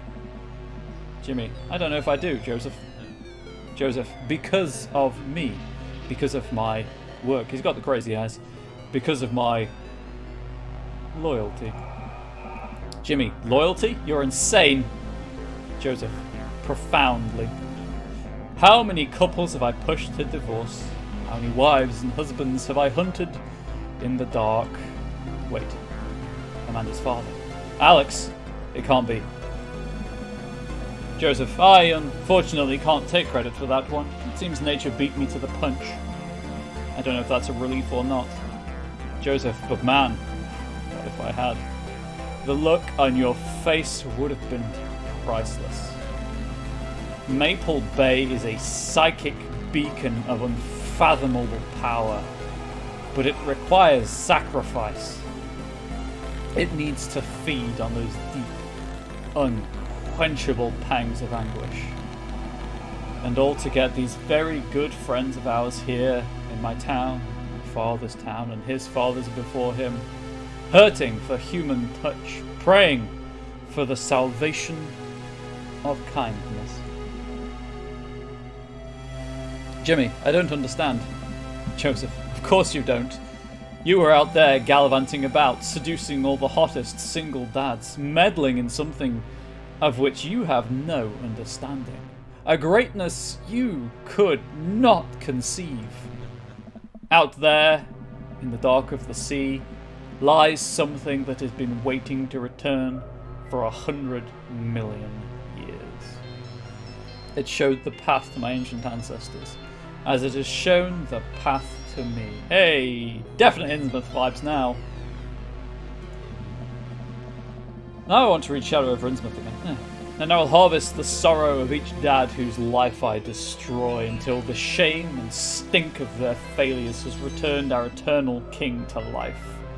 The fuel of 100 1,000 rank darknesses of the soul. Wow. Do you have anything you'd like to say? What about Amanda? Joseph, just kidding. You don't get to choose. I know you're used to being in control here, but now it's my turn. And don't worry yourself about Amanda. Jimmy, if you touch her... Joseph, please, Jimmy, give me some credit. Look at my pedigree. If I do my job, I won't even have to. Now, if you'll excuse me, there's some other business I need to attend to. Your dear friend Robert has been awfully worried about you. I think it's about time that miserable drunk gets one last visit from the Dover ghost. I knew I didn't like Joseph for a reason. Oh, so he was the Dover ghost all along, huh? Interesting. Jimmy, this is a nightmare. Joseph, a beautiful nightmare. Wouldn't you agree? All along you've been living a dream, Daddy. He said the thing! He said the thing! Now it's time to wake up. Mr. Freeman, wake up and smell the ashes. Oh man, this is bad. This is very bad. How long was I out? When is he coming back? How do I get out of here? A hand slips over my mouth. Huh? Don't say anything. Hell, don't even think anything. It's okay, Jimmy. It's me. Mary, I'm gonna get you out of here. She kneels down and starts working on the ropes around my ankles. Mary, I gotta be honest. I didn't like you at first. Jimmy, I guess I did try to break up with you, Mary, shh. Shut up for once. Look, truth is, I feel sorry for you. That's it. This is now the canonical ending. I feel sorry for the both of us. I don't think you're a bad person, despite what you might think of me. I don't want it to end like this. Not again. I raise my eyebrows at her. Come on. Who do you think lived in that house before you? Mary, don't think about it. Not right now. He's coming. Run like hell, kid. Mary finishes untying me and disappears. I have to get out of here. I bolt from the chair and run as fast as I can down the hallway outside of my holding cell. Eventually, I run out of breath. I can't keep sprinting. Not with these dad knees. I check myself before wrecking myself. All I have are the clothes on my back and this thing in my pocket. The pocket knife that Robert gave me. If I have to defend myself, this is all I have. Looking ahead of me, I can't see the end of the hallway. It bends further up there. I look back and can't even see where I started. I guess the only thing I can do is keep going and hope there's a way out on the other end. That's not how non-Euclidean space works, unfortunately. If there is another end. The hallway bends and twists. Sometimes it gets smaller, to the point where I have to crawl on my hands and knees to get through. Sometimes it expands into a great cavern where I can't even see the ceiling. I see no way out other than to keep moving forward. I don't know how long I've been walking, but my body aches with soreness. I'm long past dehydration. My head is pounding, my vision is blurred. I lean up against the walls of the hallway for support. And yet, still, here I am. I've been walking for what I think must be days, could be weeks, months. The exhaustion has sunk into my bones. I drift in and out of consciousness. I think I've slept, if you can call it sleep. My dreams are plagued with nightmares of being chased down this hallway. I see Joseph's kids. They hide in the shadows.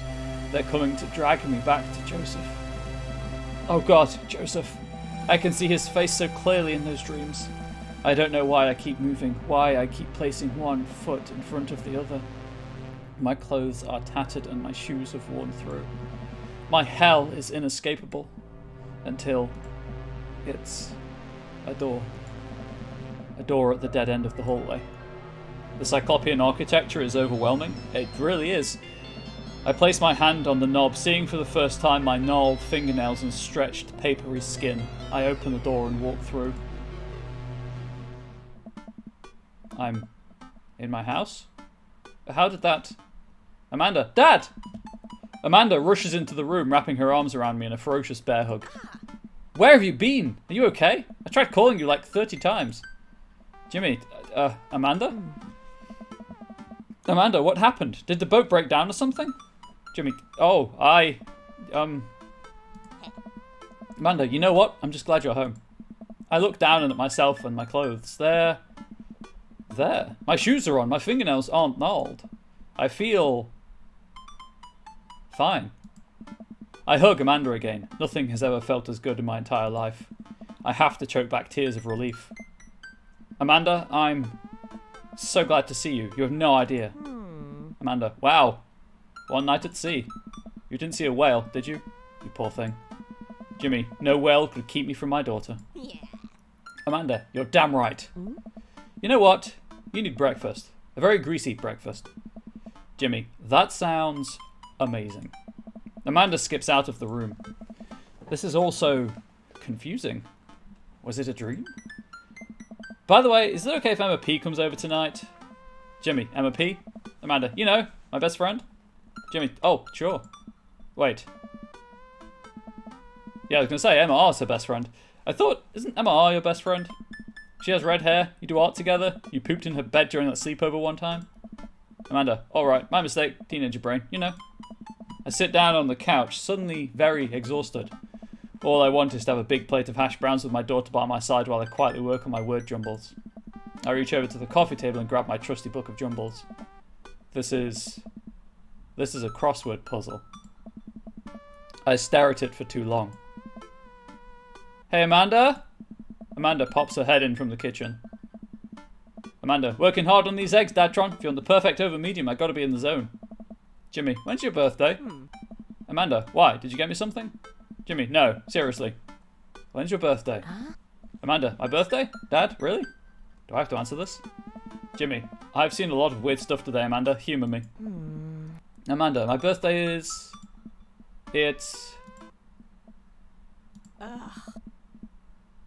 Nothing gets past you, huh? I love it. You know, I almost had you going there for a sec.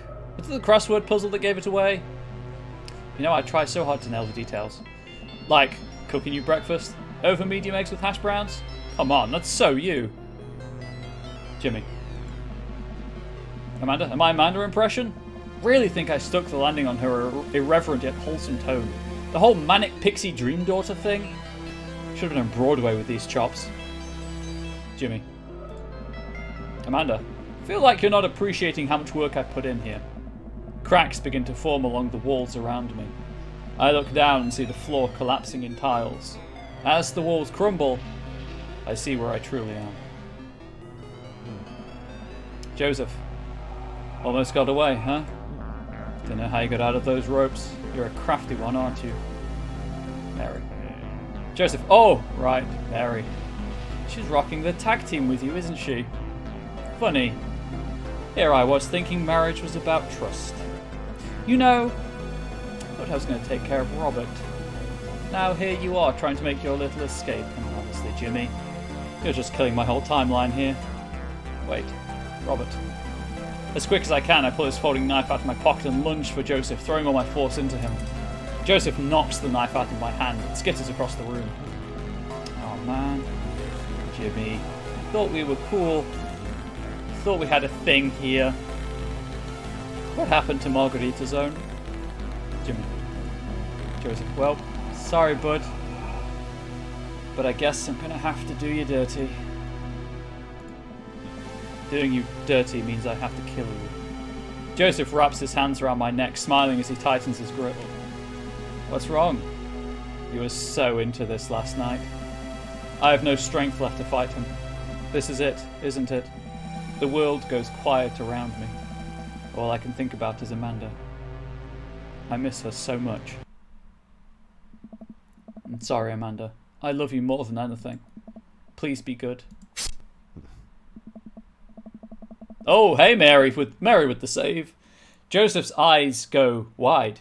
He releases his grip on me and I gasp in air. He turns around. Mary. It's over, Joseph. Joseph, honey. Sweetie, you stabbed me. Mary. You stole so much of my life from me. Mary for MVP, indeed.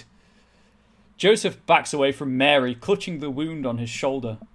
Joseph. Sweetheart. We can work this out. Mary, I'm done with you. Jimmy. Chris. Father? Chris peeks out from the doorway behind Mary. He looks different. Behind him, a Christian, Krish, who all creep into the room. No. Christian and Christy. Father, we're so hungry. Chris. Won't you feed us, Father? Ah. Mary turns to me and holds out a hand. Mary, hey sailor. It's time to go. The children corner Joseph as I crawl to Mary, who pulls me into the hallway. I look back into the room at the horror I had escaped. The more I look at it, the more it seems to break my mind. I turn away, my head pounding. Joseph. This body is but a conduit, Mary. I'll see you in your nightmares. What the hell? Yeah, that's my question, huh? I take back everything I ever said about her. My eyes open and I shoot up in bed, gasping for air. You know, babe, Cebadus and I, we liked Mary to begin with. We're on the right side of history. Amanda, Dad? Amanda leaps off the chair in my room and attacks me with a hug. Jimmy, Amanda! This is the best hug of my life. Amanda, I was so worried about you. I'm so happy to see her again. Wait. Amanda, what's your birthday? Amanda, Dad, did you forget again? Jimmy. Amanda, it's March 22nd. You got me a record playing we ate an ice cream cake at the beach. I dropped the ice cream cake and got the sand all over it. Remember? This is the best ending. Jimmy, I remember that. Panda, I missed you so much. What? What happened? You don't remember? Amanda, you don't remember? Jimmy. Amanda, the yacht sank. The rescue crews had to pull you out of the water. That was a few days ago. Jimmy, where's Joseph? Amanda, they found something in the yacht wreckage. Some documents that showed he was embezzling funds from the church. Nobody's seen him since. There's a detective here who's been waiting to talk to you. He's nice, but he's drinking all of our coffee. Let me go grab him. Jimmy, wait. Amanda, yeah? Jimmy, Amanda, I love you so much. Amanda, I love you too, Dad. Amanda skips out of the room, and in a moment Mary enters with the guy I saw in the hallway. Mary, rise and shine, bucko. Jimmy, Mary, right. I'm just going to say it now. Thruple. Mary, you okay? Hey. Mary, you know, it was a real shame what happened to Joseph. I had no idea what he was doing to the church, and I can't believe he ran once the feds showed up, leaving me to take care of our 4 beautiful children on my own.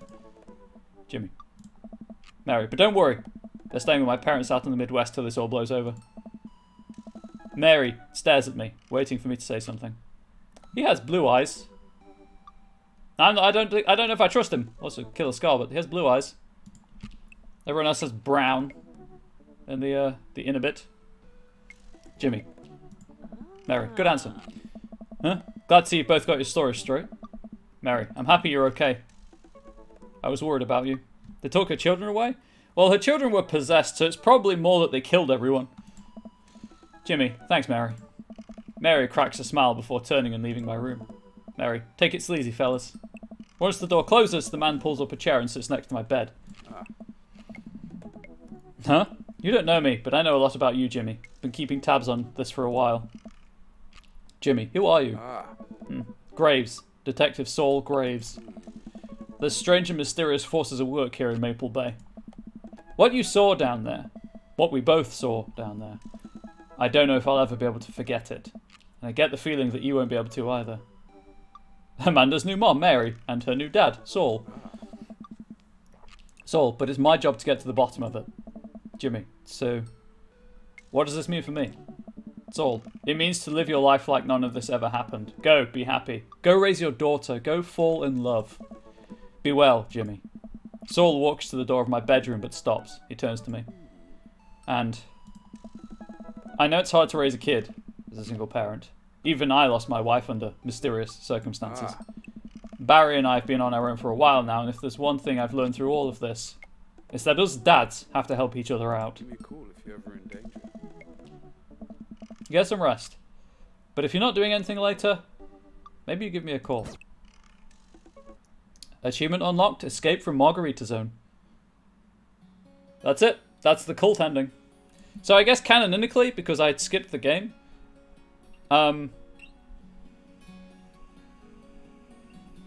Amanda had 2 dads.